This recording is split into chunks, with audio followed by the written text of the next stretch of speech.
That's better. It's fast and frantic now. Double five. Oh, nicely done. No one's ever been a champion of the globe. And this could be the start of a champion.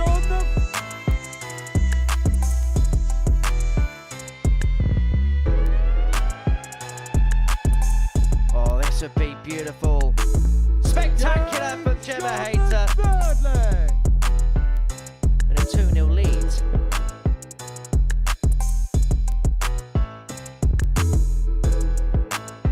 That's bullseye for another ton topper. And win this opening game. Sets you up for the rest of the week. And what a finish from the Cypriot.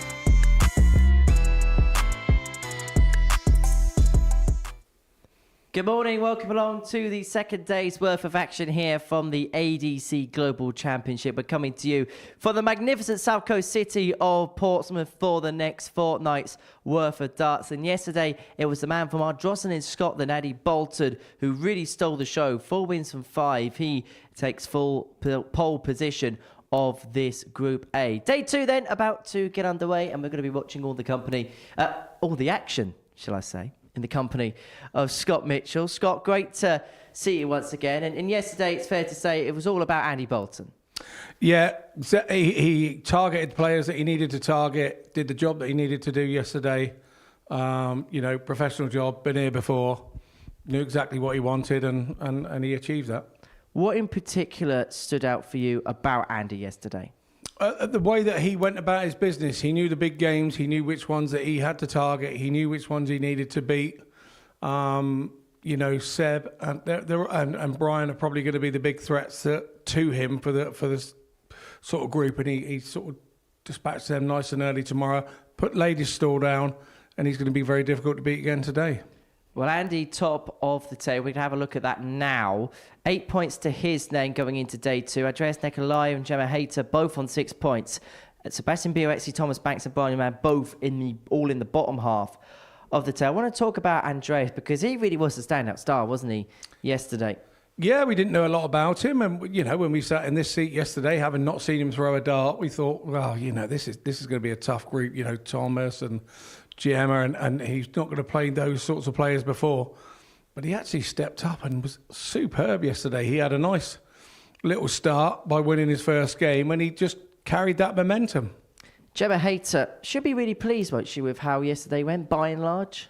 I've spoken to her this morning, and yes, she really was pleased how it went. She wasn't so much pleased with her last game, but I think I had to explain to her that, she was kind of outplayed in the last game. It's very difficult when somebody's sort of putting you to the sword. So she'll bounce back again today. I think she was pleased how she did overall. But it's always difficult when you lose that last game. You leave the building with a little bit, your chin down, really. Let's have a look at the stats then from yesterday, because Andy Boulton was, if the truth be told, just streaked above everybody else. 60% on his doubles, daily average is under 95. And you can tell that an average is of a consistent basis when the daily average is 94 and the high average isn't too much higher than that. No, exactly. You're setting the pace then, aren't you? You're the one that's doing the business. So, you look at those averages and you think he's a good 6 points ahead of his nearest rival, and that's exactly where Andy would want it to be. Let's have a look at the odds, see what the bookies think about today's action. And they have Andy Boulton as the heavy favourite, 6-5 to go on and win the group. Despite being on 6 points, they still have Andreas Nikolaou as a heavy outsider. I think the reason for that is they know we've seen debutants come in and have really good days before on the Monday and sort of gone over the cliff on the Tuesday once they know what it's all about and how it feels. And I think they're kind of relying on that by the looks of the odds. But I'm not so sure. He looks chipper in the back room this morning and he looks happy. So time will tell on that one. 18 plus, scanware.org if you're having a flutter on the Global Championship today. And we're going to see Andreas in our first game of the session. He takes on Sebastian Bialecki, the pole. And earlier on this morning, I caught up with our Cypriot qualifier. Andreas, welcome to the ADC Global Championship. First things first, how did you find it on the stage yesterday? It was my first time playing on that big stage. Actually, the lights was too strong for me, but I'm not complaining. I find my way to throw my dart, so it was good. In terms of your performances, you must have been really, really pleased with them. I'm not complaining. It was good. It was good for my first time. I think I feel I can play a little bit more consistency, but we will find out later today. Let's get to know you a little bit better. You won the Southern European Tour, which is why you qualify for this competition. Where did the journey for you in darts begin? Where's your journey taken you to here? Actually, I started playing darts since 2020, 2021, this pub here. My friend Nikolaou have this pub, so I started to play like four years ago. I saw a lot of matches. And I'm trying to be better every time I play the game. So Elisa and Antonis Babas arranged the ADC Europe in Athens, also Evros in Limassol. I compete in 10 sets, so I win 5-4 of them, so that's why I'm here. Let's talk about this week and how big an opportunity this is for yourself. Actually, not for myself. It's the biggest opportunity ever get for a Cypriot player. So it's very good to be here to compete with better players, more experience. So I will grab it and let's see what happens. We wish you all the very best. Thank you. Andreas, good luck. Thank you. And his first assignment of the day is Sebastian Bialecki, the Pole, for whom he lost out 4-3 in the final game of yesterday's session for Seb. Well, he bookended his day with victories, but the middle portion of the session didn't quite live up to expectation for him. Moving on to the Pro Tour at the beginning of next year, the 21-year-old from Lodz in Poland qualified through the Eastern European Festival de Bolt. And he'll be hoping for a lightning quick start like he achieved yesterday up against the 27-year-old Andreas Nikolaou from Limassol, otherwise known as Limassol, qualified through the Southern European Tour and is nicknamed Blue. And that apparently is a tribute to his favourite song, the Eiffel 65 track. You'll know that one, Scott, won't you? Yeah, I'm just about old enough. Just about old enough to have that one. Yeah, and fair play, why not? And I'm sure that will obviously be his walk-on when he walks on. So it all ties nicely. First leg, it's Sebastian to George throw Baker first. Game is on. our referee today. Nice to see him back here at the Live Lounge in Portsmouth. His second stint here. And the last time he was here, he officiated the WADC Tour Finals, in which Jimmy Hayter 85. was successful. Refereed for Andy Boulton as well the last time that he was here too. Great to see George back. And great to see Andreas back. It was a really good first day for him. He was the standout star. Daily average of just below 85 100. for the session, doubling it around about 31%. And did what he needed to do when it came to the crunch by and large. 137. Yeah, I agree with that. I'm just having a little look at Andreas's throw, and I don't actually think he holds the barrel. We got a quick glimpse of the side-on view, and he's holding behind the barrel on the stem, which is why he's probably got a little bit 100. there's a little bit of grip actually on the back of the stem. I never noticed that yesterday. Well, apparently what it does is it actually takes the weight of the 93. dart up from 24 to 26 grams is what he was telling me.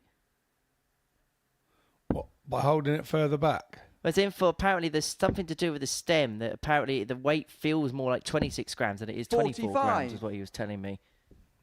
Ah. Interesting. I thought when you weighed something it was 24 grams, it was 24 grams. See, I never worked in customs. 40 scored. Lose or some kind of damage or something along them lines happened to it. So this 85. is Sebastian, you a require second set of the 78. MVG customs that he's using for Bialecki. He's looking at 78 to take out the opening leg. He's missed the big number. And so it's allowed Andreas here an 38. opportunity to Andreas, break you the require throw if he could take 111. out this 111. Yeah, that has to go down as a mistake from Bialecki, but it will only be a mistake. 97. Had- Sebastian, you require 40. Nikolaou managed to get to a Game double. shot in the first leg. Sebastian Bialecki. So that's our first leg of the day done and out of the way. And it goes Second in the leg way is Andreas to throw first. of the Game pole. on. You may remember yesterday that Andreas was involved in a very nervy opener against Thomas Baggs. Neither player played to their 100. utmost best. And we kind of put that down to nerves of opening up a brand new tournament. Yeah, I think you're absolutely right. I think there was a bit of nervousness on both there. 180. Thomas was the number 1 seed. Andreas was in his first ever Lies Lounge game, or game of this magnitude, by the looks of things on his interview with you earlier. 56. The one thing that strikes me about Andreas is he just takes everything in his stride, doesn't he? As does Seb. 100. Well, the pole has awoken, hasn't he, on this Tuesday morning? He's hit a 9-darter at a Modus Super Series Champions Week. He hit the first ever ton plus average here at the Global Championship. He may now treat us 40. to the Sebastian, first you ever require 9-darter at the 141. Globals.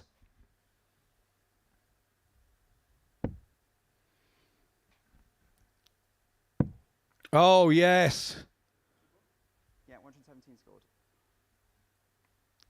Yeah, he forgot what he's got left, but this is it. Oh, on the inside. I think if he 129. hadn't had that break, what a way that would have been to open up in our first match 99. on Sebastian, Tuesday you require morning. 12.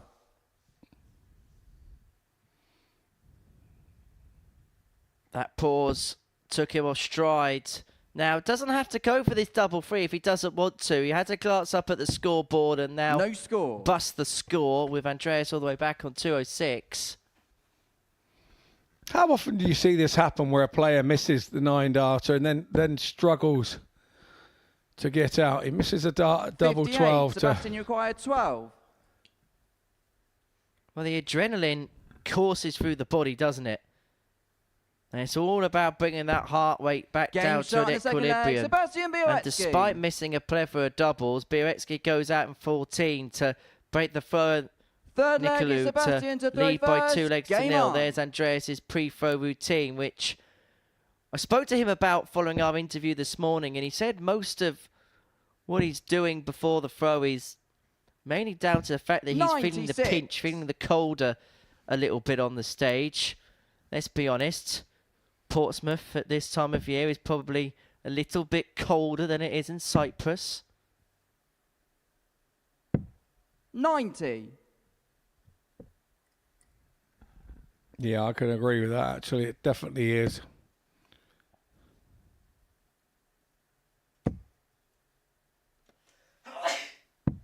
$99.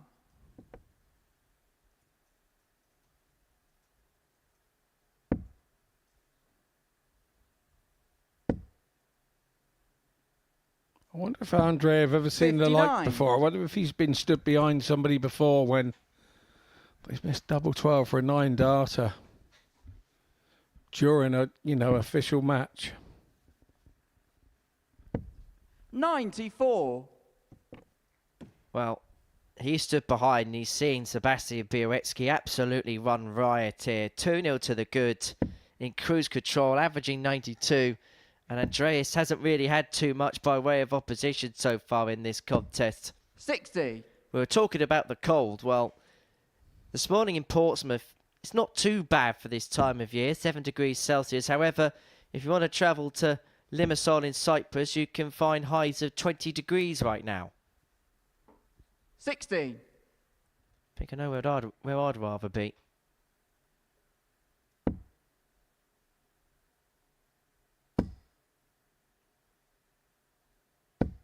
60. Sebastian, you require 152. Well, 152 was a checkout which was taken on a couple of occasions yesterday. Andy Boulton, the chief amongst them. But Bialecki's not going to find it here. In fact, it was a 82. day littered with big finishing. Every single player had a ton plus checkout yesterday. Bialecki had a couple, the 102 and the 124. They came in back-to-back legs. In fact, his first 2 legs of the day 59. yesterday in his Sebastian, 4-1 win 70. against Hayter. But it's just the slim chance of a 70 here for a 3-0 lead, and he has got time on his side. He seemingly had all the space and comfort he could have afforded in this 38. contest. Andreas has not got out the gate at all so far in this opening game.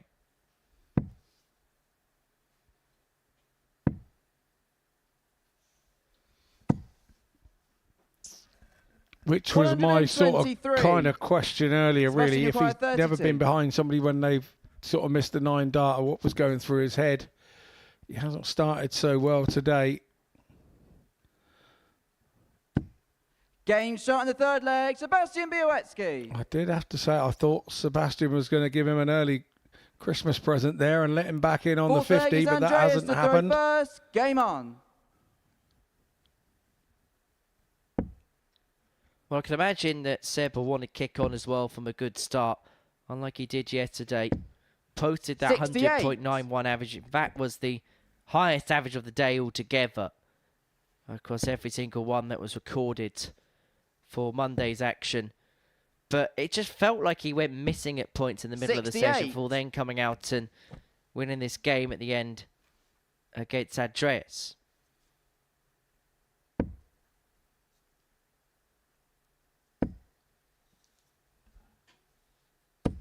100.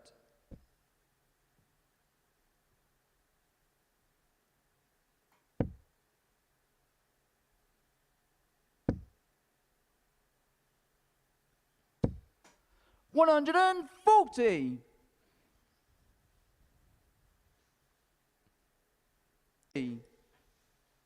String of 140s here in leg 4.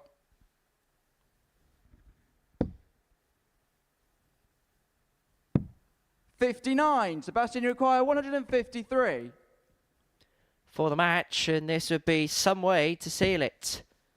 Not going to be done on this occasion. Andreas is going to have a Hail Mary attempt to the 134 to save the match. 99. Andreas, you require 134. You get the sense he's going to have to take it out because Bialecki has left himself on a single to double combination after 12.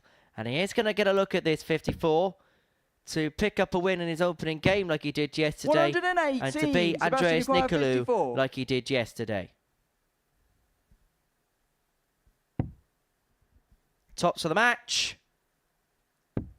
And Game tops of the start win. And the match, Sebastian And Bialecki. for the second day in succession, Sebastian Bialecki bolts out the gates. The pole with a 4-0 dismantling of Andreas Nikolaou. If the truth be told, Sebastian didn't really have to go through the gears to pick up the win in that one. But he'd be pleased enough for the margin of victory. It's now 2 wins in a row. And he'd be hoping, unlike yesterday, that he can use that first win as a catalyst for the rest of the session. Well, seconds out, game 2 after the break is Brian Raman up against Thomas Banks.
Welcome back to the global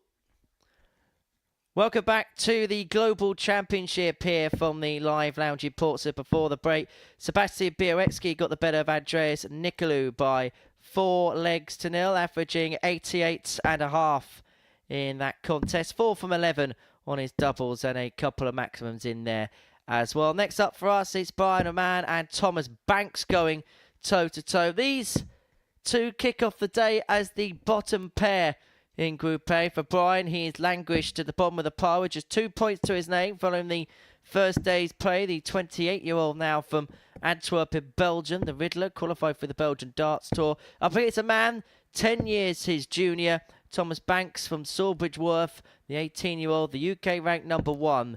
He won 2 games yesterday, including this encounter against Brian Yes. In fact, he ended the session much better than he started it. He lost his first 3, won his last 2. And if he can pick up a victory here, then everybody would be within 2 points of one another, ahead of Gemma Hayter's clash with Andy Boulton, who tops the pile on 8 points going into today's session. But you get the sense that for Brian Raman, a quick start is of the utmost importance today. Yeah, totally agree with that. But it looks like a quick start from Thomas Banks. 180.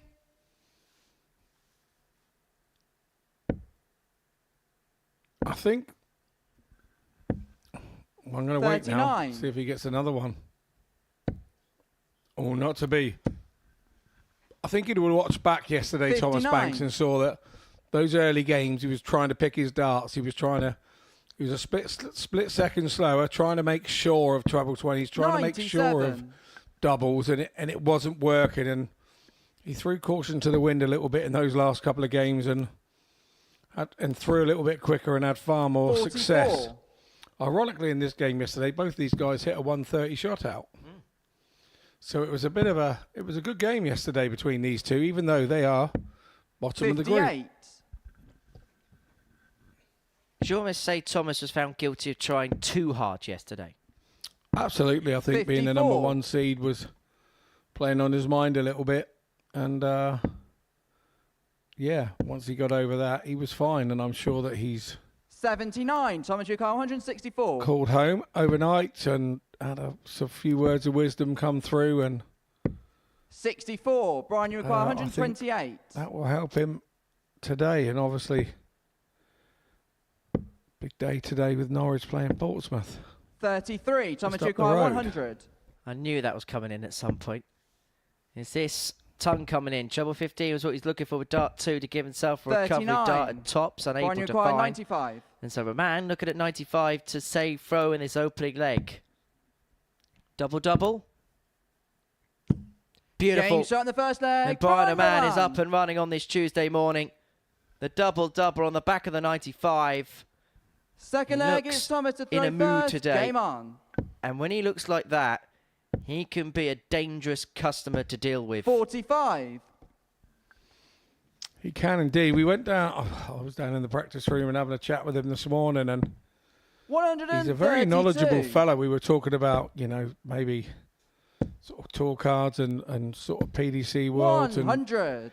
He was reeling off the draw to me. He's got it all in his head. He knows who's playing who and what's playing what and who needs to do what for a tour 45. Card. He's not only a damn good dart player, but he's obviously a big dart fan as well.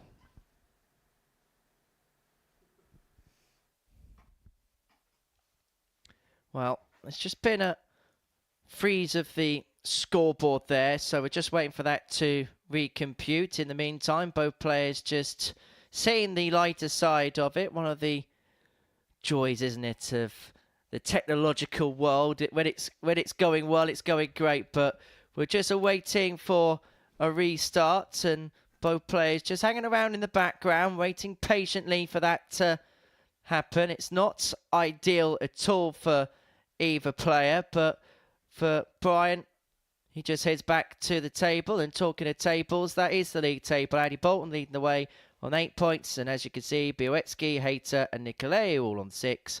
Raman and Banks on 4 points respectively. Now, Scott, you've played here before, and one of the intricacies of it is the fact that everything is done through a a scoring system and the joys of technology. And because we played so many darts and so many tournaments here, that occasionally the odd gremlin will creep into the system. When you're involved in a predicament like this, where the players at the back of the stage and you've got a few minutes just to compose yourself and you're at one with yourself, what are those moments like as a player, and what do you have to do to keep yourself in the best possible condition? You've just got to keep your mind square. You know, we spoke yesterday about how sometimes as players we're up there thinking me. And if you're about to throw and the scoreboard goes wrong and you're in a bad place and you're 2-0 down, sometimes you can think, why me? Why now? You know, it can put you off. Whereas 9 times out of 10, if you're in front and you're 2-0 up, it doesn't bother you. You know, it's probably getting on the nerves of your opponent more. So I think a lot of it depends on the situation. Well, we head straight back into the action, and Thomas Banks fires in a 140. Just to confirm the scores in the leg, Raman on 3-2-4 after visits of 1-3-2 and 45. 44. Banks on 2-16 after visits of 45, ton 40 with his first 9 darts of the leg. Raman leading by 1-0. 46. Banks looking to get a hold of throw to square this game up. He's let himself on a finish after 12. Raman needed a couple there to leave himself on a finish. So Banks 6 on the fish to square this game up. 44. I think Thomas changed his mind there with that last dart. He definitely looked down, caught our spotter out, and then went back up. 100. Thomas Ruka, 126. And I think the fact that he changed his mind is why he didn't find his target that he was looking for. 45. Brian Ruka, 124. To double the lead. Bull. Oh, Game shot in the wonderful. second leg. Brian Raman. The finishing of this man this morning is right on point. It was a double-double on the 95 in the previous leg, and it's been backed up with a 1-2-4 on the bull. Game on. Raman 2-0 up, and Raman looking in fine fettle. He sure is. 140. Like I say, you don't like players beating you twice in a row as a dart player, and he would have known that 60. they finished up yesterday with Thomas having one of his better games of the day, and he managed to get through at 4-3. 140. I think Raman is now thinking about making a little assault on this table 45. today and try and edge his way up closer to the top. Well, I don't know if that was the case of the worst dad dancing I've ever seen in my life, or Thomas Banks maybe 57. needed going to a very reputable optician because he couldn't find his flight. All I know, if I'd have spun round that quickly, it would have made me dizzy. 100. Brian Ruka, 164. Would you have had that turn of pace in you? No, so I wouldn't have ever turned around that quickly. You're absolutely correct. Well, Raman has got 6 on 85. 164 now. Banks should have got the job done in leg 2. He couldn't. Raman broken. The Belgium in leg 3 ran ahead of steam, but that maximum there just Brian Ruka, 79. gives the Riddler a proverbial tap on the shoulder. Double 11. He likes these types Game of shot in the doubles. third Anything leg. down Brian the pipe Raman. is good for Raman. And that double 11 was good for him. He's 3-0 to the good. And Thomas Fourth leg Banks, is well, Thomas to throw first. Game on. he is awash at this present moment in time. Yeah, 57. unfortunately, he hasn't sort of found his levels just yet this morning, but we know what he's got, and we know that he will. 180.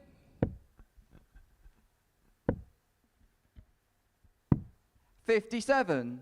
And sometimes games like this can be categorised as to who deals with the pause in play the best. And it's fair to say that it's Brian Raman. And he's now 6 deep into the 9. Bialecki missed double 12 for it earlier. Can Brian Raman go one 81. better, Scott Brian Mitchell? 141. We're about to find out, and the answer is no. I think you can see by the look on his face, 81. he was as disappointed as we were.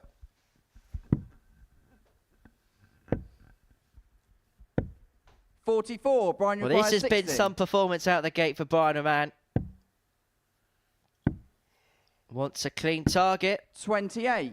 Double 60 is what he's looking for. Now, Banks is all the way back on 262, so decided to go for a double that he 58, preferred, and Brian, double you require 16 was 32. exactly that. It's going to have to go top side. Game shot. Oh, through And the match, gap. Nicely done, Brian Raman. Raman. He's won this one 4-0. Reversed the defeat from yesterday that he'd taken from Thomas Banks. 87.13 for Raman. He'd be happy with that, Raman, to start off. 4 from 8 is the bit, though, with the doubles. We're heading off into a short break, and when we return, we will have Gemma Hayter taking on table topper Andy Boulton.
Welcome back to the Global Championship here from the live lounge reports. Before the break, Brian Raman got the better of Thomas Banks by 4-0. Our third game of the session sees Gemma Hayter and Annie Boulton go toe-to-toe. For Gemma, it was a fairly good first day. 6 points to her name, the 31-year-old from Gosport, the WADC Tour #1. Up against the X Factor, Annie Boulton, 20 years the senior, 51 years of age from Ardrossan in Scotland. UK #4, the X Factor, top of the table overnight, having won 4 from his 5 matches on Monday, and he really was the best player by a considerable margin. In matter of fact, he had a daily average 6 points higher than the next best player in the group. That was how well he played. And if you can just marvel through the stats of the Scot yesterday. Running First average leg, of it's Gemma to throw first. 94.81 Game across on. his 5 matches. But it was the checkout Scot which really did stand out. 60%, 18 hits on 30 attempts. There wasn't really much. That was a bit 61. of a roadblock for him. No, absolutely. We said we felt that he hit the ground running, and he sure did. He started up with a win, and then kind of your momentum is then set. 121.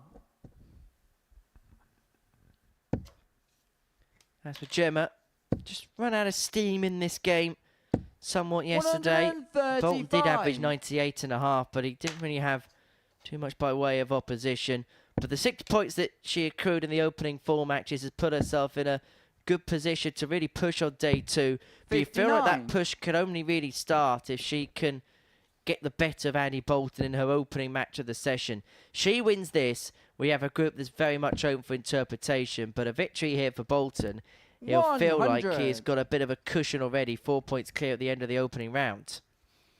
Yeah, like we say, I spoke to her on the way in this morning, and this was the game that she was most disappointed with yesterday. Whether it's, she 97. doesn't really play the system very much at all, and playing 5 games in a day wasn't for her, but she seems to think she knows what the problem was. 100. Maybe, a little bit of tiredness had crept in, and knowing that Andy was top of the group, but she's doing something about it now, that's for sure. Decent start, leaving herself on a finish after 100. 12. Bolton Jimmy does O'Connor, likewise. So it's Hayter with first poker, this 105. Now 104, now treble 18.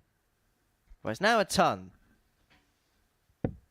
25. Andy O'Connor, 124. I think we can see by the look on her face she wasn't happy missing big numbers there, and nobody ever is.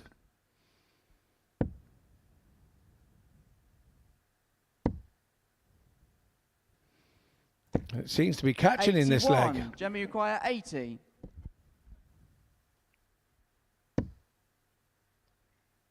Got to be careful not to catch that. Goes high, 1 at tops. 40. Andy O'Connor, 43. Doesn't go, and so Bolton returns for the break. And you feel like against Andy Bolton, you can ill afford to have 18 darts on throw and not finish the leg.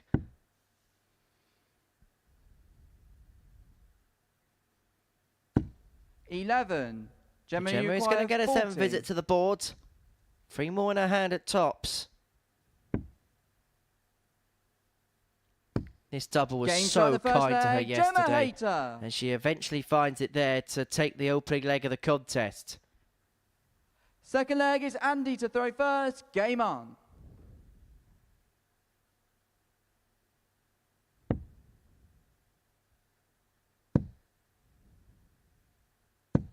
$58.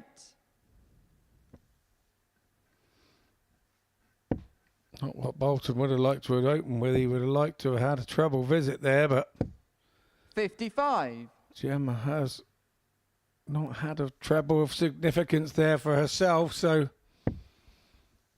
he's dodged a bullet there. 100. Well, both players will feel like the opponent that they're up against are not playing anywhere near their A game, and that if they can just find a 5-minute burst, they may well get this 125. game over and done with. Perhaps maybe even more annoying for Gemma, because you know that Andy Boulton won't be 140. playing at this type of level for too long, and you expect him at some point to go through the gears, and you want to make sure you take as full advantage of that as you possibly can. 57.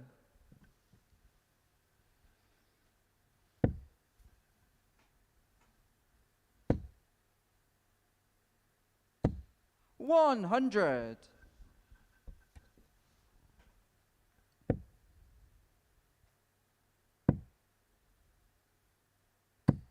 $58. Andy acquire 103.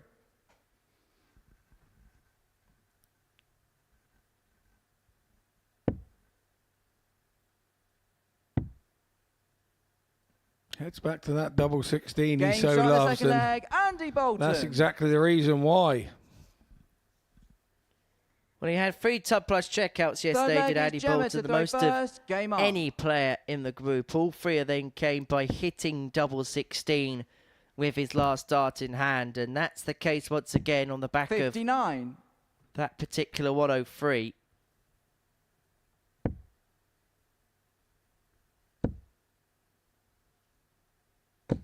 $100. And the worry for Gemma is shots like that for Andy when he's not been playing too well is almost like a declaration that he has arrived at the scene once again. 100.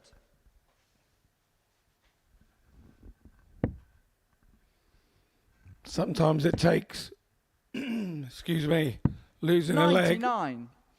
to wake you up.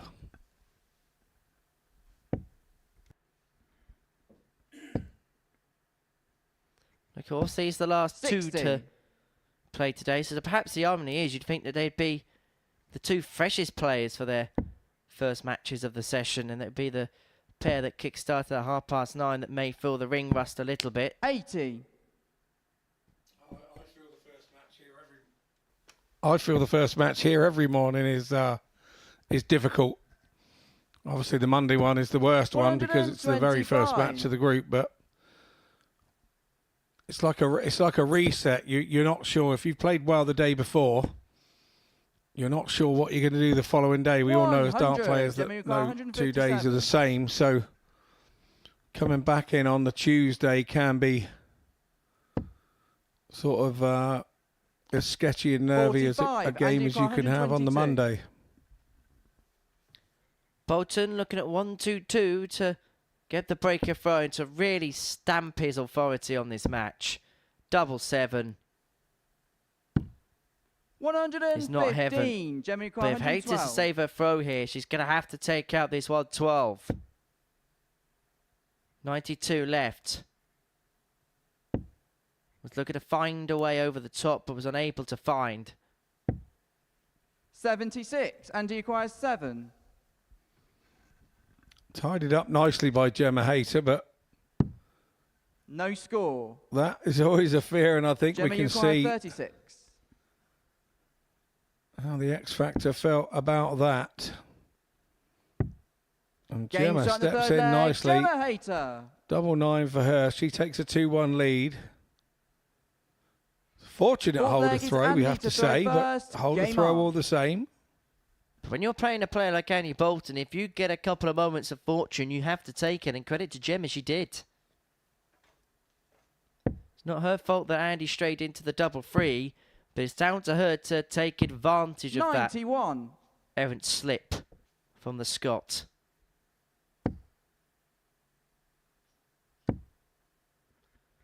There's a 12-point difference in the 60. averages. Gemma's averaging 74 and Andy's averaging 86. But it's Hayter who has a 2-1 lead in this contest. 59. And the irony is as well, the only leg that Andy Boulton was won in this contest was through a ton plus checkout. 60.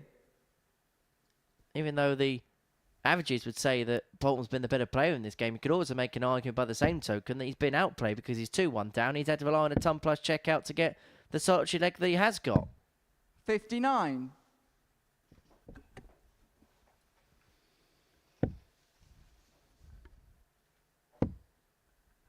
Gemma needs to find her scoring boots here. 45. Otherwise, it's going to be 2-2 before we know it. And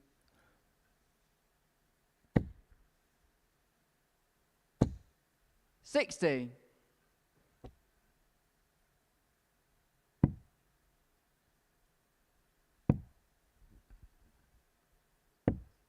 48. The issue has been that she's had a few off legs so far. But the off legs have been against the throne. She only has to hold in this contest. That's the only saving grace that the Portsmouth player does have. 100.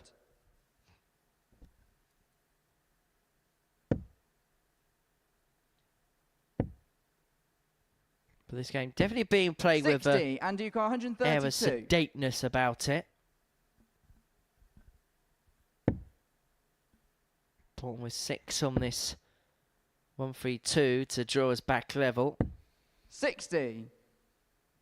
And at this present moment in time, 60s are enough for him.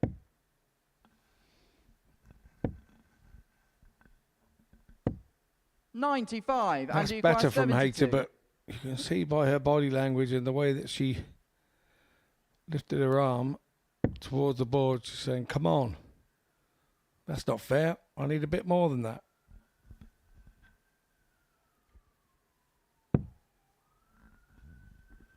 Tots for Boulton. 32. Gemma, you Doesn't require go. 133. It's a big chance, but it's an opportunity nonetheless for Gemma Hayter. But the 1-3-3s are going to be taken. She is going to 93. leave Andy, you herself on require top 40. if Boulton bodges free at the same target. Game shot in the fourth leg. Andy But Boulton. Andy Boulton makes no mistake whatsoever. Level we are at 2-2. Fifth leg, it's Gemma to throw first. Game on. The game we were hoping was going to carry on the trend of what we've seen already in this first round of fixtures. Decent performances and some 55. decent scoring in particular. But it's yet to really catch fire as of yet. Yeah, it's definitely fell flat, 97. hasn't it? But then that probably suits Gemma. Because, you know, Andy took off into the sunset with it yesterday, beating her to 0. So 80. if it is a bit scrappy, then she won't mind more out of the two. Well, where we're positioned, Scott, we have a window that looks onto the stage. We get a real feel of what the 140. arena feels like. And sometimes when a game's got a bit of spice and edge to it, we get that tingle, don't we? But at the same time, when a game 100. feels a little bit flat, we kind of get that same feeling up here too. Yeah, very much so.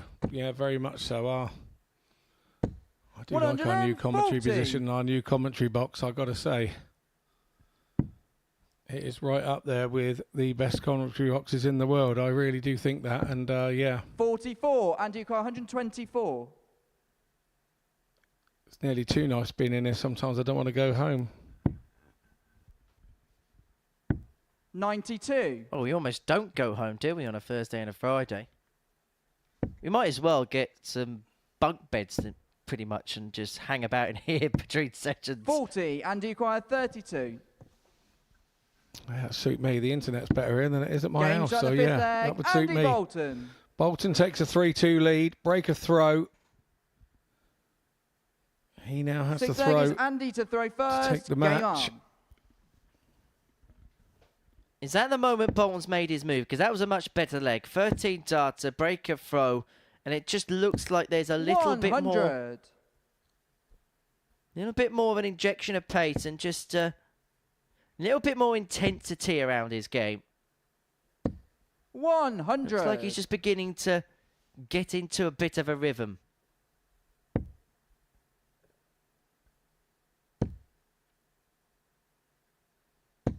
$100. Well, he's opened up with a couple of tons here. And it seems to be that when he starts hitting, 180. Gemma Hayter starts hitting. Well, the first max of the match goes to Gemma Hayter. Threatening the break back. Gemma would have the throw in the 60. last if it was to go all the way. And she has got 6 from here to enforce leg 7 in this contest. 140. There was a 13 from Bolton in the previous leg. Hayter's on for a potential 11 here to take us the distance. It would be the best leg of the week so 59. far. She takes it Gemma out in require 2. 81.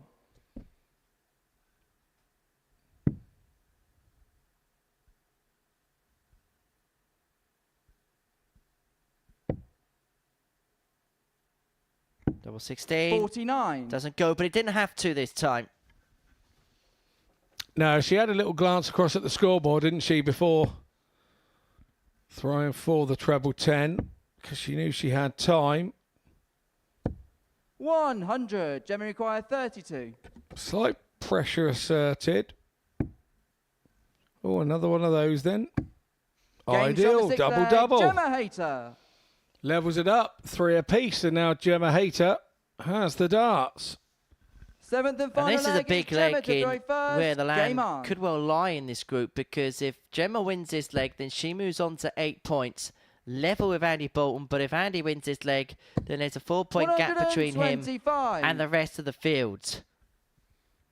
Well, it kind of hauls him back into the bunch, doesn't it? If she can convert this leg. 140. But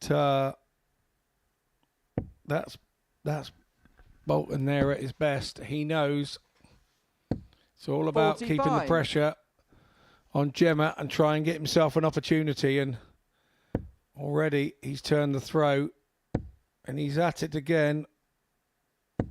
100.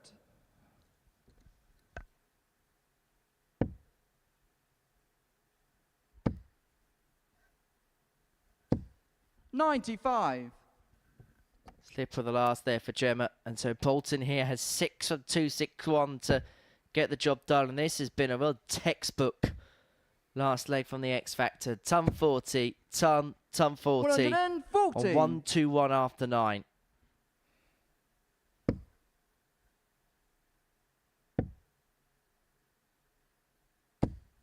$45. Andy, you got 121.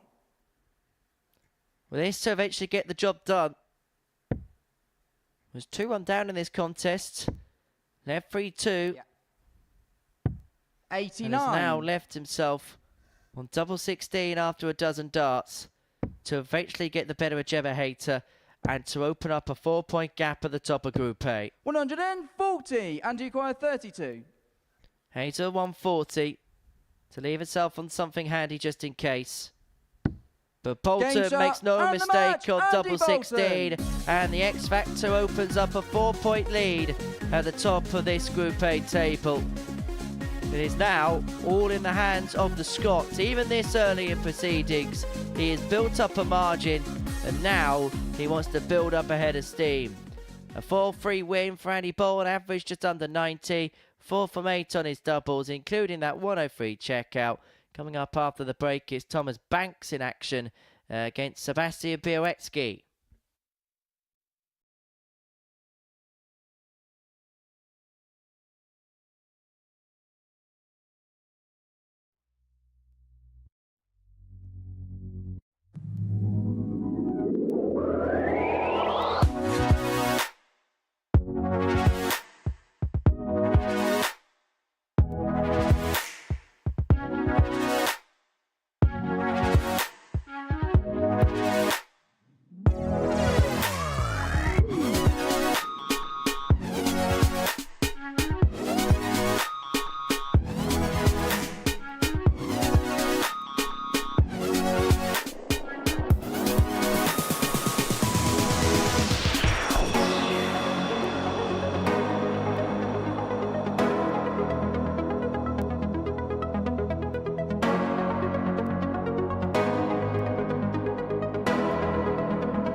Welcome back to the Global Championship. Before the break, Andy Boulton got the better Gemma Hayter by 4 legs of 3. It means that he tops the first group of the week. 10 points to his name. He now has a 4-point gap from Sebastian Bialecki in second. Gemma Hayter and Andreas Nikolaou also on 6 points. Brian Raman and Thomas Banks are both on 4. We're going to see Thomas in action now against the Pole, Bialecki, who has vaulted up to second position in the table, courtesy of a 4-0 success against Andreas Nikolaou in the first game of the morning session.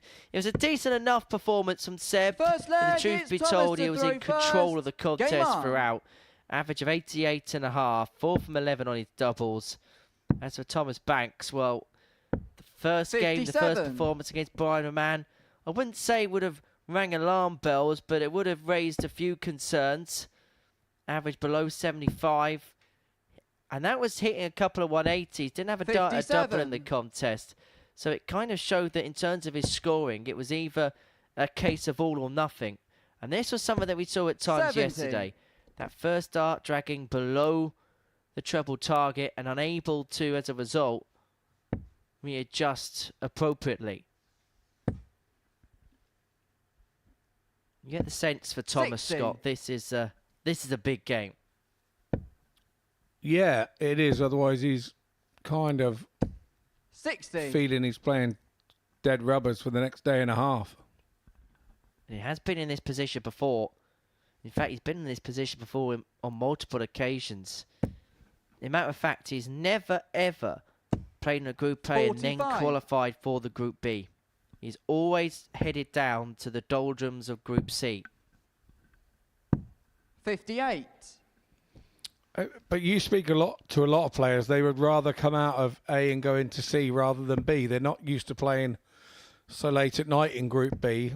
Group B is a little bit more cutthroat with one less player, which means 140. one less games, less margin for error. I know the likes of Tommy Morris and people like that who come here would much rather be in C than 85. Group B. I'm kind of the other way, really. I would prefer to be in Group B. I like the late night games. So, yeah, 99. it's all personal preference. But at the end of the day, if I'm in Group A, I'd really like to win Group A. Then you don't have to worry 60. about what you Sebastian prefer on Nikolaou, Thursday and 100. Friday. You could just spend it off. Well, Bialecki looking for a ton here to get the breaker throw on the opening leg. 2 in his hand at tops. Yeah. Not the first time he's done that today. Pause before a double. Game shot But the unlike first the leg. double 12 Sebastian for the 9 Bialecki. darter, he pins the tops first time. And the pole gets the break and leads 1-0. Second leg is Sebastian to throw first. Game on.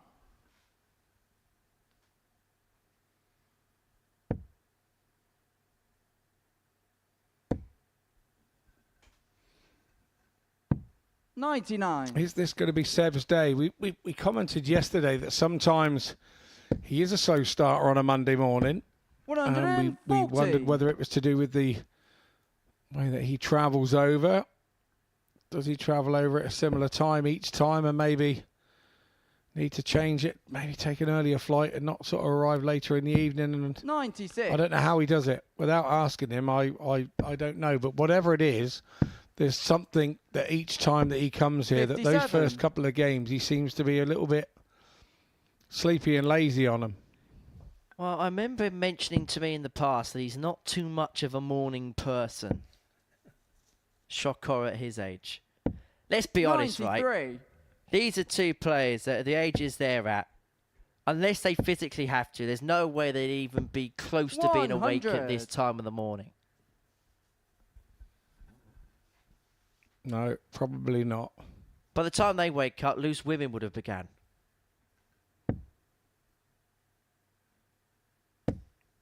What is loose women? I'm a 125. farmer. I sort of tend to work all day. What time's that on? It's on the same time as Bargain Hunt.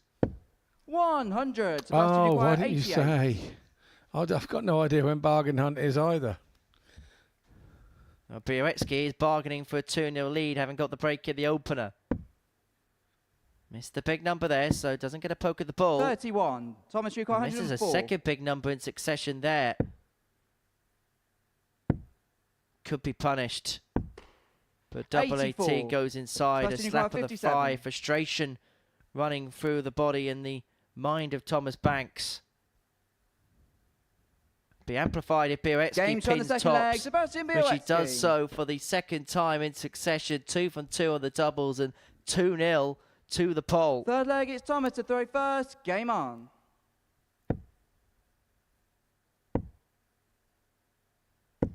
.92.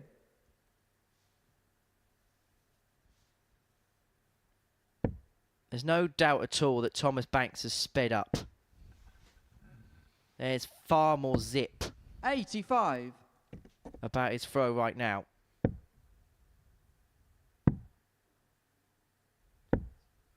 .41. He's not quite getting the trebles that he was getting yesterday with the change of pace. Could well be because he's under pressure and 2-0 down. 96. And he's under pressure to hold his throat. As a player, you start thinking now, if you don't hold your throat, 100. it's kind of curtains.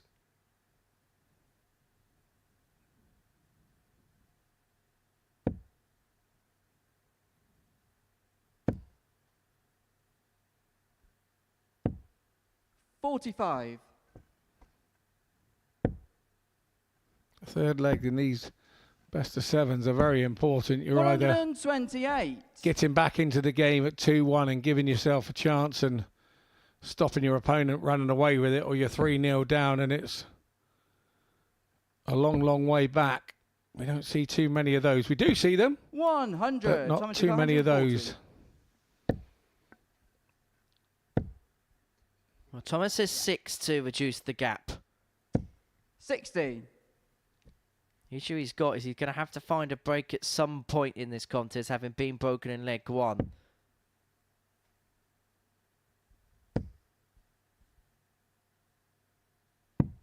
.59. Thomas require 80. It's like a jack in the box, isn't he, at times, Thomas Banks? Well, this double was his kindest friend yesterday, 70. but it doesn't help him out Sebastian require there. 116.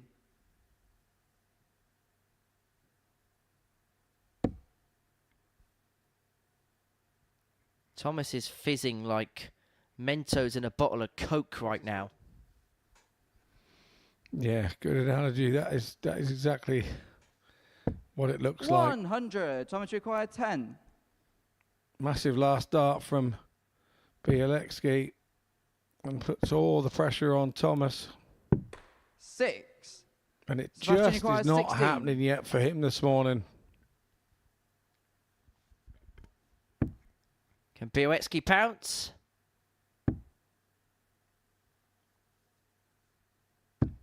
No score. No is the answer. Thomas require 4. He's been given a reprieve.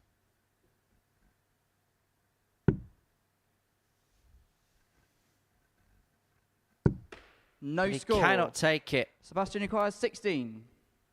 It is just not happening. I don't think Sebastian thought he was coming back here. Game shot in the third leg. But Sebastian once he Bialecki. does, he makes no mistake. He takes the knee 3-0. It's another break of throw. Fourth leg, it's Sebastian to throw first. Game Hold on. his throw here, and he'll be back into the players' room a very happy man.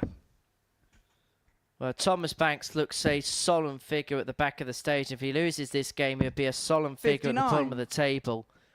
He'll be on 4 points, which is level with Brian Raman, but he would have the worst legs difference in the table 140.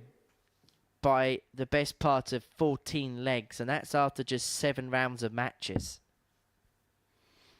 And we know that legs difference is always worth a valuable extra point or whatever 41. come the end of the 3 days. So 85. Well, it looks like the start today is mirroring the bad start he had yesterday, where he picked up just 2 legs from his opening 3 games. He's yet to win a leg today. Didn't even have a double in his match against Brian Raman. And there's a conceivability now as Sebastian piles in the gains first maximum that this particular contest 60. could be over for the Bulldog.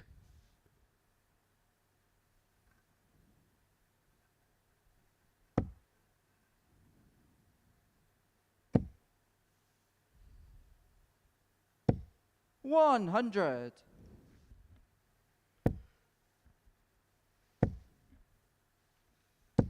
$180. Sebastian, 121.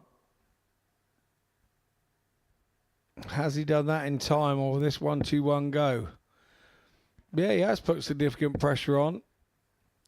But we have seen him going round the board, Thomas Banks, on these doubles. 85. Time required 36. He just wants a solid hit.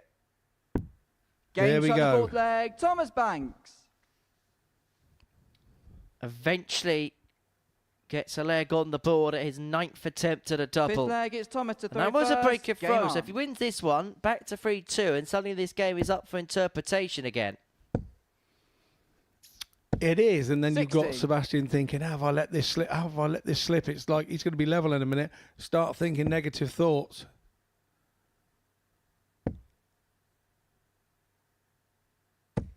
$140.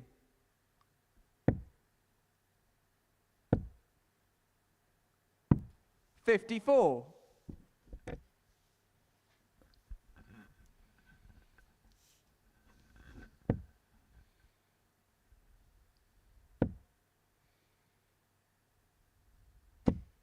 $22. I have to say that's given Thomas a chance to get back into the leg when he just looked to be sailing off into 57. the sunset with it.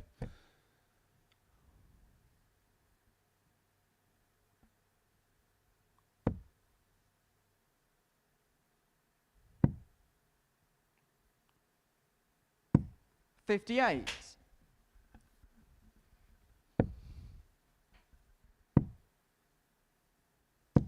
$58. Cagey old leg, this, isn't it? Yeah, Seb's just come off the pace, hasn't he, a little bit, and it's almost as if Thomas is trying too hard to capitalise on it. 100. But he has taken the darts as Bialecki.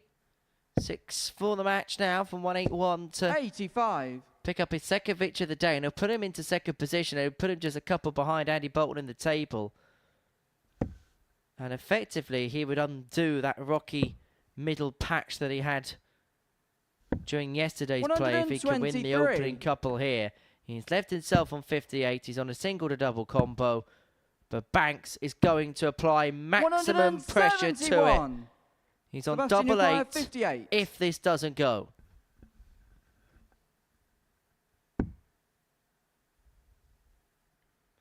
Double 11.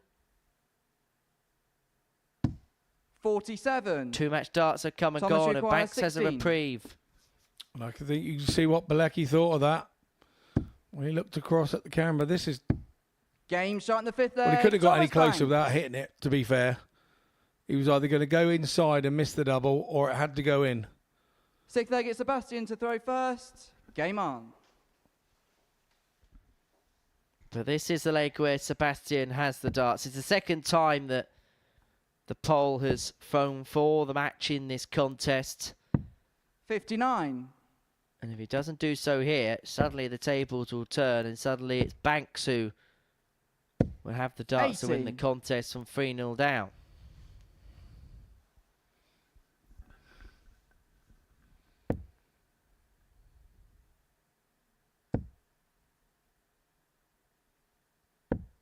$84.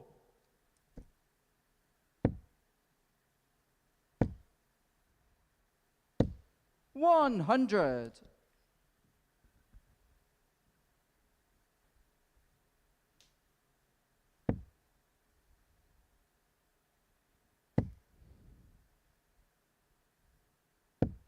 $55. Well, this match 4 of our session.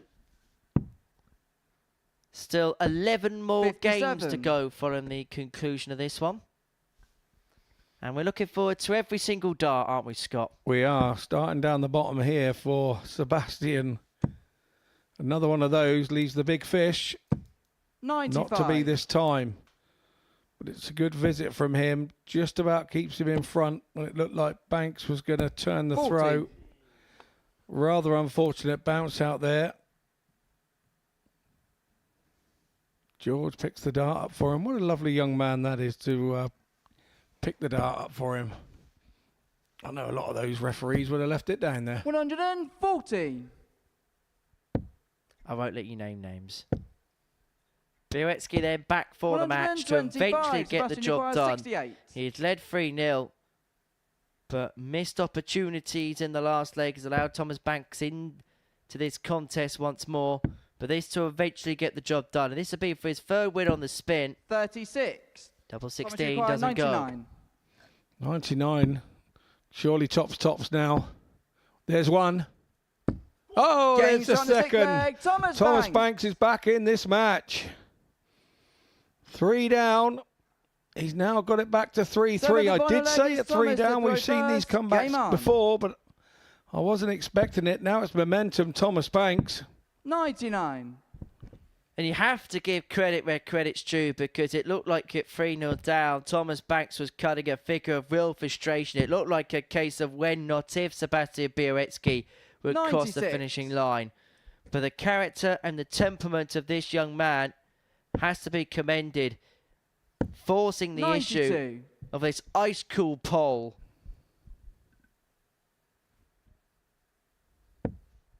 And with the darts in hand, you'd say his favourite for the match.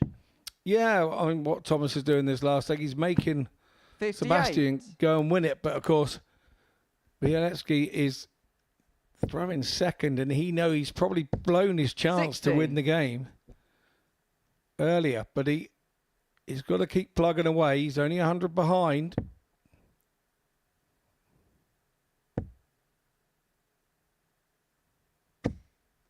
$140. You have to say that is a classy visit.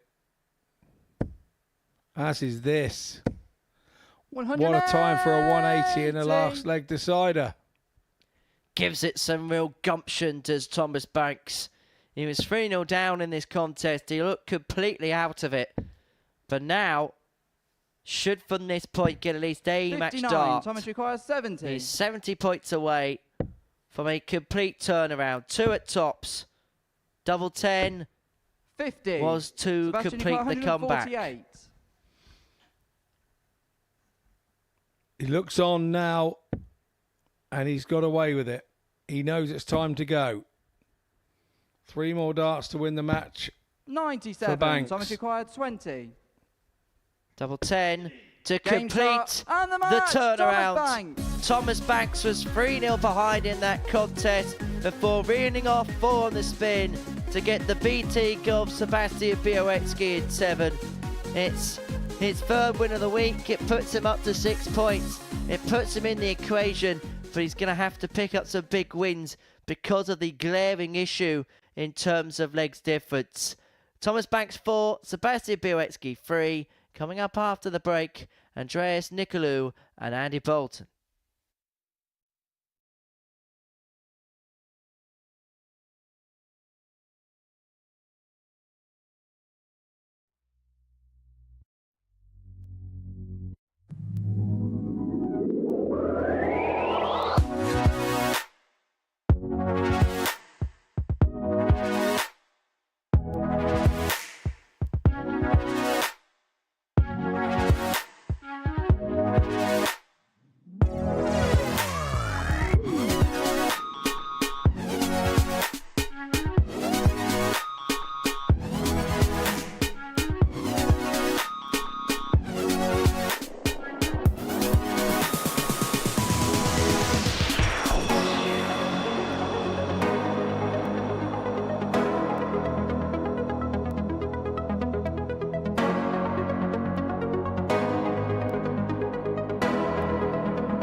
Welcome back here to the ADC Global Championship. Week 1, we're on day 2. The match before the break saw Thomas Banks comes from 3-0 down and take an unlikely win against Sebastian Bialecki. It was a big turnaround for him. Gets him 2 points on the table. But our next match coming up, we've got Andreas Nikolaou and Andy Boulton. Andy Boulton tops the group as we stand. Had a good day yesterday, 4 wins from 5, and he opened up today with a win, 4-3 win over Hayter.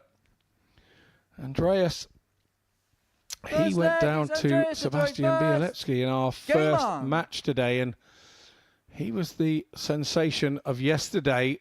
The unknown quantity winning 3 out of 5, and he now needs to beat Andy Boulton, which he did yesterday. He turned Andy Boulton over 4-2. He was Bolton's only defeat yesterday. And that was when he didn't have the darts. Today he's got the darts. So this one is an intriguing matchup. And you feel if he's going to now start trying to get up there and secure a Group B place, Andreas needs to beat Andy in this match.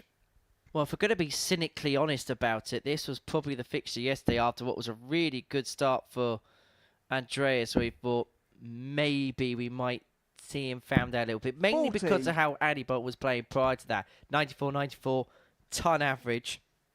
But Andreas himself averaged in excess of 91 in that contest. That was despite missing a few darts at a double to beat Bolton by 4 legs to 2. And that really was the big scalp that the Cypriot picked up yesterday. It was a slow start against Sebastian Bialecki. Didn't get a dart at a double in a 4-0 defeat to the Pole in his opener. It's very much a product of lockdown darts.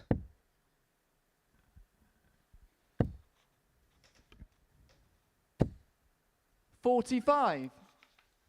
Andreas had a 90-plus average in this one yesterday, and he opened up today with an 80 average, so an 11-point turnaround.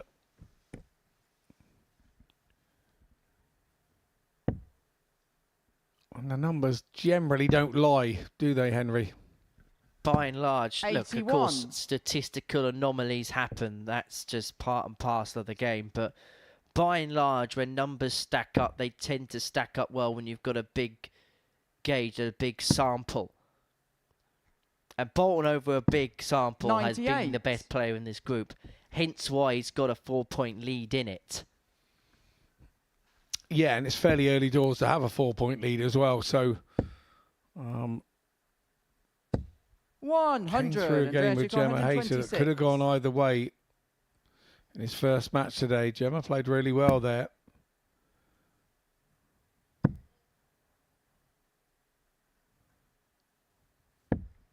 $58. Andy 132. Andreas able to make inroads on the 1-2-6. What could Bolton make of the 1-3-2? Trouble 19 would have left a block bullseye. Yeah. But the way that he's looking right now, he is fancying anything 64. He goes for. Andreas requires 68. Yeah, he sure is, and we know that should he top the group, he doesn't mind having those couple of days off. He doesn't go practicing if he does top the group. He goes and has a wander on the beach, takes in some of the scenery in and around the Portsmouth area. So we know that Andy likes that day off, a couple of days off, to recoup and come back on the Saturday for finals night. Double 2 then. And this is what he's so good at. Andy Boulton. Just when you think you've got him, up he pops, 1 dart at a double. Experience shines through. Andy to throw first. Game on. And he's built a career on doing just that.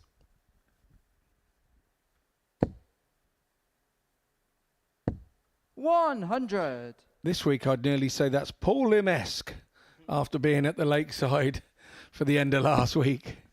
Well, Andy's got one of those tells, hasn't he? And I suppose when we cover players as often as we do with Andy, we kind of see inside out of everything. Now, when he's got that snarl and the eyebrows are sunk close to the eyes, you know 45. that he is in a mood. When that eyebrow quivers, you expect brilliance. And you know when he's had a good game and he feels he's had a good game and won a good game, because then the shimmy comes out as well. The juicy wiggle. 64. But he does have this aura, doesn't he, on the stage. Very much an old school presence. When he's playing well, you know that he's playing well. And he'll make sure that the opponent knows 100. exactly that too. Which can sometimes be quite intimidating to play against, particularly if you're somebody like Andreas who hasn't played on big stages like this before. No, not at all. And Andreas is 100. he's a big dart fan as well. We were talking earlier that he looks up a few games. He actually looked up a game that I played in Cyprus in 2013. He was telling me he found it on YouTube. Must have had a lot of time to spare. Absolutely. It wasn't the whole game, apparently, which is good for me because I lost it. So I'm pleased that the whole game wasn't on there. But, yeah, I think he's one of those that maybe would have 42. Andy had a look for some 122. games of players that were in the group. I think he's one of those. And all I do know, he's enjoying it. He was in practicing with Gemma Hayter this morning. They were practicing finishes 82. and doubles and down in the practice room. So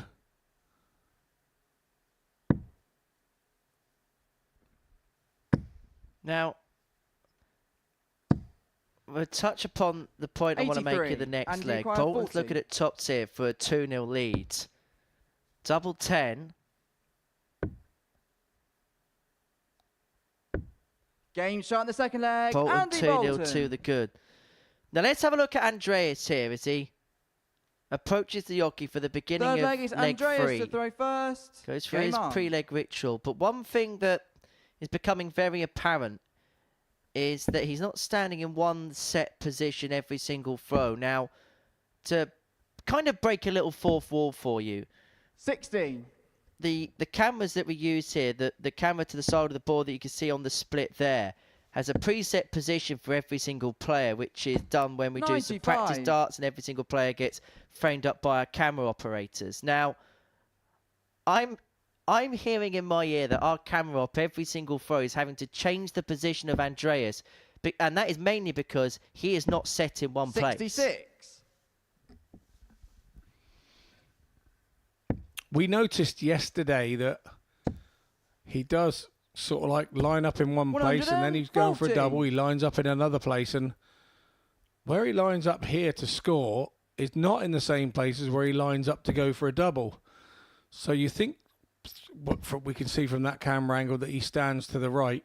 When he leaves double 8, 100. he goes across to the left and kind of throws across the board, which is very strange. It was very effective yesterday, and we picked it up yesterday, but 58. very strange way of going about your business. But I spoke to him this morning, and he's only been playing 4 years. And he feels this is a big opportunity and a big moment in his darting life, and for Cypriot 140. darts. And that was one thing I was very keen to stress in his interview, that this is a big opportunity, that actually he's not really playing for himself, but he's playing for a nation this week, which I suppose in some sense it carries 100. another Andreas, big you got weight on the 135. shoulders.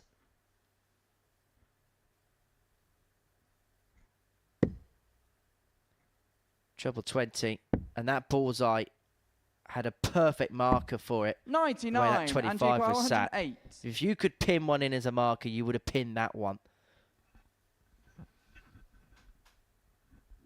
Indeed, it was there to be used.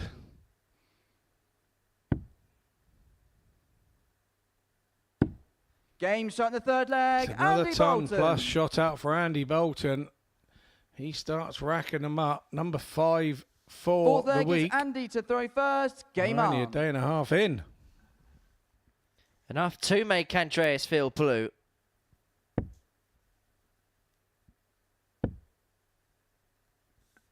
If you look at Andreas' set 60. position on the, well, I'd say set position. He could stand absolutely anywhere for this visit. It stands right to the left of the hockey. Until he moves over halfway around the hockey. 60.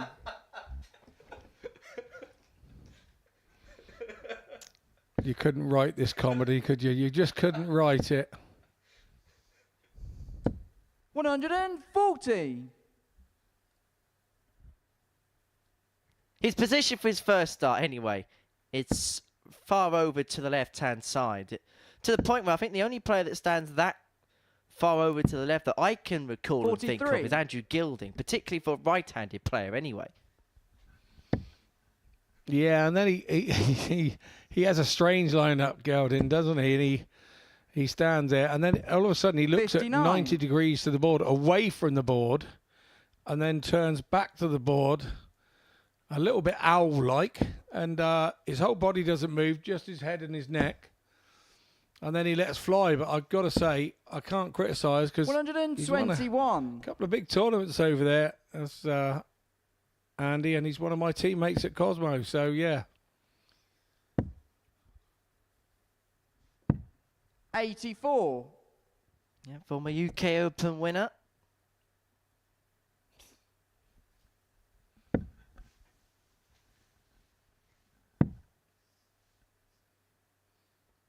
Boulton leaving himself 59, on 158 for the match, and he's got 6 from here to complete the job. May just do it in 3. It'd be his third top plus checker of the day. Shot, And that's some way to Andy finish for Boulton. Andy Boulton. He really is showing that X Factor on Tuesday, isn't he? Rounding the game off with 2 top plus checkouts, the 158, which is the biggest that we've seen so far this week. He really does mean business, doesn't he? 2 games played, 2 wins, and that one done without a manner of fuss at all. 4 from 7 on the doubles, 2 top plus checkouts, and he now extends a 6-point lead at the top of the table. Coming up after the break, Brian Raman up against Jebba Hayter.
Welcome back.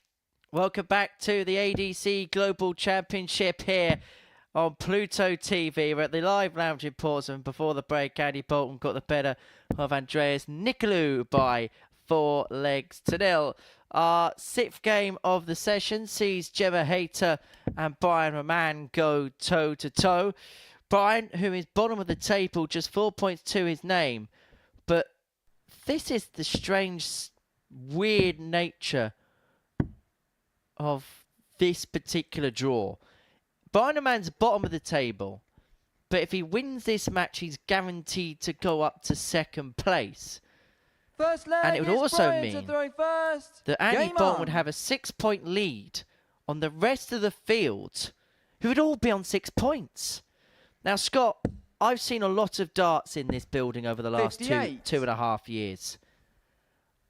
If that was the case, I've never seen a Group A like it. And I'd call it now. Boulton would probably feel like he's 80. got 1 foot in the final at this early juncture.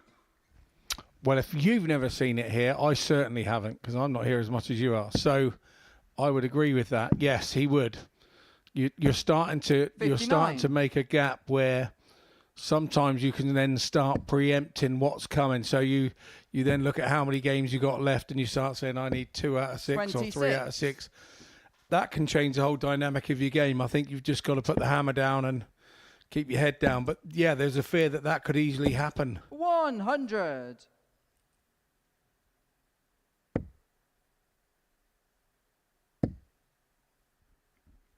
For Gemma, it 50. feels like reset mentality has to begin right here, right now. A couple of damaging 100. defeats to Andy Boulton has seen her real good progress in this group just somewhat come to a bit of a stall.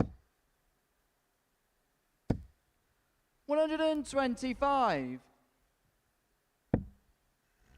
She won the corresponding fixture yesterday 4-1, and this is kind of, these were the yesterday at this point, this is where Brian Raman came unstuck for me for the day. 36. Was this game here. Brian, you got 126. I think once Gemma defeated him, I think his head went a little bit, and we 94. this is where it just all unfolded and came unstuck for him. And he'll want to put that right now, because if he could win this one and then 100. Brian, win the rest of what he's 32. got, he can find himself in Group B. We've said Game so shot in often the that first leg. Brian Raman Raman. is such a good front runner. Kicked off really well today, 4-0 win. It was a decent leg, it's performance Gemma to against throw Thomas first. Banks as Game well. on. Average of 87, couple of maxis, doubling at 50%. Had that ton plus checkout too. He's a type of player, if he 55. can kick off a day well, pick up a couple of victories early on, you almost then half expect him to complete the card, whereas 58. maybe there is still a lingering question as to how he responds to a setback. Although, admittedly, you could say that at the Lakeside he did answer some of those 85. questions, because twice he came from a set down to win his opening 2 rounds of that particular tournament. Yeah, he did. And the frustrating 59. thing for the sort of Raman fans is that he has levels that are so high. You know, he has the capabilities 48. that, you know, he is 100 average man. He can do them. But he just sometimes seems to stop himself. It's not about ability. 96. It's not about ability. We know that he's got the ability. He just doesn't do it as often as maybe he should with the ability that he has. 85. It should also be mentioned that the last couple of years in particular, he has struggled with injury. And 180. speaking to him, he feels like now he's just beginning to get back to the man that was dominating the WDF Tour, making the top of those 100, particular Brian Nicolau, rankings 108. and making it through to Lakeside quarterfinals. And believe me, coming back from injury, there's no quick fix 60. from that. It's Gemma just Nicolau, a case of 128. having to put the hours in on the practice board to get that hand-eye coordination 88. Brian all Nicolau, back in 48. sync. And some players never come back properly from injury. 16. Gemma Nicolau, 14. It's not just injury; it can be big illness as well that can happen. So it's 40 Game for shot in the Gem. second Gem. leg. She Gemma takes it out, Hayter. levels it up. 1-1. And that's Third a leg, big it's passage Brian of to play throw because first. Game on. there was a feeling that the way Brian had started so quickly in this contest that he could have 96. rattled the first 2 legs off in next to no time at all, and we feel like he was building a lot of momentum very quickly in this contest. But Gemma Hayter has grounded that to a 60. halt, squaring us up at 1-1 and just asking a few questions of the Belgian. 58.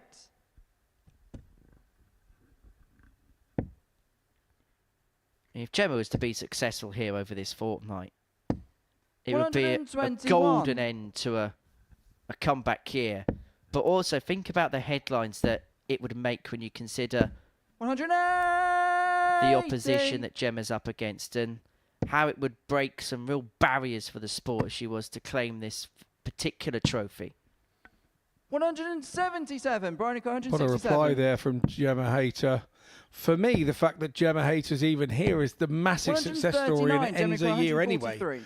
No matter what she does this weekend or this week, whether she makes the weekend or not, what she's done, considering she only 41, started Brian back in Nikolaou, January again on the comeback trail, is truly phenomenal to even be here and playing the standard to be here. 14. Gemma Nikolaou, 102. So I think it's win-win for Gemma no matter what happens.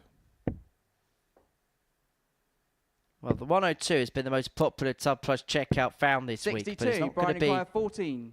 added to the collection for Gemma Hayter here. And so Raman looking at double 7 Game shot in the to third put leg. himself Brian Raman. 2-1-2 with the good in this contest. Fourth leg, it's Gemma to throw first. Game on.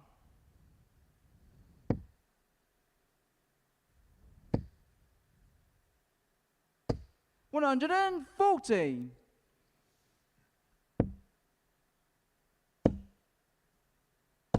$100. I think now that she's back and, you know, the women's series is going to be a big thing for her this year. $95. She did really well in it last year. I think she's going to go better, and I think her opponents know that she's playing better. 180. And they'll see her on here doing this, and I just think she's got a big year coming up in that women's series. 43. Brian Raman has been the biggest hitter of 180s in this group. He's already hit 3 in this game. He's had 5 for the day already. Yesterday he hit 7, which was the most of any 85. player in the group. And over the course of the day and a half that we've had so far of action, he has hit 12. 43. Brian Nikolaou, 136. Is he going to fire home a 136? Well, he could have found the second treble, which would have given him a dart at double 8.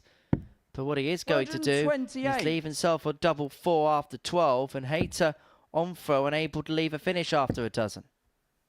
And so there's a break opportunity for a man, 55. Brian and Nikolaou, there's an 8. opportunity to really steal a march in this contest. Game The shot in the break fourth is leg. found, he's Brian 3-1 Raman. up, and he now has the darts to win this contest. Fifth leg, it's Brian to throw first. Game on.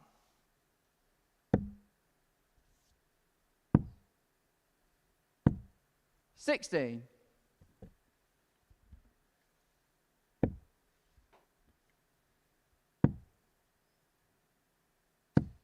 $58.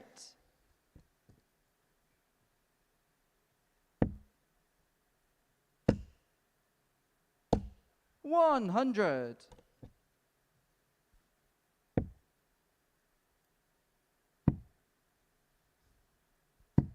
$58. That first dart is beautiful, and that is why he hits so many maximums. I know the 123. third dart deviated there, but he's such an FDM. And that first dart hits the top portion of that treble bed. You're expecting something big to 60. follow. Yeah, you are. And like you say, he is a first dart follower, and like that's a perfect position for him. And he's one that 58. uses the first dart, so he thunders into that first dart to get it to stay there in that treble area. Yes, you do risk deflecting, 46. Brian Nikolaou, 160. but it's worth the risk. Well, he's playing to a 85. real attainably high level today. Averaged 87.13 in his first match, averaging 87 again here. 100. Brian requires And 75. at this level, those types of numbers are going to win you more games than you lose. And he's on the cusp of getting a victory in this one if he can find double six. Now, he has a glance over at the score, Gemma, on 179. Still goes for it and then Game finds shot it. and the match And by fires Raman. home his second victory of the day.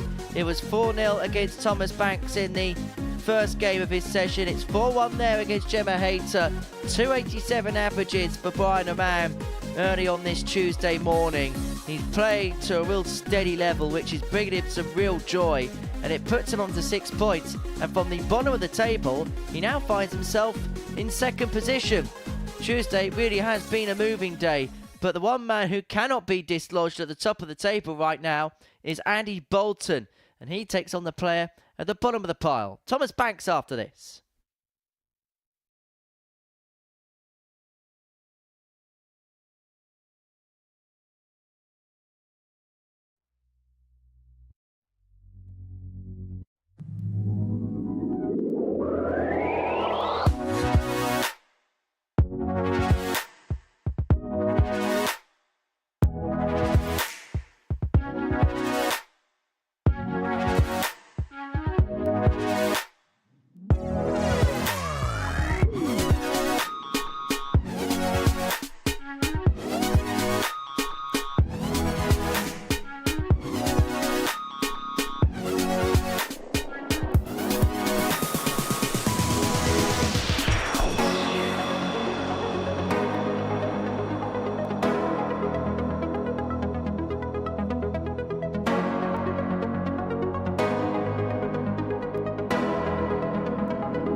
It's the second day of the ADC Global Championship here in Portsmouth, and it is Andy Boulton, the X Factor, who really is providing exactly that. He's the dominant force in this opening group of the week, having picked up 12 points from his opening 7 matches.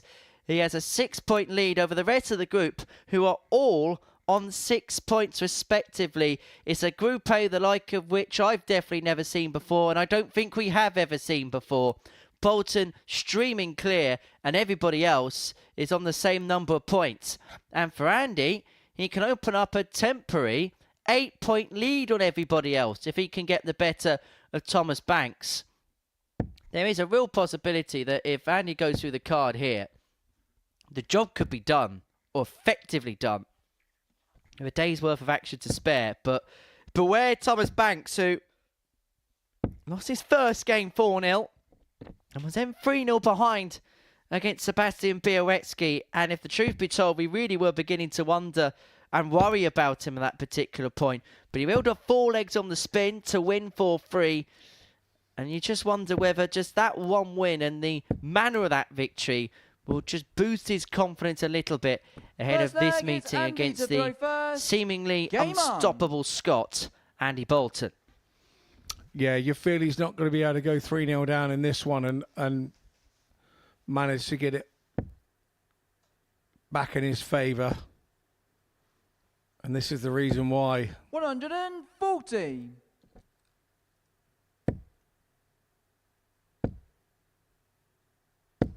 $95. Andy won this meeting 4-0 yesterday with an average of 100.2, 60 darts to cross the line against Thomas. 59. 4 from 5 on his doubles, took out a 107 finish in that contest as well. 85. And he hasn't quite been playing to the numbers of yesterday, but it's still been enough to pick up a couple of wins. 58.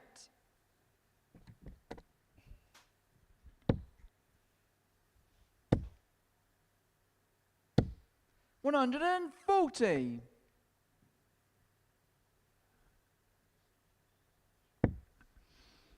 We do hope you are watching us on Pluto TV. Just a reminder 100. that it will be not available on YouTube in the UK. It will still be available around the world. 42. The Super Series and this ADC Global Championship. Looking at 84 then to 99. hold his throw in the opening leg, and you feel like this is a face that's got to be taken right here, right now, because Thomas Banks has left himself on tops for the break, and he's going to get 2 in his hand at double 12, and he only needs the one. Boulton 1 to the good. A clinical pop finish to burst the balloon of Thomas Banks. Second leg, it's Thomas to throw first. Game on. 100. You really feel the way that Andy Boulton's going, he's going to make it very difficult for all his opponents that are playing him this week.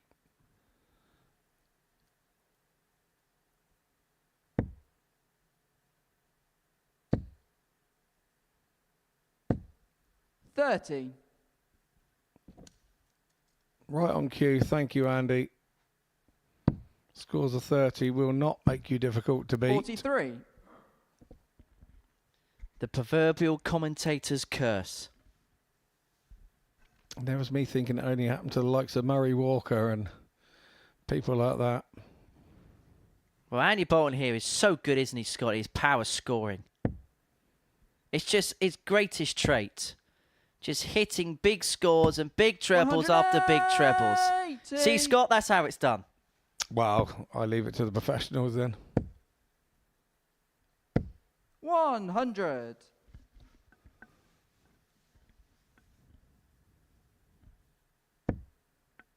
See? He never misses.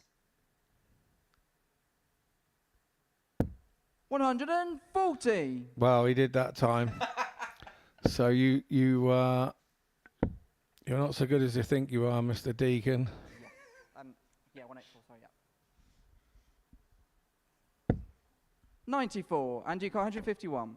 Well, Thomas leaves himself on a finish after 12, but Boulton on 1 after 9. He's not going to take out the 151, but he's going to leave himself incredibly handy. 93, Thomas, you got 164. He's himself on a single to double combo after 12, forcing Banks to take out this 164.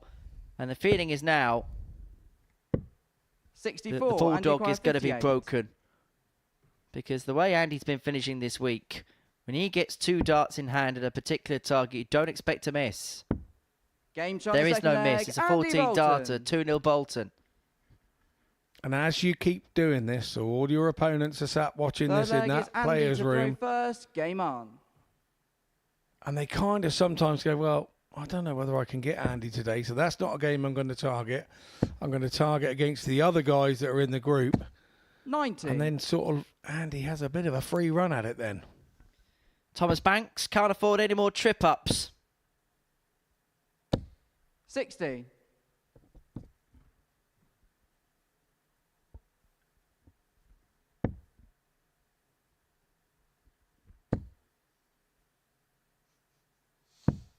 $97.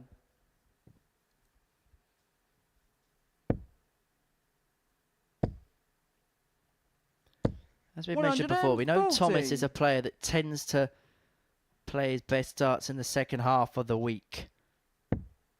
I do think we're getting to the stage now where we probably categorise Thomas as a player of which the morning sessions do not 100. suit him.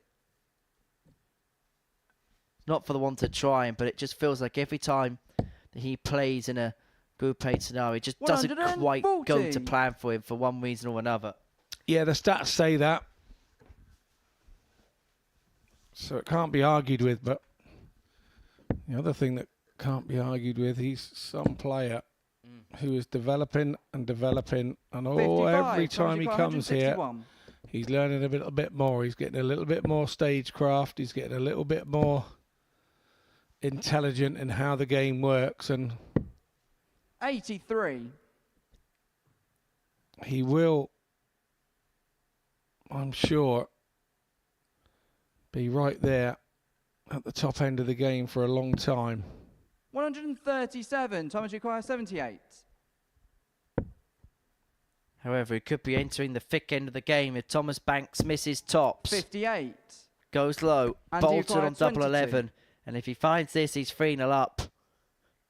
And Thomas Banks will be left in the same predicament that he found himself in his match against Raman a few moments ago.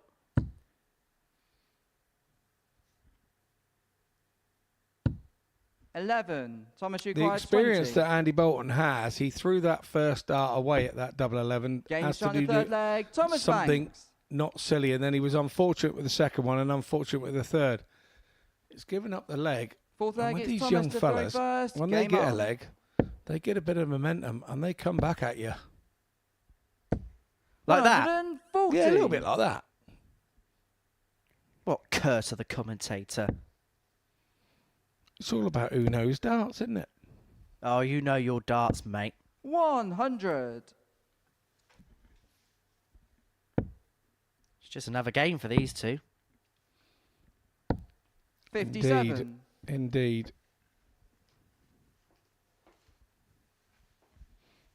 George, our referee, doing an impeccable job. You only get good referees called George. 140. Absolutely. Look, he just doesn't move. We should call him George the statue. 140. He just does nothing to try and put any players off.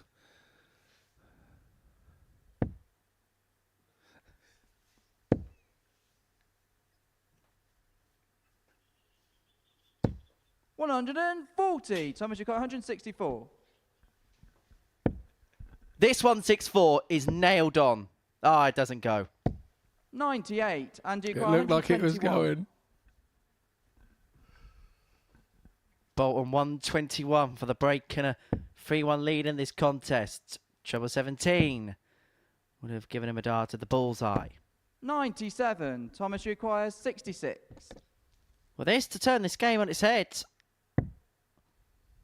Banks was 2-0 down. Face darts to go 3-0 behind. And now Game we're shot level in the once fourth again leg. at Thomas 2-2. Banks. The character of Thomas Banks has been questioned once or twice today. But when Banks' Fifth leg back is has been Andy to against the throw wall, first. he has Game come on. back out fighting. And this all led from that double 11 miss from Andy Boulton a couple of legs ago. So what's going through Andy's mind now? 100. Is he thinking, I gave you the chance, or has he just kicked the hockey and hurt his toe? He said, ow, when he walked up to the hockey. 96. Yeah, anyway. No, he's no longer limping, so it's all good. That was a quick recovery. Every single player in that practice room right now has got a canary scarf on because they want Thomas Banks to win this darts match because it means that everybody is still within reach. If Andy wins this match, it could be a long way back for somebody to catch him.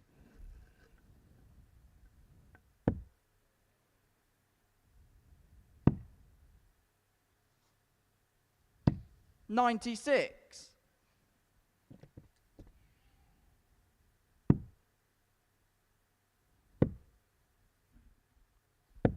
64.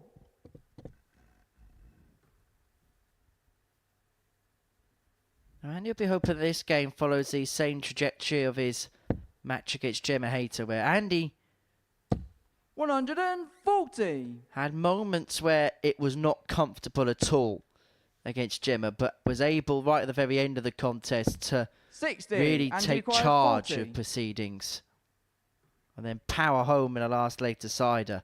Now, he doesn't want it to go all 7, but he wants to finish strong like he did in that game. But the doubles are just beginning to desert him somewhat. 30. That's now Thomas Ducar, 2 from 8 on 147. the outer ring for the X Factor. And if Thomas Banks could find the 147 break, he would have been 3-2 in front from 2-0 down. 57. And Yeah, require the 10. doubles are eluding him, but not by much. It's not like he's throwing bad darts, I think. That's what you do. One up and one in. There we Game go. shot in the 5th leg. Andy Yeah, Boulton. they're eluding him, yes, but he's not throwing bad darts at them. He's putting them on the wire. 6th leg, it's Thomas to throw first. Game on.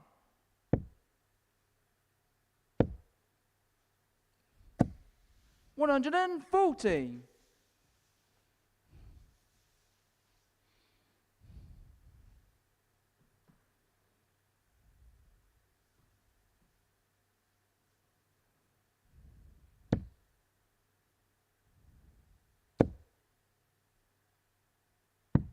$99.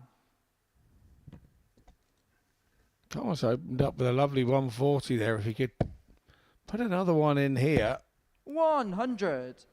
not quite to be, but he could have had Andy in all sorts of trouble. But these are the situations that he tends to bounce back from. 140 here and he's level. 100. You see the grimace on his face. He felt when that last dart left his hand, it was going to his desired destination, but not quite to be. 57.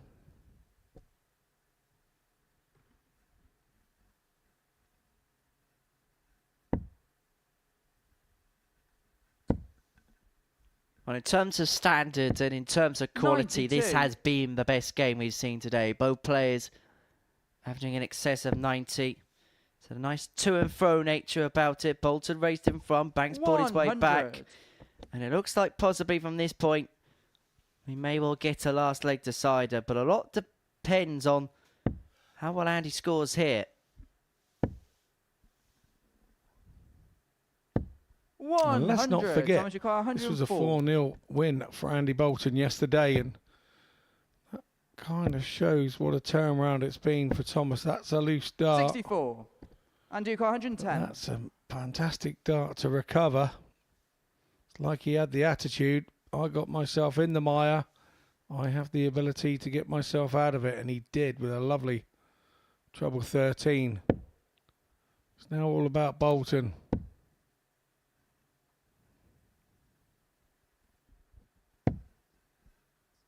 $47. Thomas Ducar, 40. Thomas Banks looking at tops to take us all the way. Double 10. 35. Andy Ducar, 63. Wild miss into the single 15. Allows Andy Boulton here the opportunity to get the job done and to open up a 8-point gap temporarily at the top of the table. Tops. Game shot. And the He's match, found. Andy Boulton. And Andy Boulton is really cruising through this Group A. He's now 8 points clear of the rest of the pack. And he's making this ADC Global Championship look effortlessly easy. You wouldn't see so or say so based on the mannerisms on his face, but he has opened up an 8-point gap with an average of just under 93, 4 from 11 on his doubles. He's beaten Thomas Banks by 4 legs to 2. The Tour champion going well at the Global Championship. And coming up after the break, it is the winner of the Eastern European Festival up against the Belgian Tour champion.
Before the break, Andy Boulton opened up an 8-point gap at the top of Group A with a 4-2 win against Thomas Banks. He moves on to 14 points in the group, and as you can see, everybody else languished on 6. So Boulton, with all the cards stacked in his favour at the top of Group A. Next up for us, Sebastian Bialecki and Brian Raman, a meeting of Poland and Belgium here of the Global Championship. Sebastian Bialecki qualified by winning the Eastern European Festival, whilst Brian Raman topped the Belgian Darts Tour ranking system. What are 2 Belgians playing in this tournament? We're going to see John Desimo in action next week. Here is the winner of the Dimitri Vandenberg Classic to qualify for this particular tournament.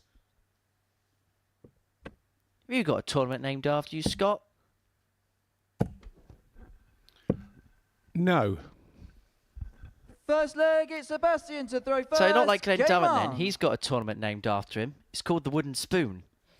I do have my home board named after me, and the plaque has been up above my home board for the last nearly 10 years now.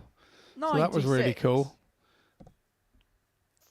But yeah, so that was done by the time I got back with the trophy as well, 85. 24 hours later. So that was really cool, and it's still up there. There's just no pressure every time you play on it because you're supposed to win on it every time, and yeah, everybody wants to beat you on the Scott Mitchell board. But yeah, no, nothing so bland as a tournament being named after me. No. 96. Dimitri's got that honour for the rest of time that he's got a tournament named after him. John Desimo will be in action next week here at the Global Championship, by which point 4 players would already be in the hat for the finals day 44. on Sunday. Now, if you are new to us here at the Global Championship, unlike a regulation Super Series week, where only 1 player progresses through to a Champions Week to pick up £25,000, it's a case of here, the top 4 players, so the semi-finalists on a Saturday night, will qualify for the finals day on the 95. Sunday. We will still play to a winner on the Saturday, which will give us a champion where they'll pick up extra prize money and things along them lines. And then on the Sunday, we'll play down to a champion who will pick up a £25,000 top prize. Certainly not to be sniffed at, and I kind of like the idea to go into the extra day and the straight knockout on the Sunday. 96. I think that's Brian Newcar, 135. a really cool idea. Just slightly different to the norm, and if you stick with us, 320.25, you will see Sebastian Newcar, 74. varying different weeks being added to the Super Series calendar. Double Trouble weeks, Rising Stars week. Game shot in the first leg. Sebastian I'm really looking Bialecki. forward to it, actually. League of Legends week. There's all sorts going on. So Second leg, as the it's Brian Super to throw Series first. Game on. continues on with its longevity, it's coming up with new ideas, which we'll see new faces up 140. there on the live lounge jockey. Yeah, I'm really looking forward to that League of Legends week. I think that's my first week back in the new year. Really looking forward to that. 140. And it's going to start the rumour mill, isn't it? Is Adrian Lewis going to be 100. playing in that week? Is Steve Beaton going to be playing in that week? You know it's going to happen. You know it's going to happen. Who would you like to see at Legends Week? At MSS Darts is our handle. 140. Facebook, X, Instagram. Let us know who you would like to see at the Legends Week in January. 55. Never know, if there's clamour enough for one, we might see if there's a spare spot and invite one. Gotta have Paul Im in. Gotta have Paul Im in. 100. I think he's going to need a private jet for 2025 if he takes up all the offers of invites that he could get 59. around the Sebastian Newcar, globe. 121.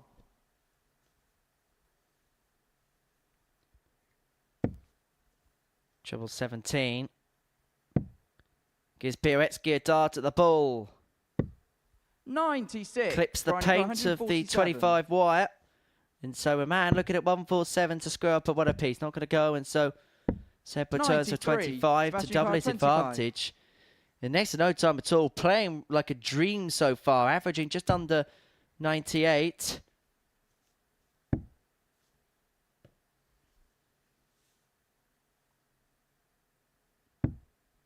But he's not 2-0 up. But a Brian man Newcar, has a 54. chance to equalise the scores here. Double 6. And that's a double he wouldn't have minded because of its central nature. How does he feel about double 3? Tense, it seems. 48. Sebastian Newcar, 8. And now Bialecki gets free in hand to get the break of throw. Double 4. Down for 2s. You can't get any closer, can you?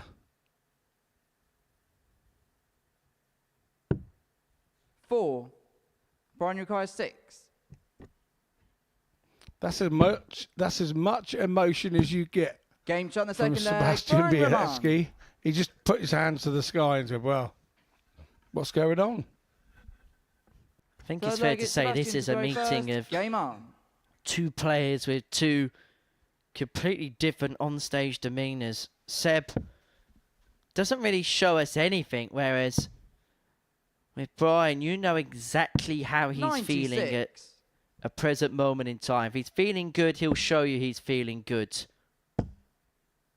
But if things 140. don't go to plan, that frustration can sometimes come out.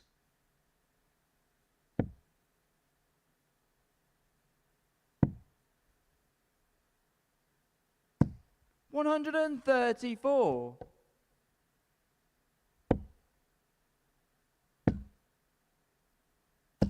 $16. And I do think sometimes with Brian, that frustration is born out of the fact that he knows what he can achieve in the game, what he has done before. And it's almost a want to find and recapture that 133. glory again, which is why sometimes we can occasionally see him boil over at points. Yeah, I mean, you don't go into 40. any world Sebastian, you've got championship anywhere as the 138. number 1 seed if you can't throw a dart. We know that he did that in 2022 with the WDF Lakeside World Championship.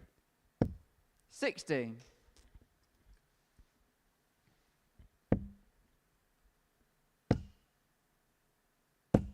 $100. Sebastian inquires 78. 78 for Bialecki to put his nose back in front at 2-1. He's going to have 2 in his hand at double 12. Conceivably, these could have been darts of 3-0. Double 6. 66. Doesn't Brian go. Nicole, 161.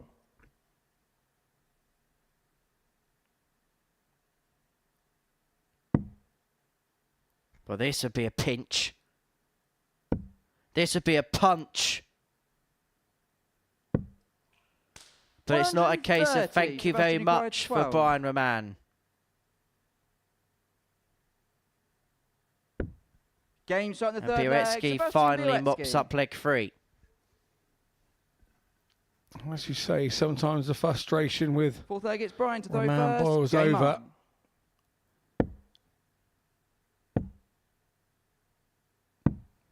$44.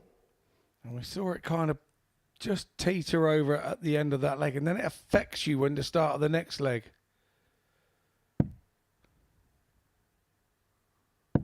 $96.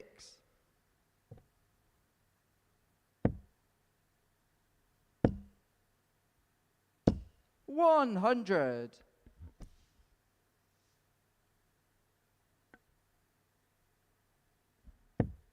Well, Sebastian qualified having topped the Eastern European Darts Festival. Now, that was a one weekend worth 96. of events which came into a final ranking for players. Now, beat some decent opposition to finish top of that particular order of merit. 134. The likes of Titus Kanik and Christoph Kachuk, who are also in the top 3 of that particular order of merit. Over the course of the weekend, Sebastian, over 5 events, 99. hit 46 180s. Had a first 9 average of 100.21 85. and an overall event average of 88.37.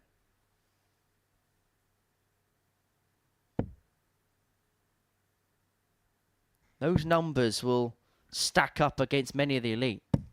Absolutely. 134. Yeah, they Brian Nicole, will. 138.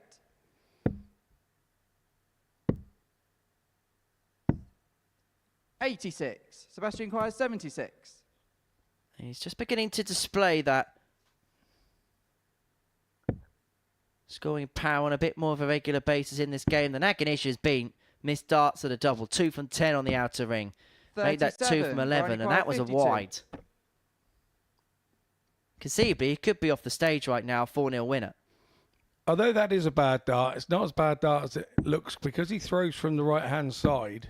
Game shot in the he fourth throws leg. over Brian the Raman. one. So he's just not thrown it with the propulsion that he's had. He's not strayed. He's just not thrown it with the propulsion Fifth it leg, needed. it's Sebastian to So throw when first. it drops low, Game on. because he's thrown over the one from the right-hand side, it drops in. Raman makes no mistake.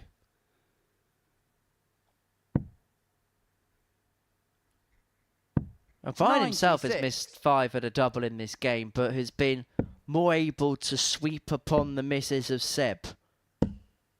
77. He's been hanging around the periphery for large chunks of this game as Brian, but has been able to claw a couple of legs on throw that perhaps he shouldn't have. 47. As long as you're not thinking as opponent, I should have all these in the bag and be gone at 60. 4-0. You can still go on and win the game. If you start thinking like that, you cause yourself all sorts of problems between the year-olds. 180.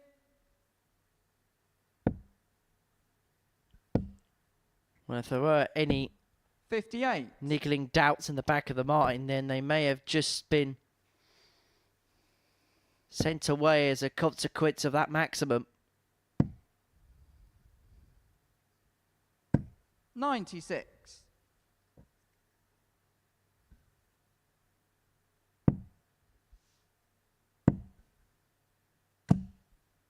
$47. Sebastian Quiet, 82. First time we've really seen Brian frustrated in this contest, 25 which scores. perhaps may well be a telling tale for Sebastian Bialecki as to where his opponent is at and where he feels he is in this 42. game.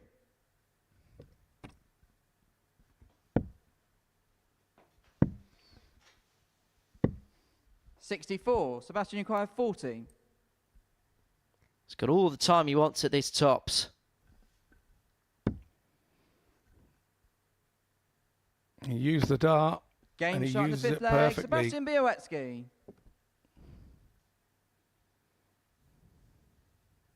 Bialecki 3-2 Fifth to the leg, good, it's a leg Brian to away throw from first. Game on. what would be a second victory from his 3 matches today. He'd put him into second position in the table at the 59. expense of Brian Raman.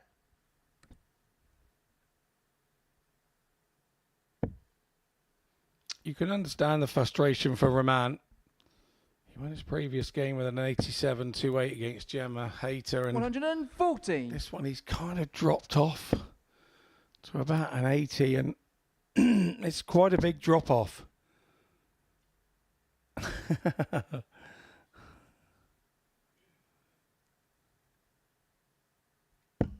81. He is good viewing.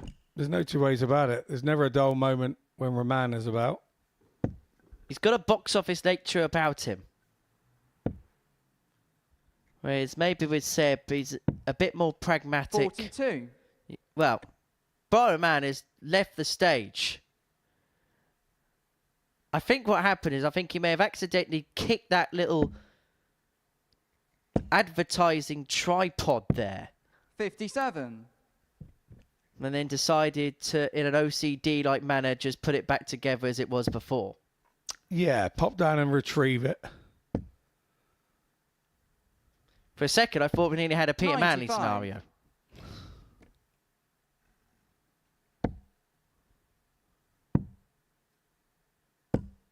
$59.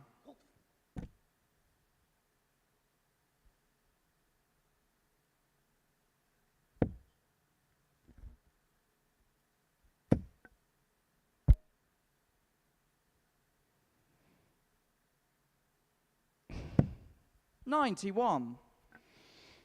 Wise move there from Bialecki. He blocked the treble and headed back off. 140. Sebastian Coy, 133. More frustration for Raman. He's struggling to hit, and then he hits 2 in a 140 visit. So treble 20, treble 19. He'll go up for the 14 now and tidy it up. 93. Brian Coy, 105. Hail Mary time for a man. One dart to save this match at double 16, 73. but the opportunity comes and goes. And so for Sebastian Bialecki, Nikolaou, 40. tops to seal his second win of the day. Game shot. Nicely and the done match. by Bialecki. Sebastian Bialecki. In what can be a tough game when your opponent is sort of in it and then out of it and in it, but he gets the job done. 4-2. Just having a little word with George, our referee there. Here's the averages. Just off the 90 at 88.89 for Sebastian.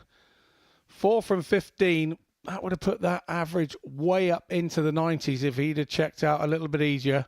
Raman 79 average. He's dropped off from his previous game, probably caused him the problem.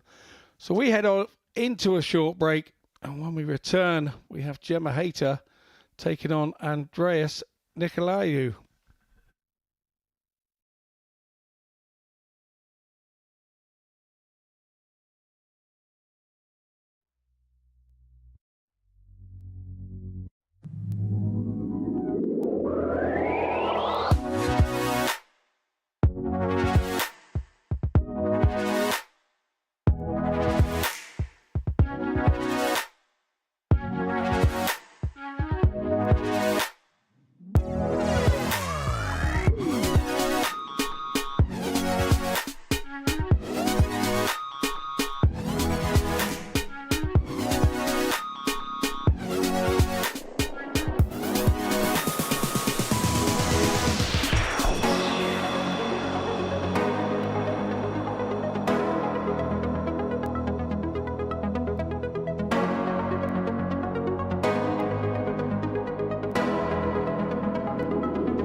Welcome back to the Global Championship here on Pluto TV, where before the break, Sebastian Bialecki got the better of Brian Raman by 4 legs to 2. That moves him on to 8 points in the group, ahead of our final match from the third cycle of games. It sees Andreas Nikolaou and Gemma Hayter go toe-to-toe. The Cypriot, who had a really good first day here in the Live Lounge, hasn't quite lived up to the billing on Tuesday. I think it's Gemma Hayter will probably have the same feeling going into this particular match, where Monday was so good to her, 6 points for a possible 10, but still looking to pick up that elusive first win after defeats to Addie Boulton and Brian Raman, respectively, at the beginning of the day. As for Andreas, he lost out 4-0 to Sebastian Bialecki in his opening match. In fact, He's yet to pick up a leg so far today because he lost his second game 4-0 to Andy Boulton. So everything that was so good on Monday has seemingly moved in the opposite direction on Tuesday for Andreas. And I suppose the key for him will be just to try and stop the rot some way or another, Scott. Yeah, you know, he just hasn't managed the levels that he had yesterday. We feared that could happen because he had such a good opening day. He came through the door not knowing what to expect, and you kind of lap it up as a new player. You lap up what's going on. You get excited about it all, and you stay level. First leg, it's Gemma to throw first. When he Game on. kind of left the building yesterday, he was thinking, I know what I'm doing. I know what it's all about now. And he did leave the building losing a tight game and ruin 60. a chance or two there. So as he overnight thought about that loss when he left the building yesterday, come back in and sort of maybe overthinking, trying to make sure that doesn't happen again. And then ultimately it gets worse. Sometimes as a player you go 60. up to the board thinking, I've just hit a ton and it could have been a 140. And you rue that, and then the next time you go up, you hit 45 and think, I wish I'd had a ton.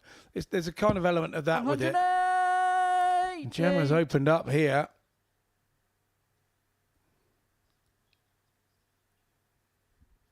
$61.80, and if he didn't know he was going to be in another big game, he's just worked it out.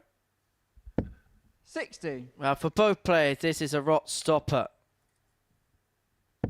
Possibly the ideal time for one to play the other, just to build up a bit of confidence, just to galvanise 85. themselves back together.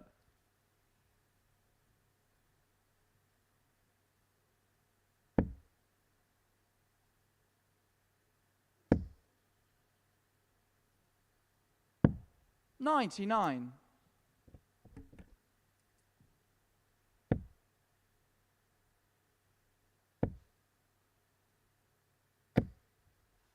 $100. Well, Gemma's left herself on a 2-darter after 12 on throw in the opening leg.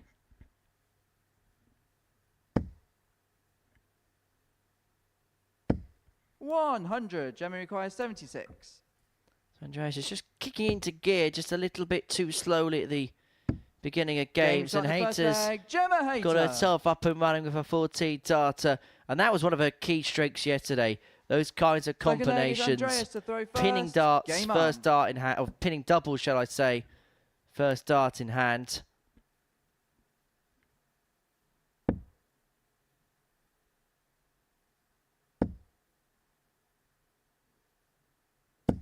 $140.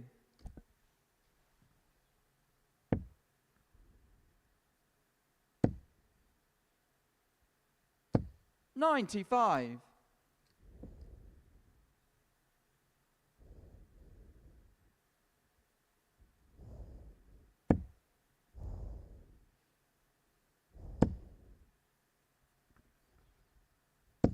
There was loads of space there for that 180, wasn't there? He'd crammed two over to the right-hand side and had the adjustment. 26.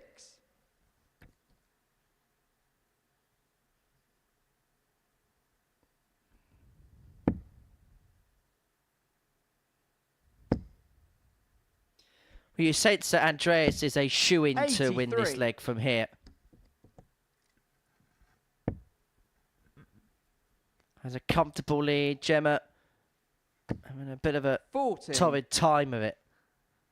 Andreas A requires 14 98. darter for her in the opening leg, but she's hardly made any inroads after 9.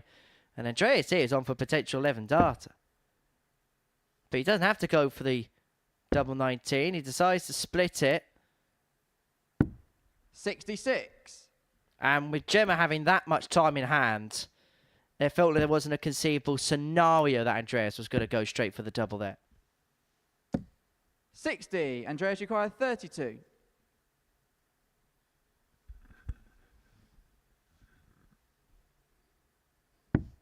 Game shot in the second No leg. mistakes for Andreas Nikolaou to level up at 1-1.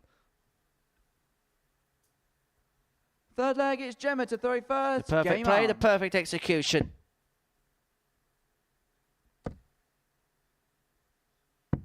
$97.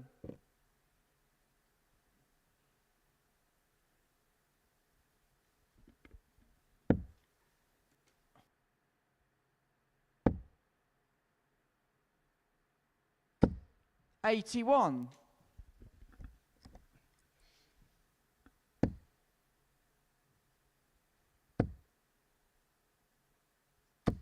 $121.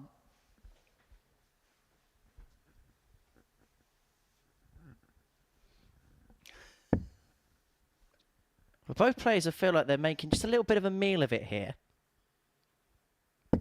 140. Kind of understand it because of the way that their days have gone so far. And I can imagine there's a feeling that maybe there's a feeling of trying too 60. hard. Trying to make something happen and trying too hard to do it. Yeah, and they both know that this is a good opportunity to win a game. And I did say earlier, these two were practicing in the back room together and doing shots together and stuff. 100. That's sort of, you know, one leaves it for the other and blah, blah, blah. So do they know their game too well already just by having a 76. 20-minute practice together or so this morning? But Gemma's struggling to keep her darts in the board here. That's the second one that's dropped out and caused her an issue. I don't know whether that was a flight-on-flight sort of out or these blade wires, if you do hit them right on the corners, 147. they tend not to drift round. They're quite a hard spot on the outer edges. 85. Andreas, Well, requires Andreas 40. is really beginning to up the level here. This would be for back-to-back 13 darters if he pins this first time. He's got a cracking guide, though. Game shot in the third leg. Andreas Uses it Nikolaou. perfectly. 2-1 to the good, averaging 101. He's got the break. And maybe he's just awakening Fourth leg to is the Andreas task throw on this first. Tuesday. Game on. It was slumberous at the start, but now beginning to go through the gears.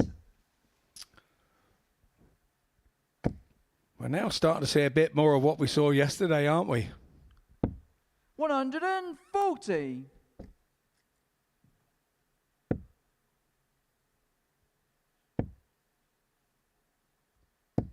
$60. Let's have a look at how the players' darts go into the ball. We've spoken a lot about the action, but we haven't spoken a lot about the entry, which in terms of when it actually enters the ball, there's nothing wrong with it. It stands up to attention quite 83. nicely, and anything above is a perfect guide for him. And Gemma, pretty much the same. The darts float into the ball, but they also stand up quite nicely. Yeah, I think you saw a 59. lovely shot there of exactly what Andreas does. Because he stands over to the right, the angle of the dart is going in straight to where he stood. If that makes any sense whatsoever. 83. Because from the angle, it looks like the dart's in the board on an angle, but it's not. And Gemma's are very similar. She stands over to the right, and it looks like the dart's kicking 100. its backside out to the right, but it's not. It's actually going straight. It's the angle that the player is stood. Basically, to the eye line, it looks straight. Yeah, absolutely. Yeah, absolutely. 43. Well, the scoreline says 2-1 to the Cypriot. But it may not be for much longer. 80. Andreas, you got 152. Gemma's second 180 in this match. 63 scores to 89 left. Well, the 152 has been the most popular Tumpush 82. checkout this Gemma week, got 102. as has the 102.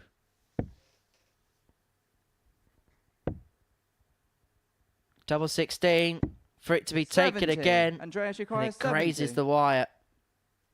And how close the margins can be. Hayter, a coat of paint away from a level match. Andreas now looking for a 3-1 advantage. And he gets 2 in his hand at what seems like his favourite double on double 8. No score. Gemma require 32. That was a wild last one, which drags into the singles 16.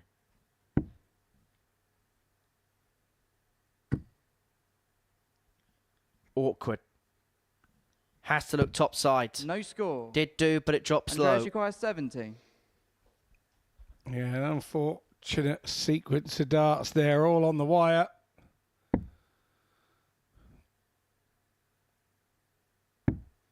Game shot in the fourth Nicely leg. done. Andreas Nikolaou. Unfortunately, Gemma's missed, punished there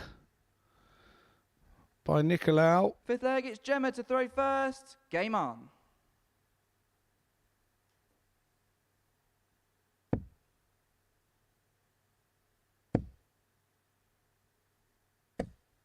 $120. Another one drops out of the board for Gemma. Look at that. And now they're nailed on 180 all over it. She's already hit 2. That would have been the third. 60.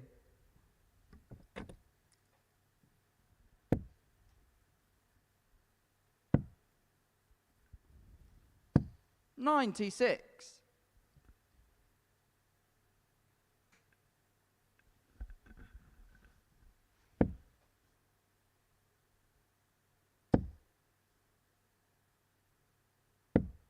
$100.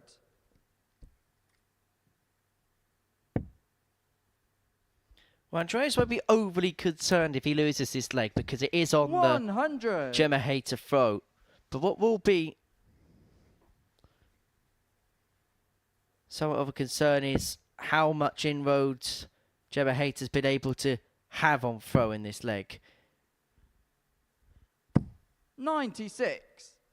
6 on 185 to bring it back to 3-2 and then force the Cypriot to serve this game out.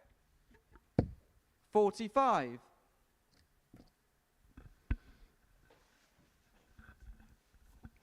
Gemma needed a little more there, really.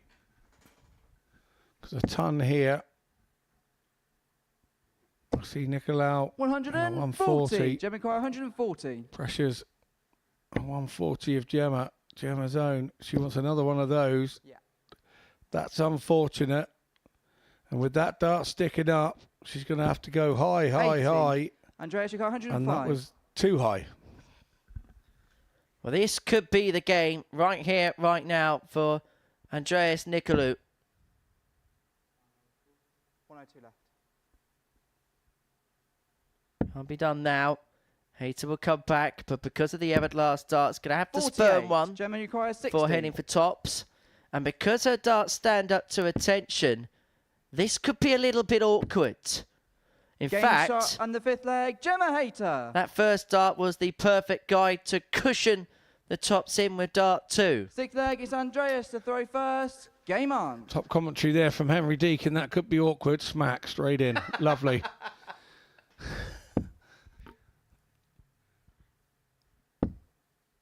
We've been calling it commentator's curse all day, but 60. I just think that we shouldn't comment. I'll tell you what, Scott, I reckon we should just shut up for the whole leg. 140. Yeah, maybe.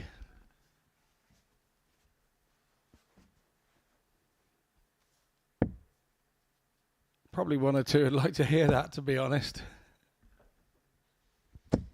Don't give them ideas. 140.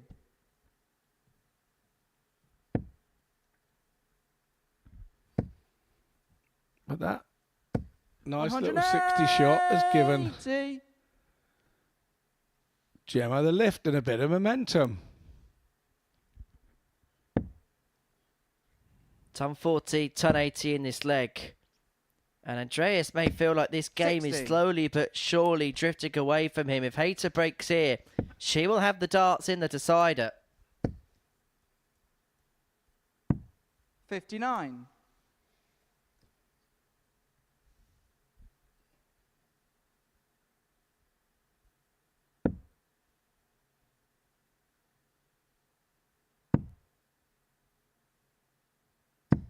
$39. Gemma require 122.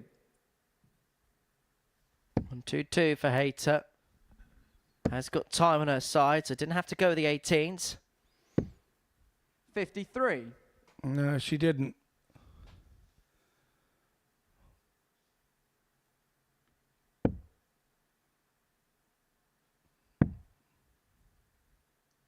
She was going for the bullseye on 25 there to get her round to a 128. Gemma simple requires 69. two-dart finish. Didn't happen.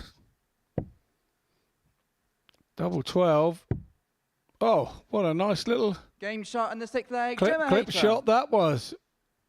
George, the statue referee, had to move to see that it was in. Leg, it's Gemma to throw first. Game on. That first dart's perfect. 120. And another one on the floor. That's 2 that she's had. She's almost too good at following the dart. It's 2 that she's had in that very situation where she's looking like 180 all over it. 100. There is a line of thought that 137. point maintenance sometimes is needed, because what happens, you can wear the point to a sort of blunt end, and then if they then get a kind of flat spot or not a sharp spot on it, it'll be like a hammerhead hitting a nail, basically. 137. So you will get darts drop out. So I've always been advised to sort of sharpen my points a little bit, just rub them up to like a 65% bevel. 45. So that should you hit these blade type wires straight on, the forward propulsion will help it divert one way or the other. It might only just hang on, but it will save you having to pick it up off the floor, and you'll have the bonus 80. of scoring the points if it stays in. So there's your tip of the day. Sharpen those points to a 65% bevel. Scotty Dogs, top tip. 60. That's the only one I got. I'm sure we'll find some more out over the course of our fortnight together. I'm sure we will indeed. 45. Gemma requires Well, 139. Both players on 139 after 12 in this decided. Gemma Hayter with the advantage of throw, thus gets first poke. She's unable to take. Andreas readied himself in the background. 59. Rafael Andreas Nadal-like 139. in terms of his pre-throw preparation. But unlike Rafa, there's no ace finish for Andreas. 62 remaining. 87. 52 if he returns. But for Gemma Hayter, a match-winning opportunity here and now. One dart at tops. 40. Is not found. Andreas requires 52.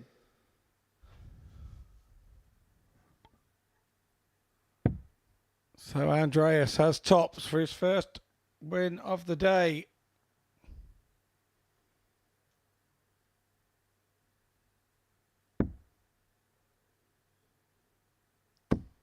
Game shot. And the Uses the match. dart Andreas nicely. Nikolaou.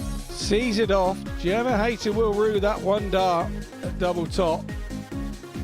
Tightly fought and contested game, and the averages actually say that too. Andreas packs his suitcase there on the side with his darts. Gemma Hayter, 85.92. Good average from her. 89 from Andreas.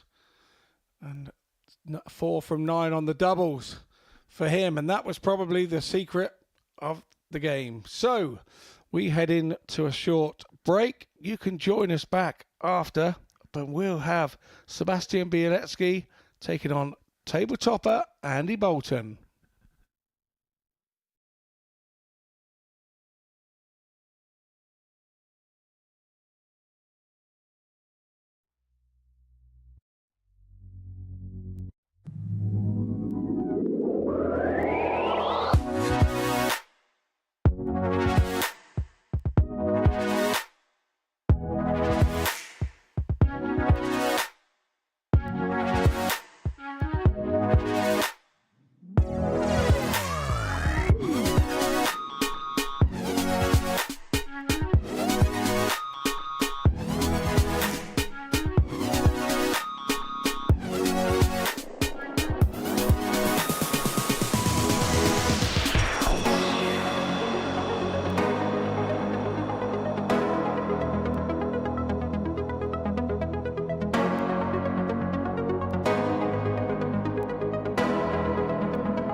Hello everybody, welcome back. This is the ADC Global Championship live on Pluto TV. We've completed 9 games on this Tuesday, and this is what we have seen.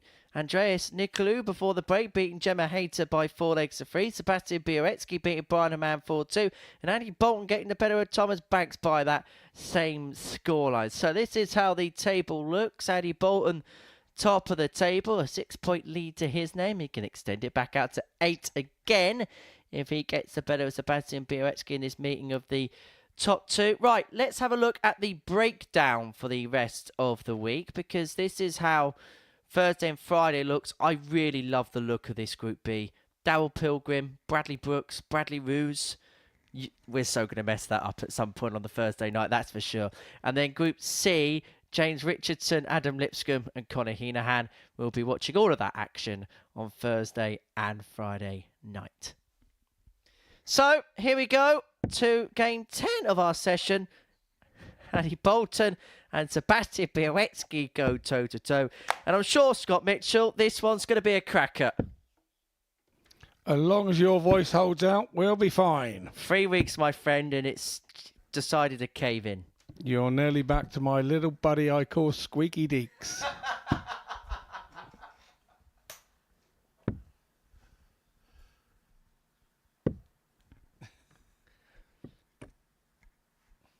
Well, for Boulton, the opportunity, as I mentioned a couple of moments ago, to go 8 points clear at the top of the group.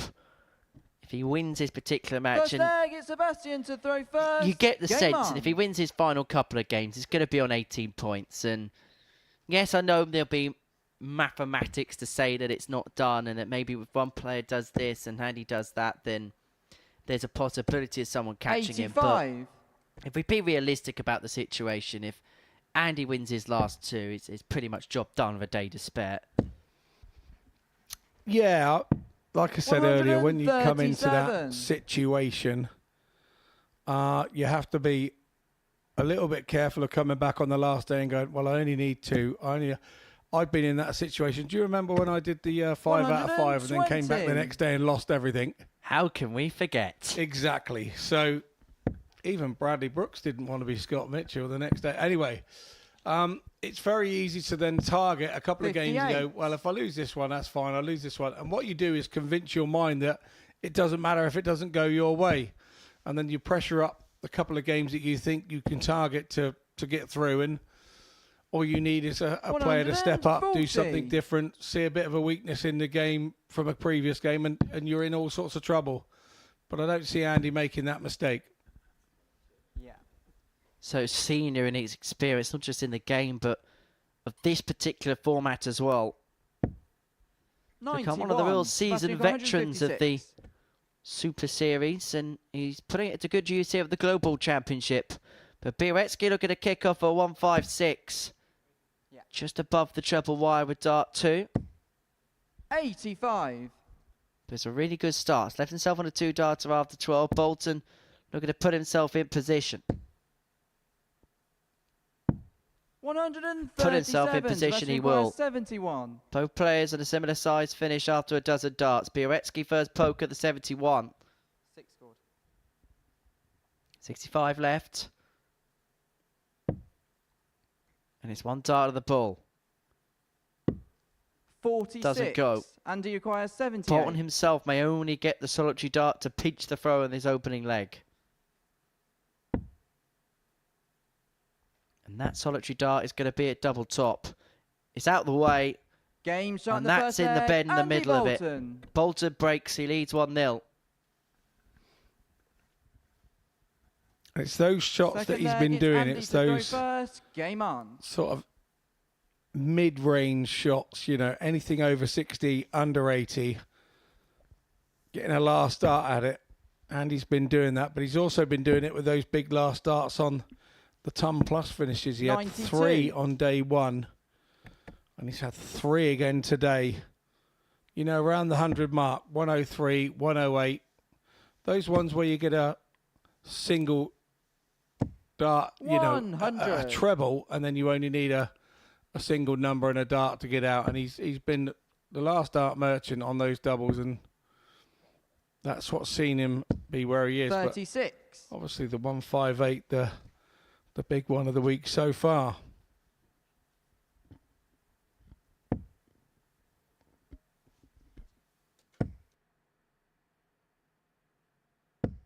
$100.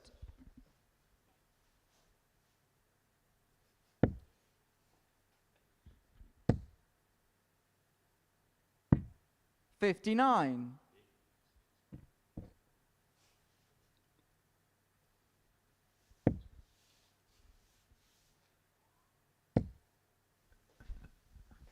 Well, Boulton's taken the early ascendancy in this contest, but 135. Bialecki looking to bite back. But the problem with that 555 was that all he could then leave himself on following the first dart was a bogey number. Yeah, he had nowhere else he could go. 140.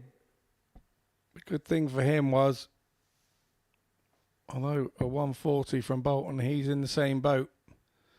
Wasn't able to leave anything. And 9 times out of 10 when you leave a bogey, like a 166, 126. 159, you hit 2 trebles the first visit and you think, oh, just if something different would have happened.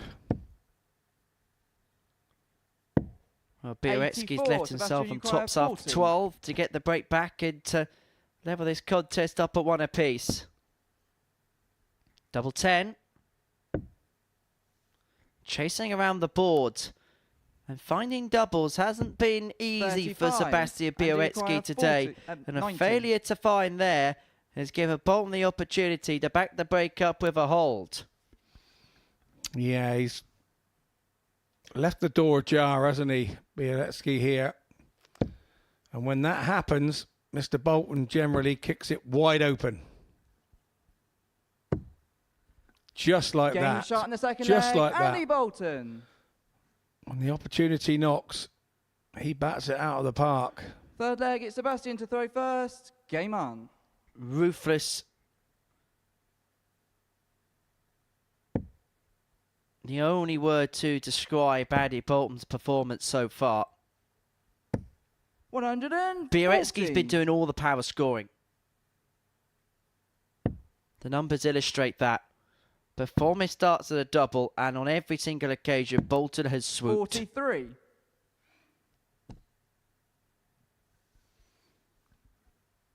Yeah, if you're doing 101 average and you're sat on 0 legs in your part, you're scoring well. 140. It's those missed darts that are costing you, and even though you're missing darts, the average is still right up there. With that 140 just 96. popped up to a 104, but Boulton on an 87.77 is the one with the 2 points in the leg box on the right side of his scoreboard. 100. The scoring hasn't been an issue all day for Seb, but this week we're seeing him miss more darts at a double than I can ever 60. conceivably Sebastian think of him doing 121. so. He's not somebody you associate with missing in clusters. Or he may take this out though. 85. Clips the wire. But he has got time on his side.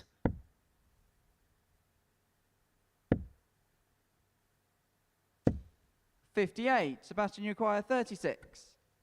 Double 18.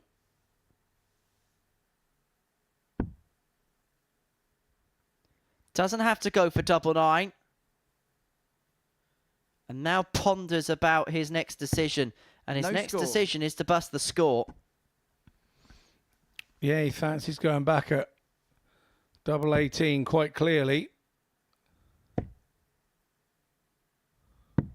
59. Sebastian, you require 36. 2 18s to bring it back Game to shot in 2-1. the third leg. Sebastian Bialecki. He took his while about it, but he had a while to take. He had plenty of time. Fourth leg is Andy to throw first. Game on. Well, it's the one advantage of scoring as heavily as Sebastian does is that you do get more chances to get yourself out of jail. 43. The issue is if you continue to miss those opportunities and your opponents tend to pounce more, then the confidence begins to be shot at, and then we see so many times that scoring power just begin to wane 96. somewhat. And I suppose if we're going to be really cruel to be kind in our assessment of Seb, because he is going on to the Pro Tour next year, where the opposition gets a lot harder. He won't be able to have those types of legs on the Pro Tour. He will lose them. Simple as that. 96. Yeah, the Pro Tours are ruthless. If you sat on a double after 9 and lose the leg, it's just 96. ruthless. And it's getting harder and harder and harder. And Chris Mason sits in this seat a lot, and he mentions about the big difference between the top players here and then the players that go on to succeed on the Pro Tour. And he often mentions the A game of a lot of the top players here compared to those in the 1-8. There's not a comparison. They're pretty much on an even kilter. 125. But the biggest difference is that B game to get them out of jail when they're not at their best. For a lot of players here, isn't quite equivalent to those that are on tour. Yeah, no, I agree with that. And the difference can be 58. a 1 or 2 darts difference 97. over 4 legs. We're not talking, so like half a dart a leg is the equivalent. There's not a lot in it. And it's all about moments. And it's moments like Game shot in these the 4th leg, Andy Boulton. that make the difference. And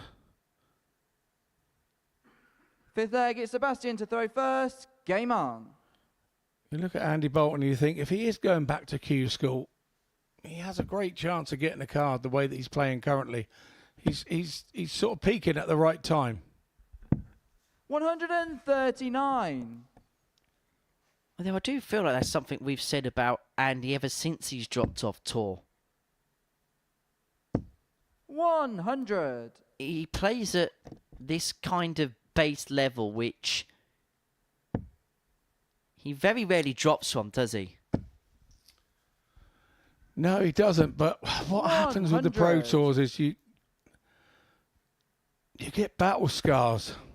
You do get battle scars, and if you have a couple of weeks on the, a couple of runs on the trot where you don't 100. get through that first round, it then becomes very difficult mentally, because you then start to get first round phobia, and you make it so much bigger than what it is, and then you'll 85. drop on somebody, which we say about there's no easy draws, there's favourable draws, and it's nice to drop on somebody. So a favourable draw will be dropping on somebody 100. that's doing the same as you.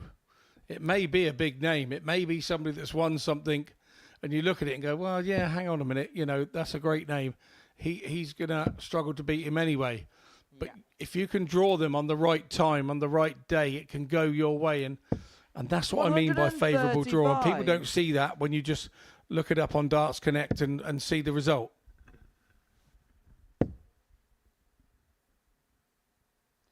But I'll just have a look round to check whether that second dart was in. The flight of the first dart's pretty much obscuring the treble target there. 130. He's down for the ball with Sebastian dart Nikolaou, 3. 42. Finds it. Leaves himself on a manageable 2-darter for the match if Seb cannot take out this 42. A slip with dart 1. 15 scored. And so 1 dart in his hand at double 8. 26. Andy requires 71. And once again, when it's not going your way, it's not going your way. That is right on the wire again. And when it left his hand, he'd have thought that had been in. And here comes Boulton, Game shot. doing what and the Andy match, Boulton Andy does. Boulton. And he knows that's a big game in the context of the group. The one that could come back and catch him would be Seb. And you can see him celebrating that because he knows it. It's a 4-1 win for Andy Boulton. He stays top of the group by a country mile. And I have to say, his finishing there was superb. 4 from 5. Look at it, 80%. Figures you dream of. 91 was his average. 93 for Seb. But it's Andy Boulton that adds the 2 points to his top of the table. So we head off into a short break. And when we return, we will bring you Thomas Banks taking on Gemma Hayter.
It's the Amateur Darts Circuit's inaugural Global Championship here at the Live Lounge in Porto. It's coming to you on Pluto TV, and we are watching Thomas Banks and Gemma Hayter in action in our 11th game of the session. For Thomas, it's been a Group A which hasn't really gone to plan. He can move into third spot in the table with a win here. But he's got a big issue in terms of the legs difference. -12 going into this one. In fact, Gemma Hayter actually began the session second in the league table and now finds herself fifth. She's yet to pick up a win on this Tuesday up against Thomas Banks, who, I'm going to be honest, Scott, 43. I can't make heads or tails of his day so far. He struggled at the start against Brian Raman. Then came back from 3-0 down to beat Sebastian Bialecki 4-3, and then put in a decent performance and then lost 4-2 to Andy Boulton. It feels like he's bringing in the right direction, but you don't quite know whether he's fully there yet. 140. Well, if you can't make head and tail of it.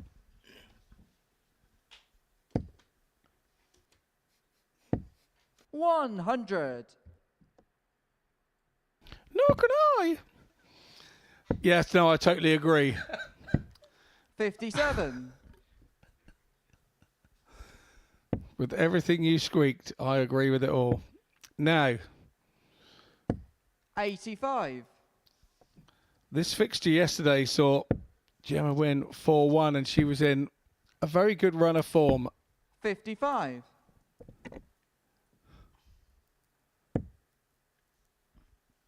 She played well in her last game and came up with nothing. And as the day goes on, when you're not winning games, it then starts to become a grind and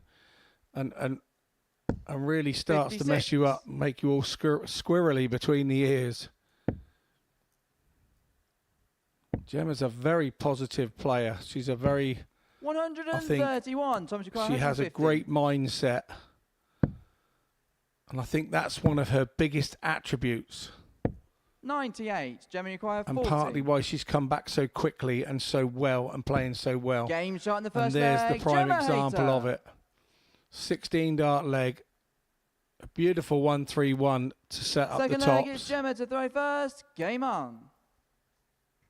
So Hayter taking out the opening leg of this contest. Break of throw for her. 55.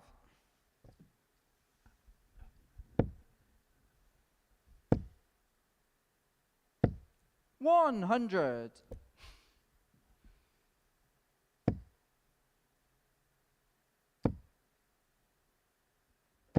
180. Well, that's Gemma's first maximum of the contest. Really beginning to go through the gears and go up through the 60. levels is Gemma in this game. She had a rally, didn't she, in her game against Andreas. Brought the average up from what was quite a low base 100. in matches 1 and 2 of the day.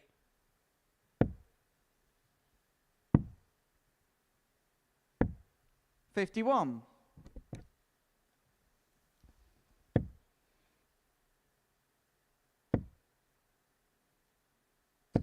$95. I think Gemma, the more that Thomas gives stuff away of how frustrated he is, the better Gemma will be. 92. She's Gemma been requires around long enough. 71. Although she's had a break out of the game, she knows and she understands when her opponent is frustrated, and that makes the game very much easier 51. to play.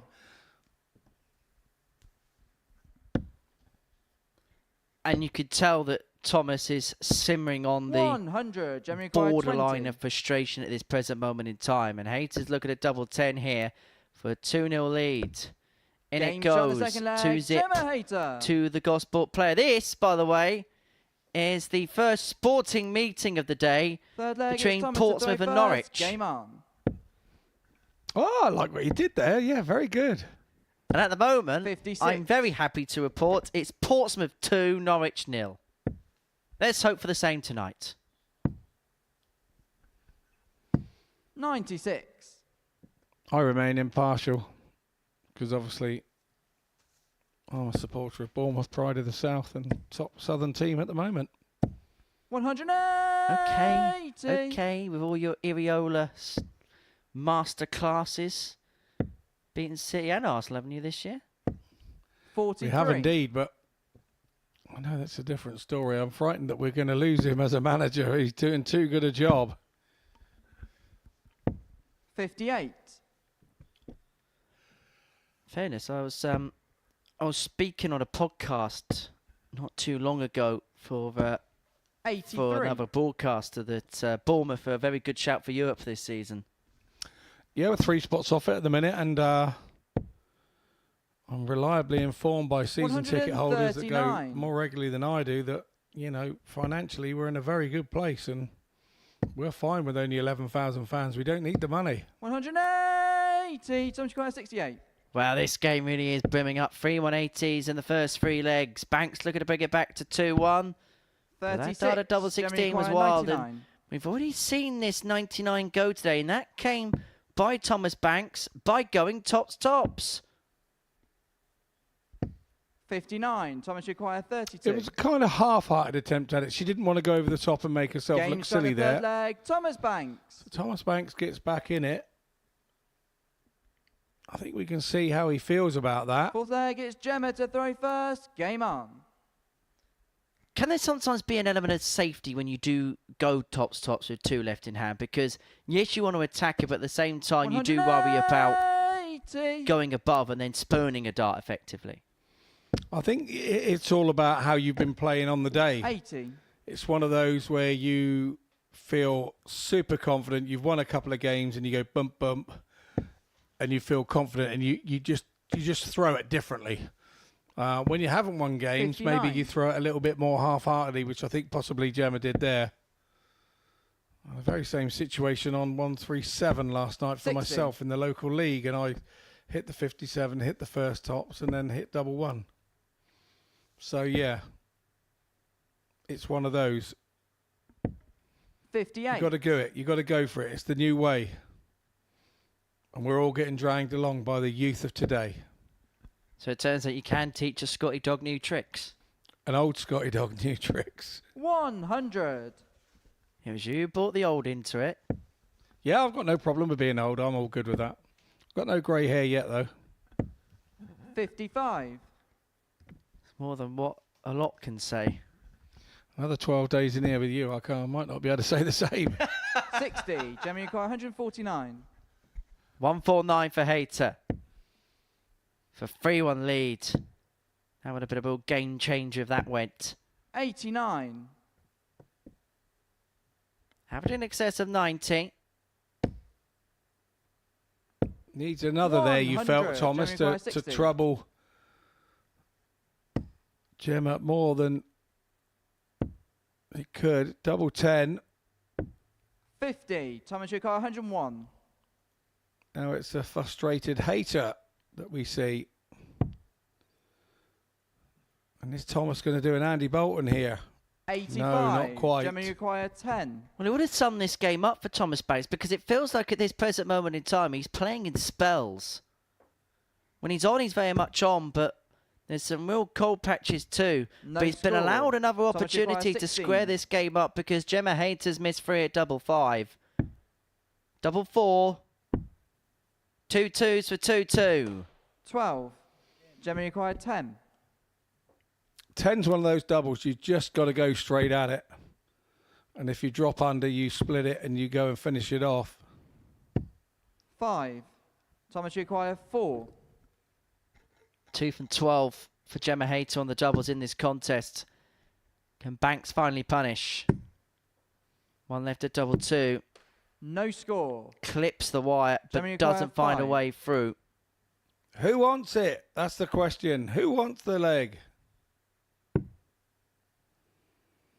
It is gift wrap for Christmas for whoever 1. gets it. Thomas Yukai, 4. Who's going to step in? Game shot in the It's fourth Thomas leg. Banks. Thomas Banks. And we're level at 2-2. Well, that was a bit of a whamageddon leg, Fifth wasn't leg, it? It's Thomas to throw first. Game on. I call one of those legs the average destroyer. And it has done exactly that. Although Thomas is doing his best to restore the maximum there. You don't see too many 25 dart breaks of throw. 140. You don't. And a wise old head told me back in the day, win those scrappy legs because you don't 137. get those back. And that has been the case in all my darting life. It's a true statement.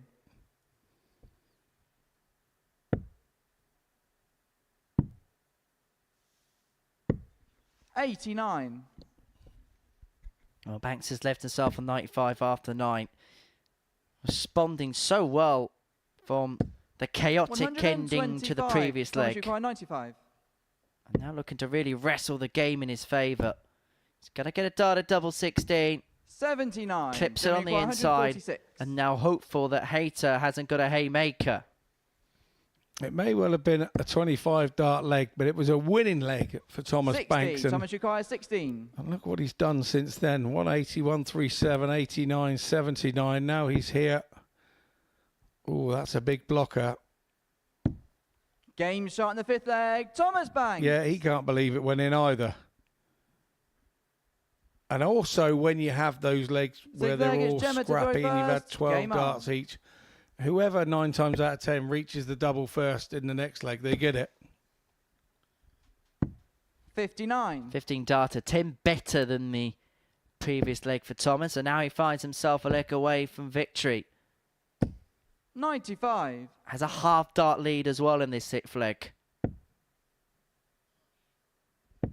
And when would you put Thomas onto 8 points? 45. But at some point in this group, he's going to have to find a big win to wrestle that leg's difference somewhat back into his 100. favour. Because of a lot of heavy defeats when he has been beaten, narrow wins are doing no favours for him in that particular 58. department. No, not at all.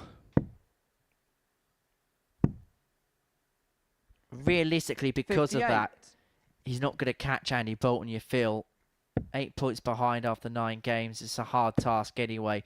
But we're looking at it probably more from a Group B 60. perspective where it's such a tight race that everybody's picking up points over one another that he needs to find a biggie against somebody somewhere 95. to give himself the best possible chance.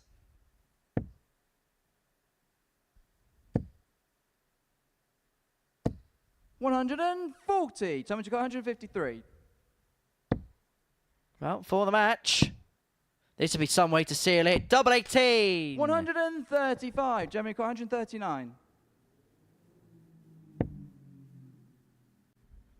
Hayter unable to take out the 139. And so 59. Thomas Banks Thomas Yukai, looking 18. at double 9 to complete a 4-2 victory. And to follow a similar path to yesterday, 10. where a slow start was Germany nearly require followed up by a 18. decent beginning to the end.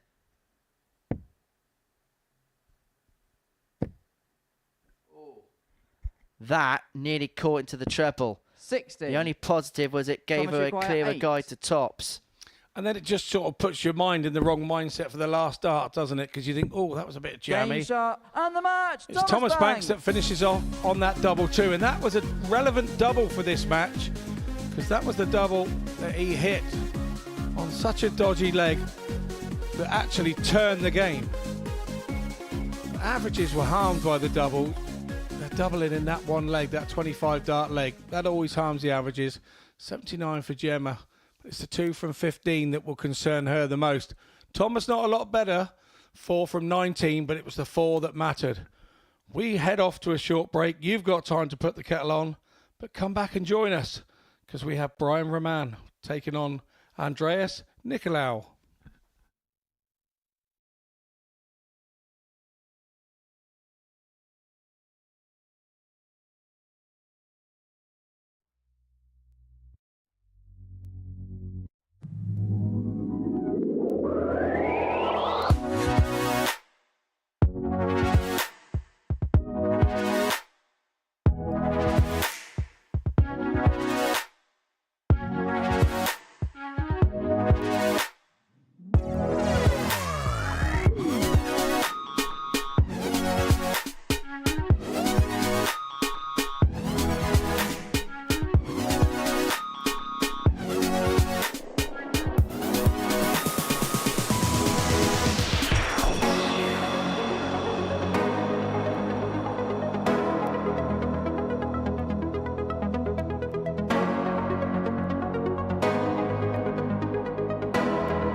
Everything from now is a Welsh accent. Right. 1. But like this, well, thanks for that. No. Just Was 2, and then a ginger celebrity. 2. 2 for the old Jake from the Tweenies. He's going to weigh me in a minute. Just into that one. I'm there, not an mate. aggressive person. Oh, hold on. What's happened? Here's one part of the roads. All right, all right. Available after this session is completed on Pluto TV at 2:30. We prank dart players like Anton Deck, to be honest. The prank worked really well because I actually thought Owen Binks was being serious. But you could watch that 2:30 on Pluto TV. That on top of 24 hours of darting content available every single day. And so let's get into the crux of our next match, which sees Brian Raman and Andreas Nikolaou go toe-to-toe, Belgium against Cyprus in our 12th game of the session. Raman, who finds himself 5th in the table on 6 points. He can move up to 2nd with a win here against the Cypriot, who has had just the solitary success on Tuesday. However, that solitary success did come last time out, and with a decent performance against Gemma Hayter, winning by 4-3. 4 from 9 on the doubles. It was a decent performance there after what was a slow start to the day. After what was a really good Monday here at the Live Lounge for him. First leg, it's Brian to throw first. That's a Brian Game Raman. on. I think he would have been happy enough his first 2 performances. A couple of 87 averages, a couple 58. of big wins against Thomas Banks and Gemma Hayter. But will be slightly irked about the way he performed last time out against Sebastian. Sub 80 average and 6 missed darts at a double. 140. Yeah, I agree wholeheartedly with that statement. I think that 58. the other disadvantage, he has been against the darts against the better players, so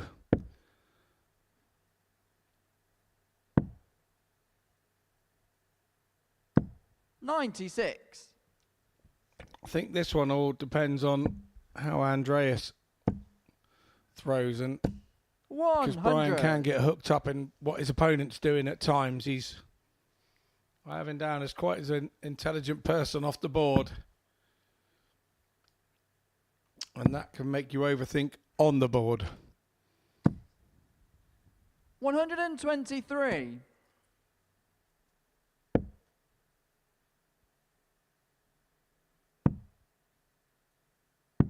96. Andreas Yukai, 142.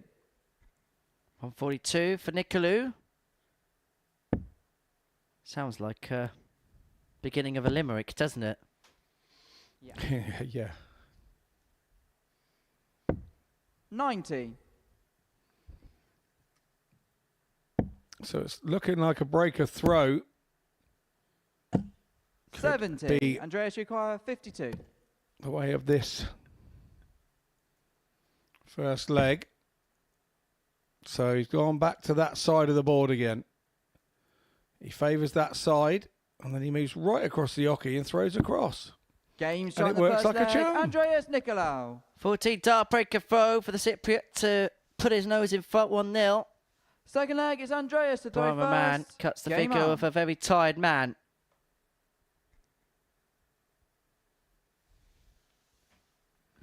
A bite of the flight, which back in the day when Phil Taylor was in his pomp was usually the sign that he was just beginning to feel it 30. a little bit.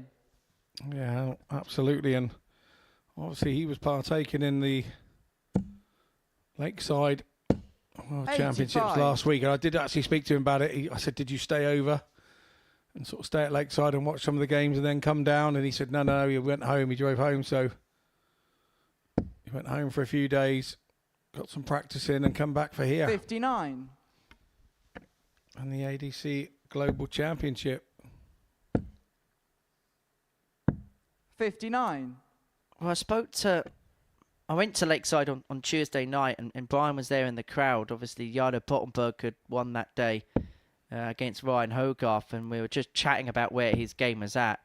And he said that he was feeling that his game was in a really good position 58. to go deep in that championship. And he'd end up, ironically, going out the next day to Francois Schreyen, who got through to the semi-finals of that competition. 58. But he believes he's beginning to really build in the right direction again. And it's felt like this year, coming off tour, obviously having the shoulder injury and then surgery and things like that, there's been a real sense and a real feeling that everything's been about rebuilding. 100. But that finally, towards the latter end of the year, things are beginning to click into place a little bit better. 99. Yeah, totally understand that. You have periods in the year where you're playing well, and you have periods in the year where you're not playing quite so well. And the reason of that is you're comparing your bad times to your really good times, and sometimes that's a mistake, because all you do is drag yourself down if you do that. But yeah, I understand where he's coming from. 40. Yeah, Francois was having a good week and went on to make the semi-finals at Lakeside, didn't he? And then fell in that pit and hole on the Lakeside stage in the semi-final. He was just so unfortunate that he didn't get a set. Just didn't happen for him. Yeah, got battered in that semi-final to Shane McGurk. I suppose at least you can say he lost to the winner, but yeah, that must be a disappointing semi-final, disappointing outlook. Double 16 for 112. Game shot in the second leg. Andreas Superb Nikolaou. from the Cypriot. And Andreas Nikolaou opens up a 2-0 lead. Third leg is It's Brian his to throw second first. Game Tumpers on. checker of the week. His previous one was to win his first match. 30.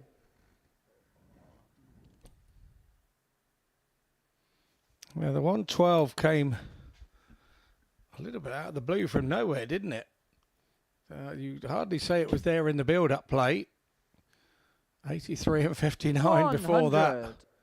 112. But is that going to give him the lift for the rest of the match now that he's 2-0 up? I don't know about you, Scott, but the more I'm seeing of Andreas, the more I feel like he could be very, very streaky at times. That's the word I was thinking of. It is streaky. You're absolutely right. 90.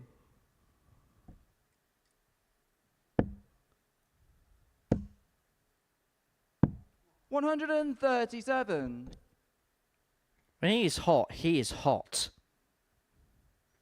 But there has been one or two performances which have just been a little bit below par at times. But actually, having seen him for a couple of days, how would you assess 45. his chances of getting through to Saturday, irrespective of whether it's B or C? I think a reset would do him good. 140. I think a reset would do him good, but I think he's got to continue to keep learning in this Group A. And yeah, we've just had a shot there where I've just watched Andreas line up. He's lined up in a totally different place than he did the throw before. Quite strange. 53. Something we're going to have to get to the bottom of. Andreas Ukoi 170. He took out the 112 in the previous leg. Can he find the fish here? Another. And perhaps it would have been ironic if somebody 98, called Brian Blue Nicolai, would have 41. reeled in the fish. Because he wouldn't have been blue for long, would he? 9. Andreas Ukoi 72. For the double break. Raman has missed a couple to bring it back to within one. Nikolaou's going to get one. A double top for 3-0 and for daylight. 52. Brian Ukoi 32.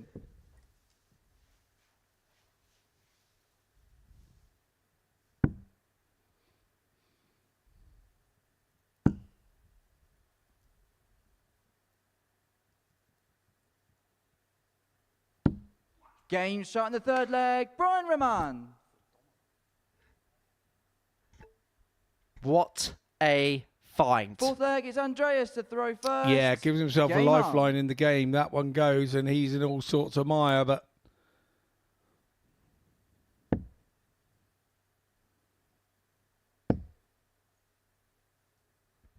one could say that Andreas' 60. start at double top made him blue. Double D, double died. 100.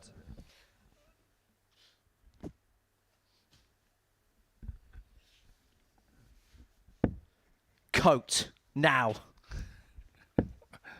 I'm here all week, brother. 100. Looks like I'm rubbing off on you, ain't I, already? Yeah, you are. 43. Incidentally, we asked earlier about who would you like at a Legends Week at the Super League. I actually had a couple of tweets that have come in, so thank you for getting in touch with us. 100. One saying, has to be Lim. I think we're going to get a lot of people wanting Paul Lim to play in that. And a message from Carl, 134. who says he'd like to see Shane Burgess on Legends Week. Haven't seen Shane in a while. Is he still playing? I think he did some of the seniors tour early on, but I've not seen him at any lately. 91.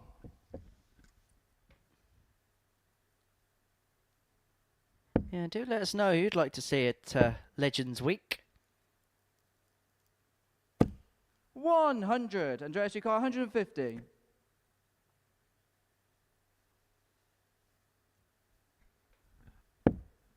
Another, and that sat perfectly for one more. Just drags below. And a man 134. Brian Yukar, 124. has already taken this finish out today.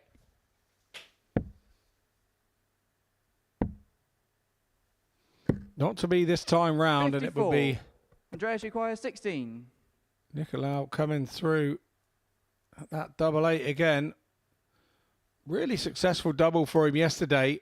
Hasn't too many chances at it today. Game shot in the fourth leg. Andreas again, Nikolaou. Kisses the flight, sends it on its way, and double eight is Fifth leg is nailed. Brian to throw first. Game on. Shake of the head from Raman shows this how disgruntled he is over it, and 90. it was a nod of the head as a yes from Nikolaou. So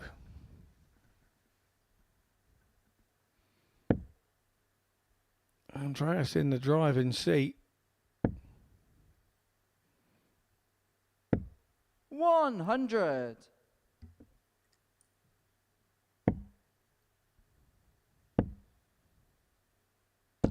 $95.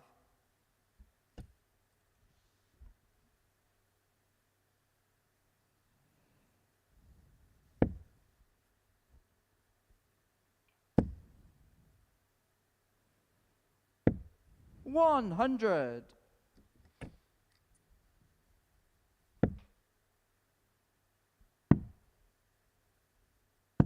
96. Good find from Raman there with the last dart. Just keeps him a touch in front.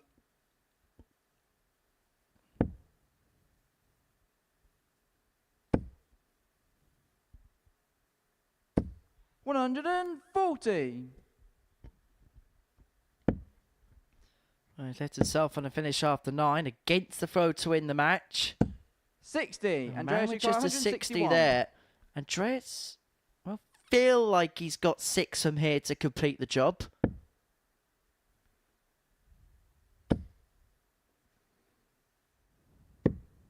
$65. Brian Yukar, 160. Well, this would be some way to save it. Well, this would be some way to save it. Tops. Oh, Game that's a shot Hail of Mary and a Brian half from Brian Raman. Raman. His back was against the wall. It was probably his final shot. And he Six finds legs, a Andreas to throw 160 first. to save his skin. Game on.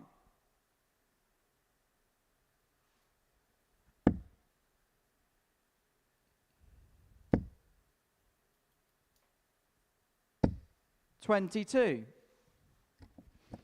Has it rocked Nikolaou here? At 160, has it rocked him? He looked in cruise control 60. at 3-1. Raman had a nice tidy leg, and that was a lovely finish to see the leg off. Well, that's the class of the quality that he has, and he has in an abundance. 140. He hasn't been able to unlock it as often as he would have liked in 2024. But when he gets going, 44. boy, does he get going. And this is where the experience of Brian can really come into play.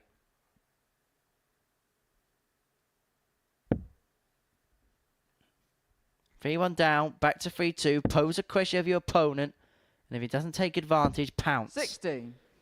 But at the moment, he's not really asking the question. He really needs a double treble visit here, and it needs to be a decent double treble visit.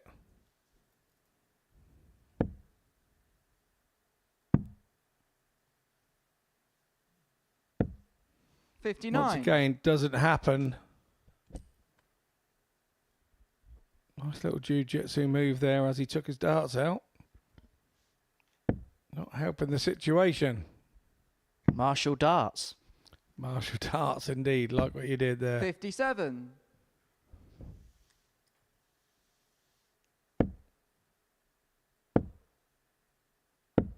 $121.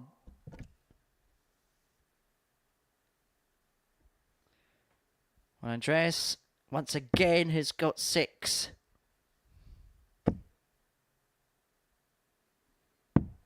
$59.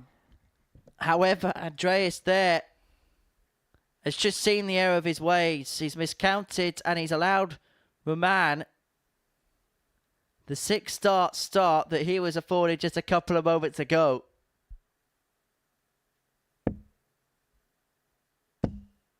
It might be an irrelevant error. 60. As Raman's only left himself 157. I say that having considered he took out a 160 the previous leg. What did I say about leaving yourself on a bogey? 9 times out of 10, you hit 2 trebles. 123. Brian, Immediately 157. after, it's just, yeah, it's just like folklore that's what happens. Well, this has to go. This has to go. But he's not going to add the 157 to the 160 in terms of shots to save the match. And so this, to eventually get it done.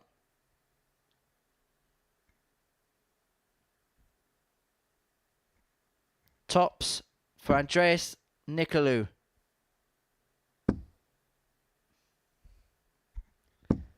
20. But tops is missed. Brian requires 60.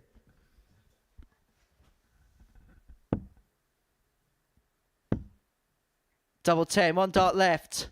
40. I think both the Andreas, darts, you when got a they 20. left Raman's hand, the tops and the 10s, he felt had a really good chance.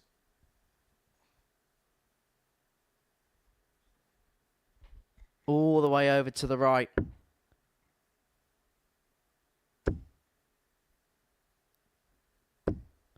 And Game shot into and the the points. match. He had Andreas to work Nikolaou. hard for it, but Andreas Nikolaou has got the better of Brian Raman by 4 legs to 2.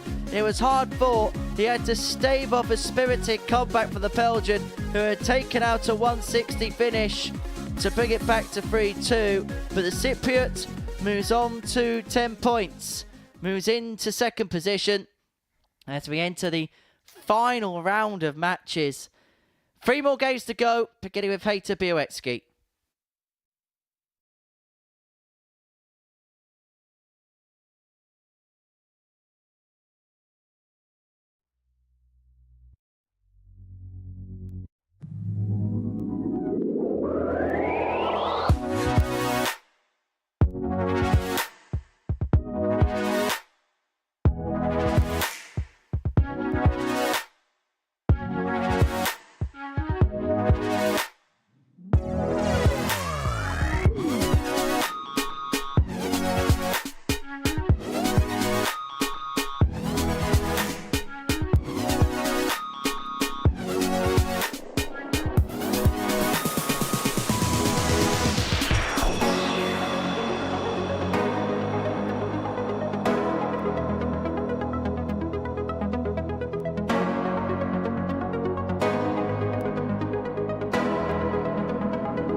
Welcome back to the Global Championship here on Pluto TV, where we have entered the final round of matches. This is what we've seen so far. For the break, Andreas Nikolaou got the better Brian Raman by 4-2. We also saw success for Thomas Banks against Gemma Hayter by the same scoreline, and Andy Boulton beating Sebastian Bialecki by 4-1. This is how the table looks, and it's a runaway job for Andy Boulton so far. 6 points clear at the top of the table. And look at the gap as well in terms of legs difference. In fact, the player with the second best legs difference of the group is 5th, and that's Brian Raman in the table. Nikolaou's second on 10, Bialecki and Banks on 8, Raman and Hayter are all on 6. It's a crazy, crazy Group A, I think it's fair to say. So, into the final round, we go on this Tuesday afternoon, and we see Gemma Hayter and Sebastian Bialecki toe the Oki. That's a popular catchphrase these days, isn't it? For Hayter, a win would be her first of the day, and she'll save it till last. For Bialecki, a victory would propel him into second place in the table temporarily, ahead of Andreas Nikolaou's game against Thomas Banks in the last. Scott Mitchell is with me for the duration of the Global Championships in the commentary box. What are we expecting from this final tussle for Messes Hayter and Bialecki? Well, I think Seb will have targeted Gemma for the win here, with the way that Gemma's day has gone, but she played much, much better in that last game. First leg, it's Gemma to throw Just first. that horrible, horrible leg that didn't go her way that cost her the game, really. I think if she'd have won that, she'd have turned Thomas over, but 85. you don't want to see anybody go through a day without a win. But I have to say, Sebastian's been playing 41. in a situation where maybe he wants to play in Group B, and he'll be looking for finishing his day off with a couple of points, and 45. you wouldn't bet against that. What would you make of Seb's day, by and large? Well, he started well with a 4-0 win and gave 96. himself a little bit of momentum against Andreas, didn't he? And then went down to Thomas Banks in a game where his average sort of dropped off by 5 or 6 points. 100. And he'd have been disappointed to lose that game because obviously he'd started the day so well. A good win against Brian Raman, where he was just teetering on just under the 90 average. 100. And Brian was only just over the 80. So, but with Brian's potential and the way that he plays, he'll be pleased to have got through that one. 60. And then the Andy Boulton game was probably, he actually had a higher average than Andy Boulton, and Andy beat him 4-1. And I think he'll be disappointed with that. He had a few chances early doors and let Andy in. And once Andy was in and taking those mid-range shots out, which we know he does, he brought the game home 4-1, and it made it look like a really easy game for Andy, but in fact it wasn't. Seb was there the whole time, so he'd have been disappointed with that one. So this is the one that he really needs to bounce back. He to give him 3 wins on the day. 100. Gemma require 111. But it's all been about the best of the rest, hasn't it? With Boulton stretching the table, him stretching his lead at the top and sort of letting everybody else battle it about underneath him. And that's perfect for him because everybody's going to be taking points off each other, and you'd nearly say he's home and hosed. Game shot in the first Bialecki leg. home and hosed in this Bialecki. opening leg. He gets the breaker throw at Gemma Hayter to lead 1-0. Second leg, it's Sebastian to throw first. Game on. Tomorrow will be all about just recovering and putting herself in the best possible set ahead of Thursday. And because of the tight nature of the group, she's in that position where she could be in either C or B. And it'd be an interesting dynamic if she plays in Group C, because she'll be playing alongside Adam Lipscomb, who of course is another Portsmouth-based player, 60. and they do play up against one another a lot in local competitions as well. So they'll know everything about one another, and I think he'll make for an interesting dynamic, particularly in that practice room. 121. Yeah, maybe Gemma will feel more settled in there with Adam in there. Who knows? 68. But it just hasn't gone her way today. I know she was really disappointed with her last game yesterday, and when she came in, and you don't really want to be thinking of yesterday when you come in. It's all about today. And 140. she was disappointed with that one game yesterday. I know how she's feeling when she leaves today. 140. Because she's played okay. She's scored more 180s than anybody today, with 7. Just hasn't managed to convert the doubles like she was yesterday. 97. It'll be the double stats for her. You know, her last game against Thomas, 2 from 15. You know, that's disappointing for her. 89. Sebastian Nikolaou, 51. The problem that Gemma's got here is Bialecki's in one of them moods. Game shot in the 14 second leg. darts, Sebastian 2-0 to the Bialecki. good. 32 darts to complete the first 2 legs. Third leg, it's Gemma to throw first. Game on.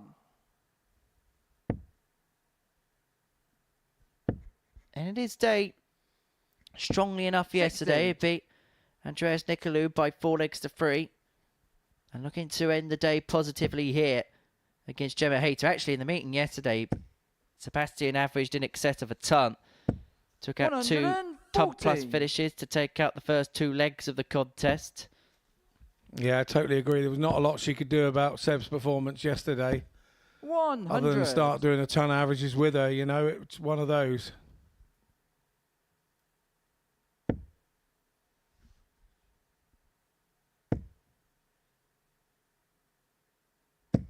$45. And sometimes, and you'll know this, Scott, you play against players, and there's just certain players that when you play against, you just seemingly have a comfortability and you just perform at your best 100. against them. And maybe for Seb, Gemma's one of those players. Yeah, absolutely. Yeah, when you put it like that, that is a distinct possibility. 140.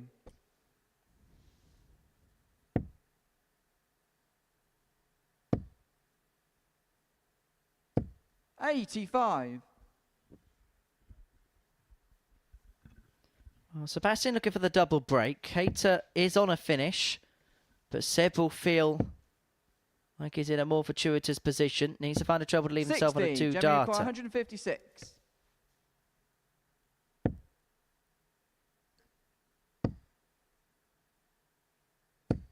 $60. Sebastian Nikolaou, 116. No luck there for Hayter.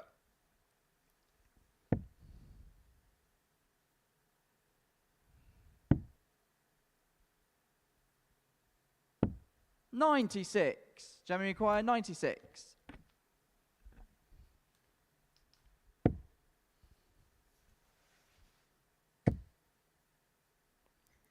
Double 8. 80. So get Sebastian herself Nikolaou, back 20. into the match. Bialecki now looking at 2 10s for the double break and a 3-0 lead in this contest.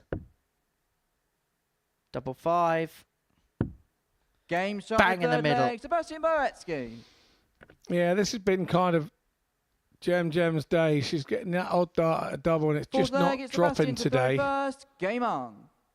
You know, the double stats on all her other games, 3 from 8 on the first game, 3 from 8 on the third, and she's 1 from 1 on her second game today. When she's been getting there, she's been 83.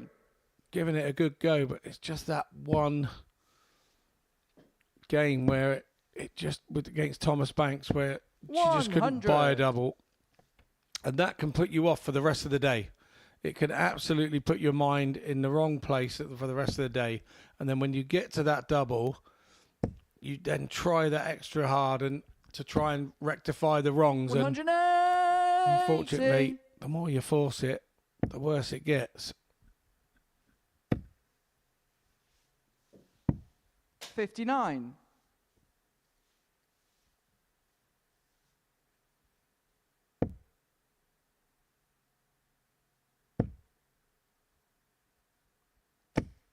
$140. 40 for Seb, leads himself on 98 after 9.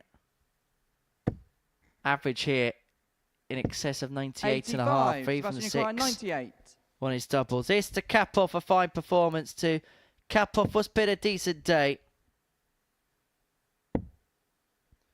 Match start, a double 12. 86. That's not been a fun double for Seb today, has it? No, it hasn't, no. But once again, he's put in his best performance against 60, Gemma. He did the same Nikolaou yesterday, 12. and he's done the same again today.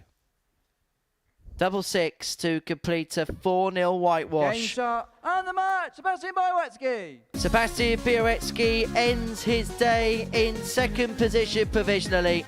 The pole with a mixed bag of fortunes, it's fair to say, on the second day's worth of action, but he has finished with his best performance of the lot. An average just under the 97 mark, 50% on the doubles. For Gemma Hayter, a day to forget. She didn't pick a point up, and she now finds herself deep-rooted to the bottom of the pile. Coming up after the break is Andy Boulton up against Brian Raman.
Welcome back to the Global Championship. Before the break, Sebastian Bialecki got the better of Gemma Hayter by 4-0, averaging just a shade under 97, saving his best performance of the day till last. 50% in terms of his doubles, and he ends the day with 10 points to his name. But today has been all about Andy Boulton.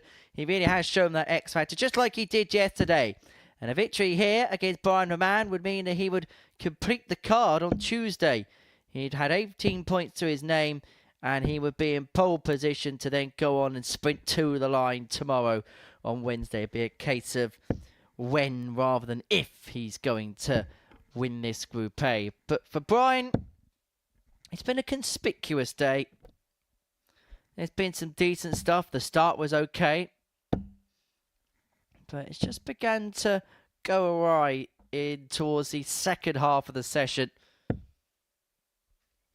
Win here, who move on to 8 points. And if he loses this game, there's a fear that there could be a little bit of a table separation begin to appear, particularly if Thomas Banks gets a bit of Andreas Nikolaou, because Brian Raman and Gemma Hayter would be detached to the bottom of the table.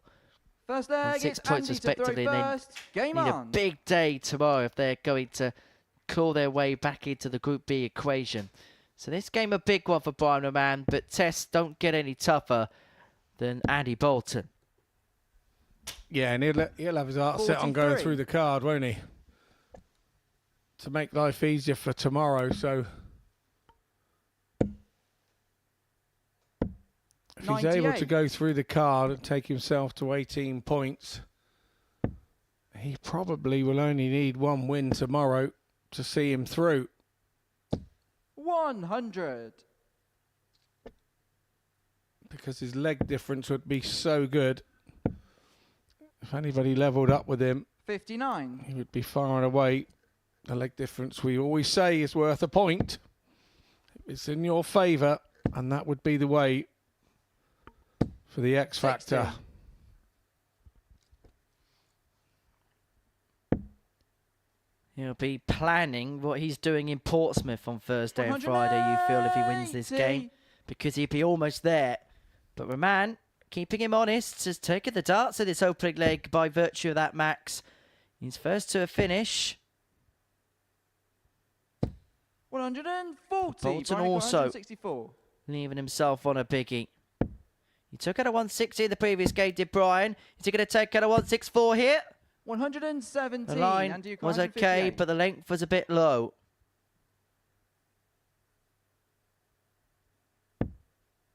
And Bolton isn't going to swoop with the 158. And so Raman back for 47 to get the break of throw and to 60. take a Brian 1-0 lead. 47.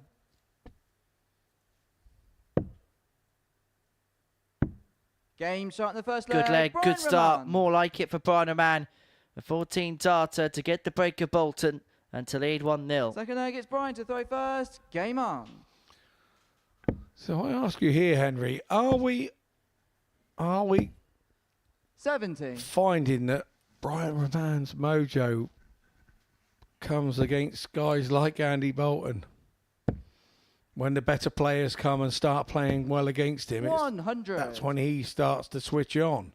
It's almost as if he's got a point to prove against a caliber of opponent like Andy Boulton, which is maybe why 60. we see an improved performance. Because he feels that he is at the top of this level, when he plays the top opponents at this level, he almost feels like he needs to prove that point. 53. Or I suppose it could be the other way round, where he prefers to be the underdog, and in this game he's quite clearly the underdog. The way that this day has gone, it allows him to throw with a bit of freedom. 135. Don't know whichever way it is. It's working for him.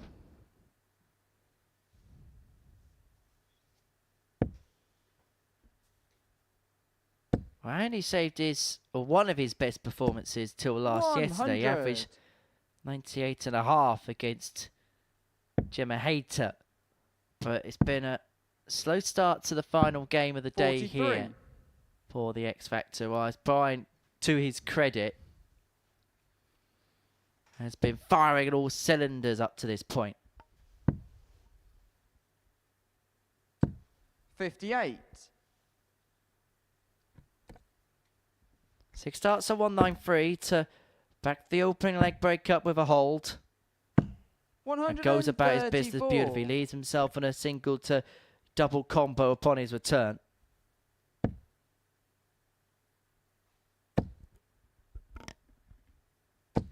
$100. Brian require 59. For 2-zip.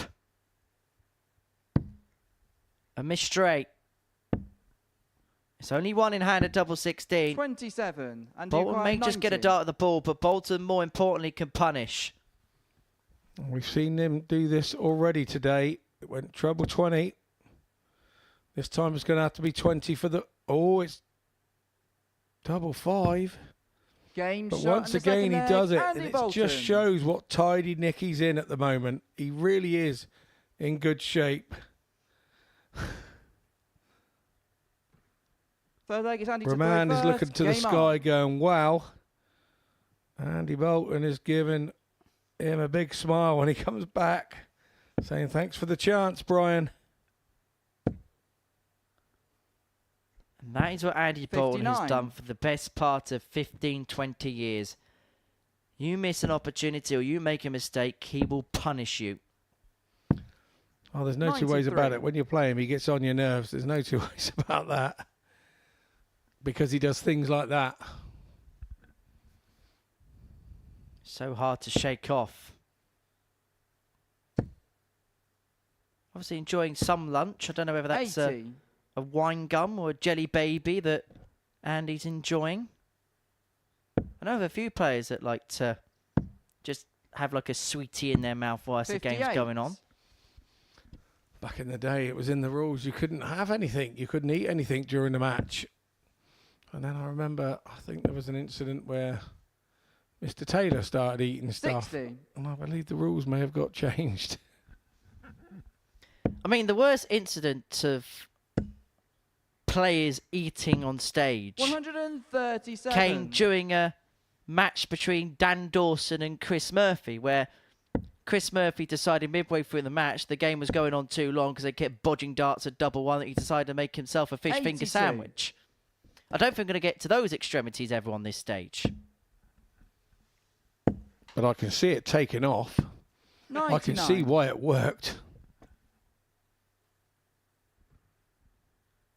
As you just order something off one of those food apps and just, you know you're going to be playing for a while and you just like snack away on like some chips or something as the game goes on. 140. When you phone them up, you go, oh, yeah, I'll be on 114. board 9. So yeah.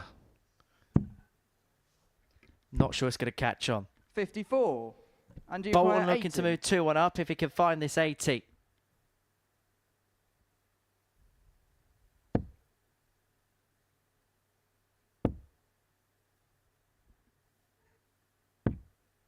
$60. Brian requires 60.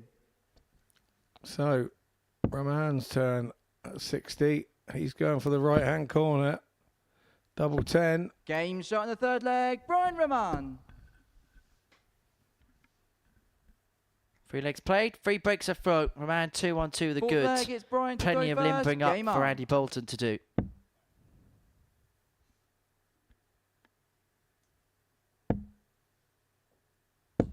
$100.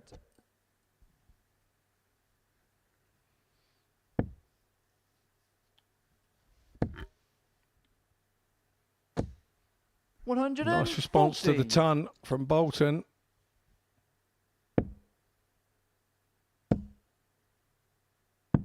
$99.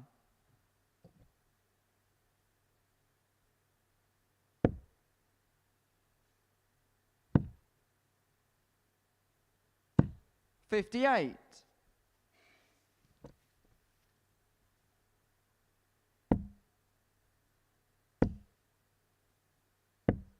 $92.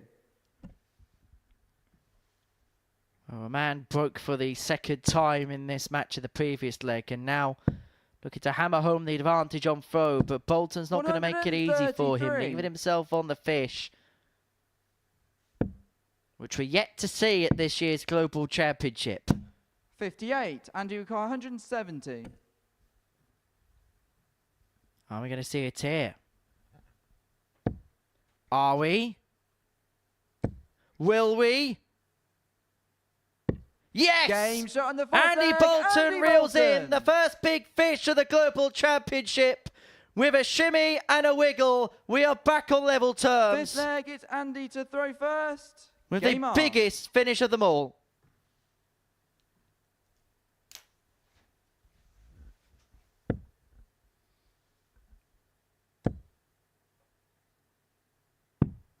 $43. Now, Raman has been reeled in more ways than one.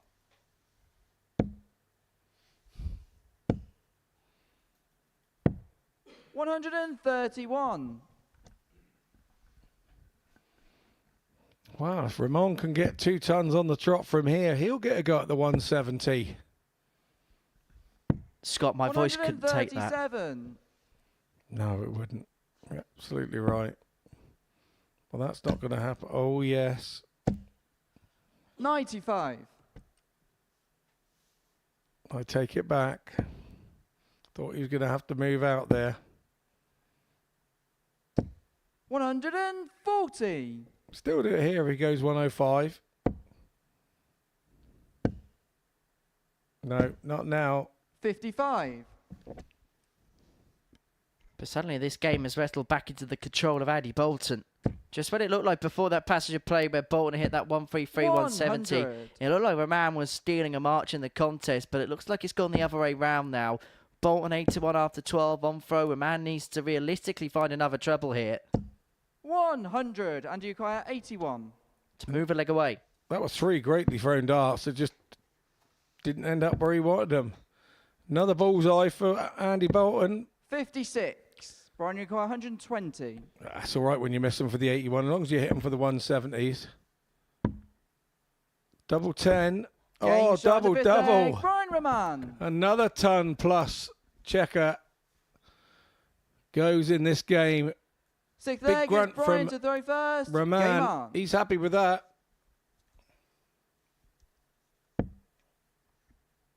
Well, what a game this is.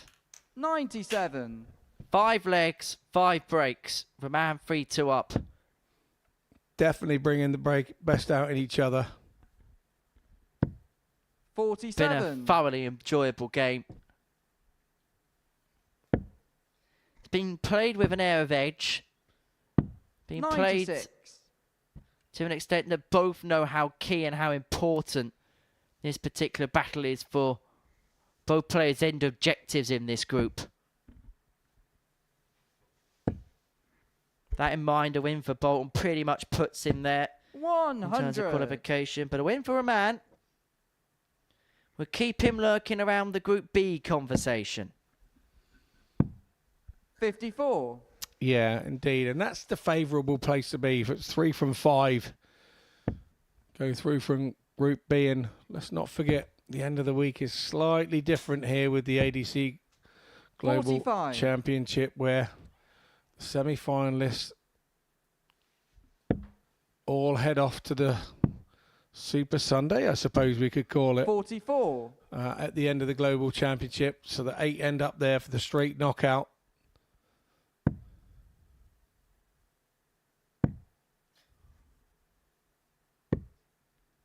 $164.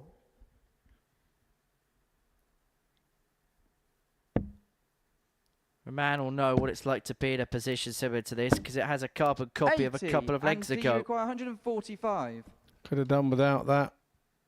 Not on the floor.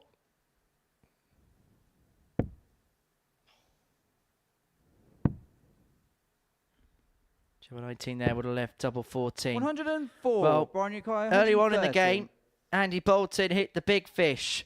And if Brian Raman can net the little fish, he would have put the game in a cardboard box. 58. And Ukiah 41.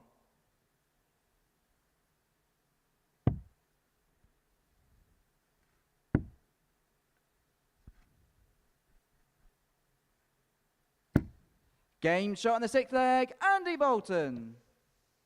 Nice little finish there from Bolton. So it's now a 1-leg shootout. Andy's got the darts back in his favour. First, game on.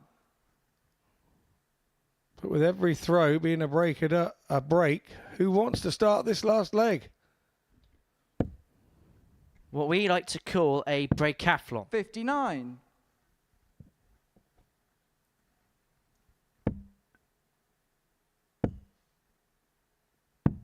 $99.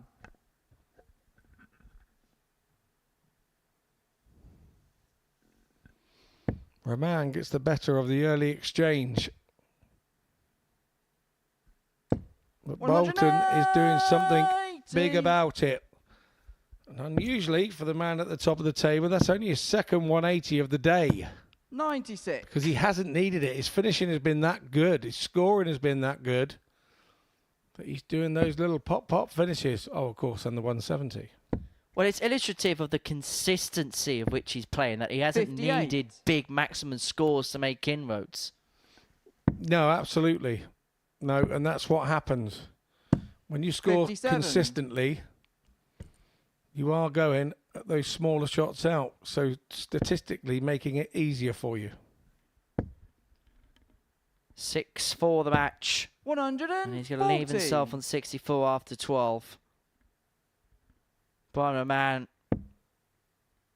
with a wry smile. Not a waving of the right flag. 100. But and maybe Nikolaou, a 64. expectation that this game is about to come to a close. Boulton, 64 for the match. And to complete the card on day 2, double 16. Game Andy shot, Boulton and the mark, is Andy Boulton. unassailable at the ADC Global Championship. 5 wins and 5 on this Tuesday means that he is top of the table and he is almost unstoppable. He is one step closer towards Saturday night's finale, Saturday night's qualification finale.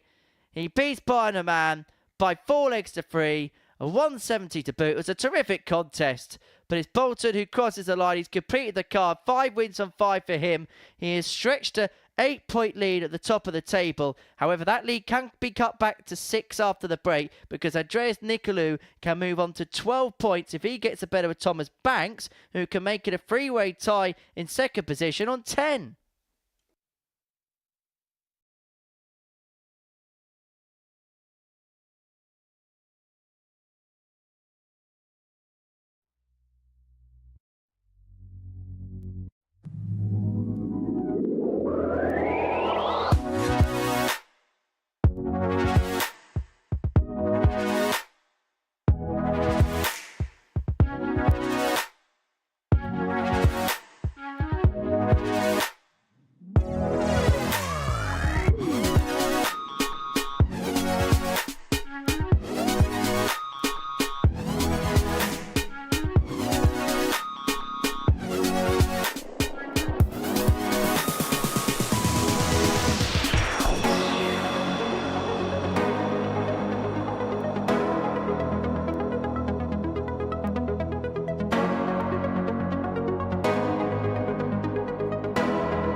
Welcome back to the Global Championship. It's our final game on this Tuesday here at the live lounge in Portsmouth. And it sees Andreas Nikolaou and Thomas Banks go toe-to-toe. Now, as far as this pair's day is concerned, these two find themselves third and fourth in the league table. The winner of this game will jump into a Group B position. For Andreas, it'll be a place in P2. For Thomas, it would be a place in a joint position, shall I say, on 10 points alongside Andreas. He can't overtake Nikolaou regardless of the scoreline here. But for Andreas, if he can end today on 12 points in second place, he opens up a 4-point gap on Thomas in fourth, and he puts himself, Scott, in such a good position to get himself into the evening session on Thursday and Friday. Yeah, and I think that would kind of be advantageous for him. 100. Like you say, we mentioned in the last sort of game that he could be one of those streaky players and have a couple of games good and a couple of games bad. You need probably 4 wins to get through that group. You'd only have to win 50% of your games, usually, in Group B. And I think that'd be a group that would suit him. 134. Because he's so streaky at times. 100. For Thomas, his day in terms of darts ends here, but it'll be an interested party as to what happens at Fratton Park later. His beloved Norwich City take on Portsmouth in 41. the EFL Championship. I'm sure the conversation tomorrow morning with Thomas will be an interesting one way or another. Yeah, very much so. It's will be between you and him anyway. If I'm talking terms. 121.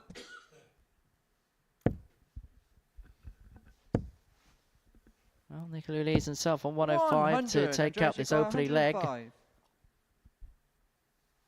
Who beat Thomas Banks by 4 legs to 1 yesterday. It was a game that, if you remember rightly, was fairly nerve-ridden. The opening game of the tournament. But if you found the 145, it would have been a nerveless start to this particular match. He's left himself on 23. He's left himself on a single to double, just like Andreas has, to take leg 1. 32. Thomas required 23.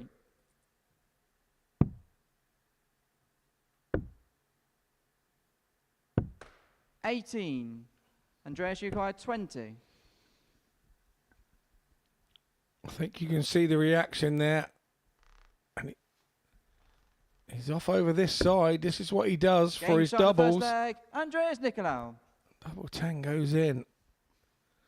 I've just been having another watch of Andreas and his throw.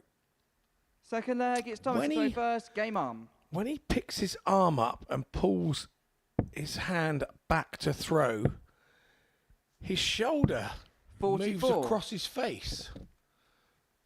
It's quite alarming. Like he's double jointed or something.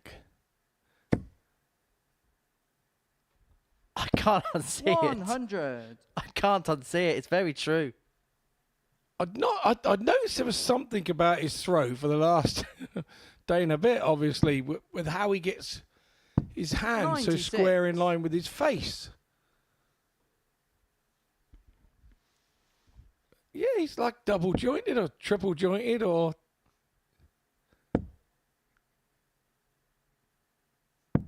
$99. I think that would be pretty scary to watch if he didn't have a shirt on. 140.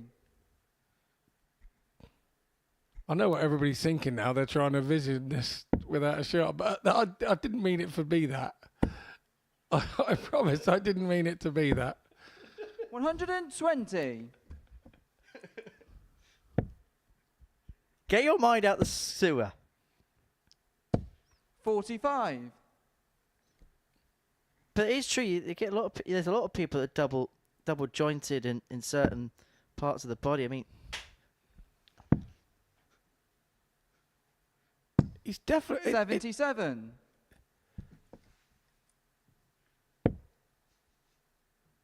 Well, if he is double jointed or triple jointed, he's using it to his advantage nicely. 100. Andreas Yukai, 105. we left this in the last leg.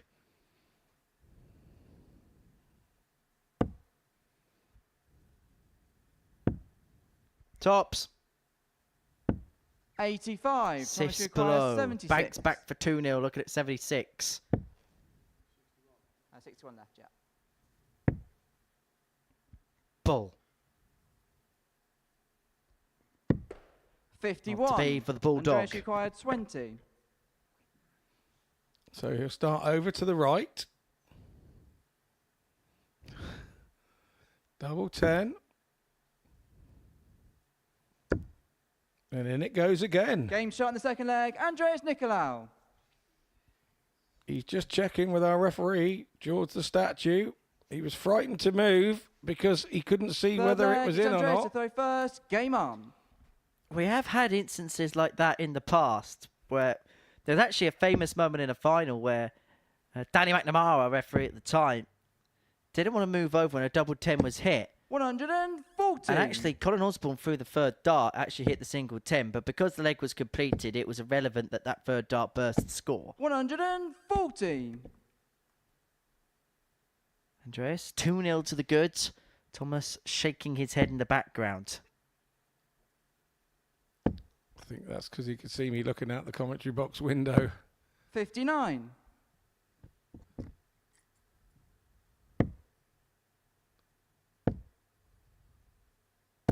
$125.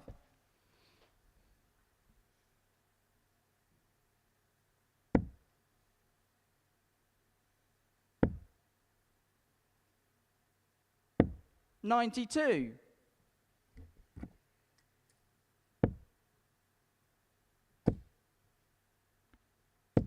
$140.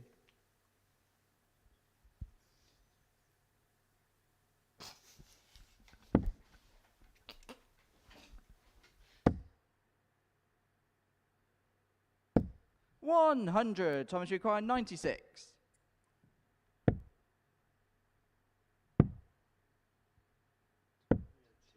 $40.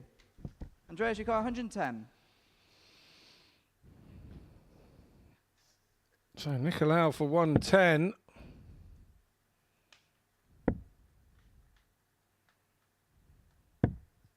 $50. Thomas required 56.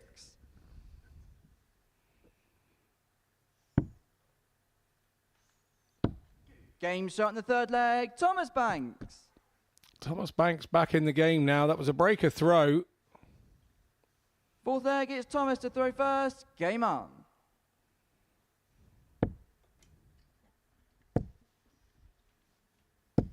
$140. Well, this game, Scott, is all about composure. And Thomas showed it in an abundance there. All about keeping your cool when 83. sometimes you're just feeling it under a little bit. 96. And Thomas, to be fair, has had his fair share of adversity today. He's come back from 3-0 down against Raman to win 4-3. He's had his fair share of setbacks on this Tuesday. But one thing we've learned about Thomas, the more we 60. get to know him as a player here, is however the chips fall, he will try and make best use of a situation. 133. Yeah, he does. Yeah, he does. I think as Thomas progresses and gets older, we'll stop seeing him get so irate with himself as well, and I think that's going to help. 132.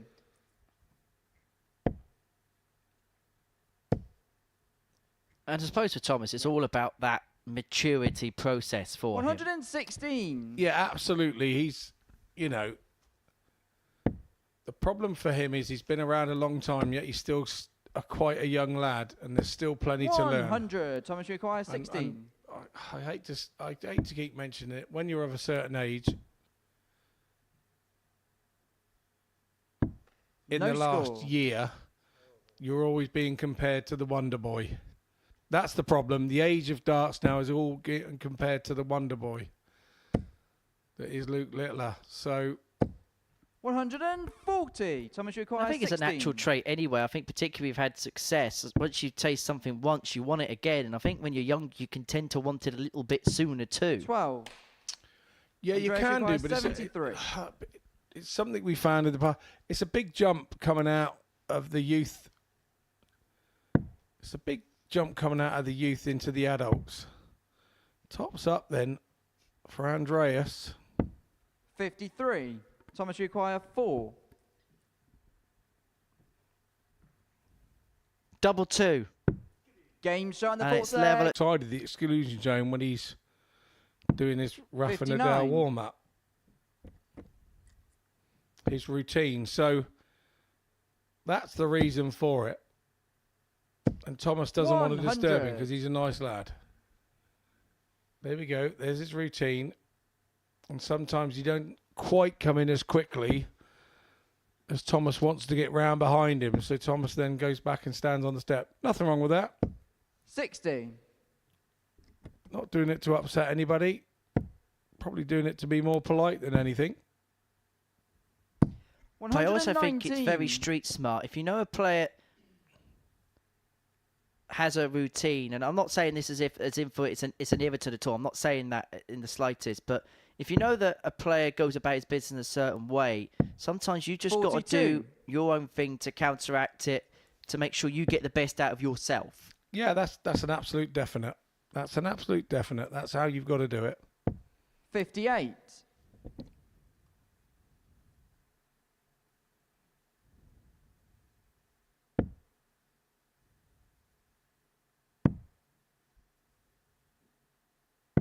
And we see different 56. players Thomas, approach you the board require in different ways. Some 164. players race towards it. Some, as I say, like to take that step back. I mean, Paul Nicholson, for example, used to stand at the back of the 132. stage, would blow his hand before then taking paces forward to throw the dart. So everybody does it differently.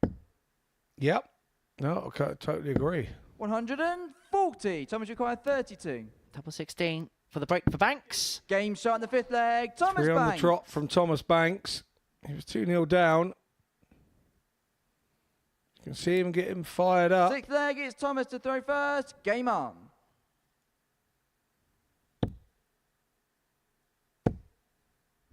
The game is in the palm of his hands. 60.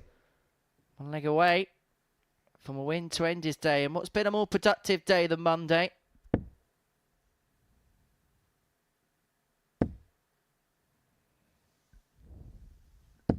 $100.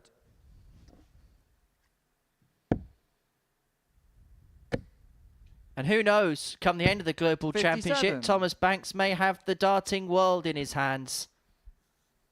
Could be on top of the globe. And hey, there's been a lot of people that have been called world champions, Scott, yourself included. But to call yourself a 77. champion of the globe, a new title, a new name, that would be a special feeling. It will be. Make a massive difference to me. 140. It is different, and I think this is what we've got to develop within the game. We have lots of opportunities within the game, and we've got to develop different opportunities. And I think this is a great idea, the Global Championship. And it will then go all down to 81. one day on that Sunday, and that'll be a test of nerve, a test of experience. 180. And what talk about experience? There's no bad time to hit a 180, but you have to say, Thomas Banks, that was a beauty time. Well, this game looks like it's set to come to its 60. Thomas culmination. requires 64. Just looks like Andreas has run out of steam. It looks like Thomas Banks is about to get the job done. One dart in his hand at double top. 44. He's going to come back for more to complete the job.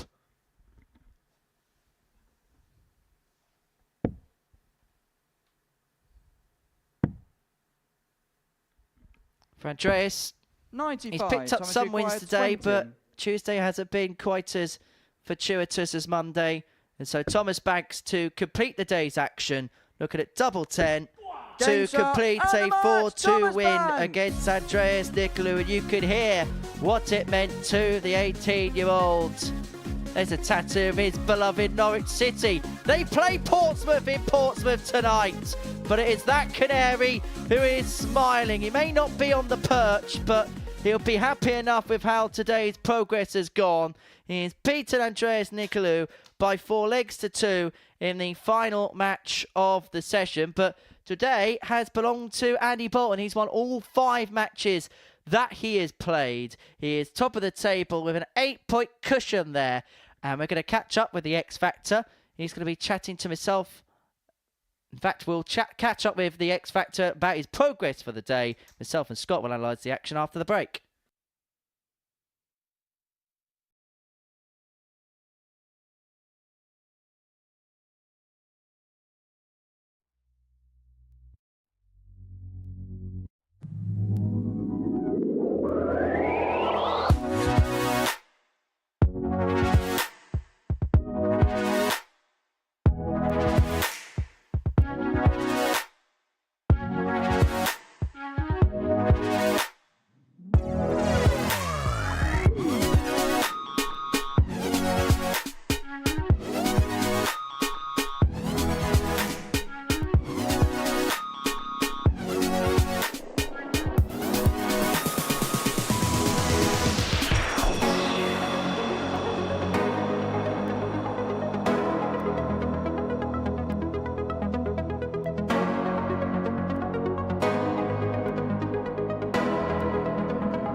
Welcome back to the ADC Global Championship, where the second day's worth of action has been completed. And it's Andy Boulton who really has dominated the opening exchanges of this championship. He has an 8-point lead at the top of the table going into the final day of the first group, winning each of his 5 matches on Tuesday. It's a big gap. It's 8 points going into the final day. 18 points to his name. Sebastian Bialecki, Andreas Nikolaou, Thomas Banks are all on 10, whilst Brian Raman and Gemma Hayter have had days to forget. They occupied the bottom 2 spots and have got a big task on their hands if they are to play in the evening session on Thursday and Friday, respectively. Alongside me in the studio is the 2015 BDO World Champion Scott Mitchell, between myself and this wonderful trophy, which it feels like after today, Andy Boulton is one step further towards the second passage towards this. Yeah, you could say that. He's been looking through the window, and I said to him this morning, he said, "Is that the trophy upstairs through the..." And I said, "Yes, it is." So he was mighty impressed with it, even though he hasn't been up here and seen it. He can see it from down there. Well, this was the 170 against Brian Raman, which was a big moment in that game because Andy was 2-1 down. Brian looked as if it was just beginning to build a little bit of momentum in that game. But there's one thing we know about Andy, particularly over the years, is his timing at key points can be exemplary. Yeah, very much so, and he's done that all day. He's had 90 left and popped it out on 2 different ways, on double 5 and on double 15. He's not bothered, but he just wants to get darts at double and finish games off. And a lot of the time, his opponents are having a dart at him before he gets there. So that makes it doubly hard because you're under even more pressure. But he seems to be doing the job at the moment. 18 points he's sat there. It's an 8-point sort of gap to second. So it's pretty much unassailable. He comes back tomorrow. 1 game, maybe 2 games. 1 game will be enough because his leg's different. But it's not going to be like that. He's going to go through the card again and really put his foot down and say, "I'm here to win this trophy." Interesting point you made in commentary that actually, if you look at his power scoring, it probably wasn't as good as the rest of the field, but what he was able to do was consistently just keep piling in 2 triple vids, just continually putting opponents under the pump. Yeah, he hasn't been a big 180 hitter today or yesterday. He's not the top of the field of that at all. But when you go and look at those double percentages, he's top of the field of that, and that's where you really need to be. And he's just doing everything he needed to do. It started well for him yesterday. 4 out of 5 he was happy with. The rest of the group then feared him. And then today he's been brilliant. What about Sebastian Bialecki? He finds himself in second position. He hasn't had, apart from that game against Gemma yesterday, particularly today, hasn't had a standout performance. But one thing we have had from him throughout the course this week so far is seemingly a reliability about his game. Yeah, there is. But when it does go wrong, you have to go and beat him. He doesn't give games away generally. You don't see him missing double after double and losing legs and stuff like that. He's very solid. He's obviously got a plan set out. He's a clever boy as well. So he knows that Andy's running away with it. He's now looking for the rest of it. The gap is too big for him now. He'll be looking to make sure that he gets to that Group B, where it's 3 from 5 that go through, because it's the one to be in. Andreas Nikolaou, only the 4 points today. Not his best day here at the Live Lounge, but does credit have to go where credit's due? The fact that even though the performances in terms of numbers went down from day one, he was still able to pick up probably the maximum points he could have got for the day. I think there's 2 factors today. I think the first factor is that the others now know what he was like, because he had a good day yesterday, surprised a few, 3 wins out of 5, and I think the players picked up on that yesterday and didn't sort of treat him so naively today. They knew he's a good player. They gave him the credit that he deserved. So most of them played a little bit better against him today than they did yesterday. And secondly, I think he knows now he'd been here for 1 day. The new boy day is gone. Now you're into the tournament and you're into what it's about. And maybe his mindset was not quite what it was yesterday. So I think there's 2 factors on the front of why he maybe hasn't quite been so good today as he was yesterday. Because of what Andy Boulton did, actually, Thomas Banks' performances have gone under the radar a little bit. He lost his first game, played really poorly, and I suppose we were worried about him for the rest of the day. But one thing he did do really well was recover from the situation. He's put himself now in a really good position to get into a Group B spot. The one thing he'll have to do tomorrow is pick up big wins because of the legs difference.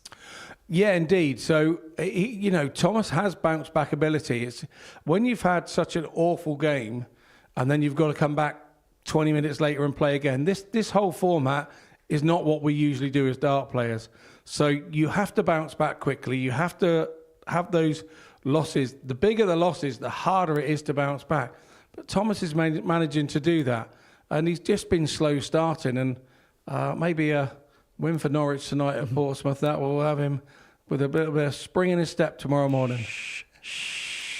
Very quickly, though, word on Gemma Hayter and Brian Raman.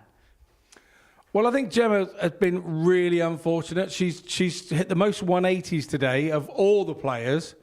but she hasn't been able to convert that into match wins, which will be the concern for her. She's given herself a couple of chances, and against Thomas Banks, she had about 12 darts at a double to win a leg, and that seemed to have sort of knocked the steam out of her. She never really played that well after that. But if it was down to scoring and 180 hitting, she would be top of the tree, because how well she groups. When she gets that first dart right, she gets them all right. But she'll go home really disappointed tonight, and hopefully that disappointment makes her come back tomorrow with a new insight and a new sort of get up and go. And she, who knows, she could go 5 out of 5 tomorrow. Well, Scott, thank you very much for your company. We shall see you again tomorrow. And thank you for your company as well. Day 2 really did deliver here at the ADC Global Championship. Andy Boulton continues to dominate Group A. However, there is a real chasing pack in behind. The Cypriot Andreas Nikolaou has been an incredible addition. And Thomas Banks has been the star of the day too. We'll see you tomorrow morning, 9:30 a.m. on Pluto TV to see how Group A concludes.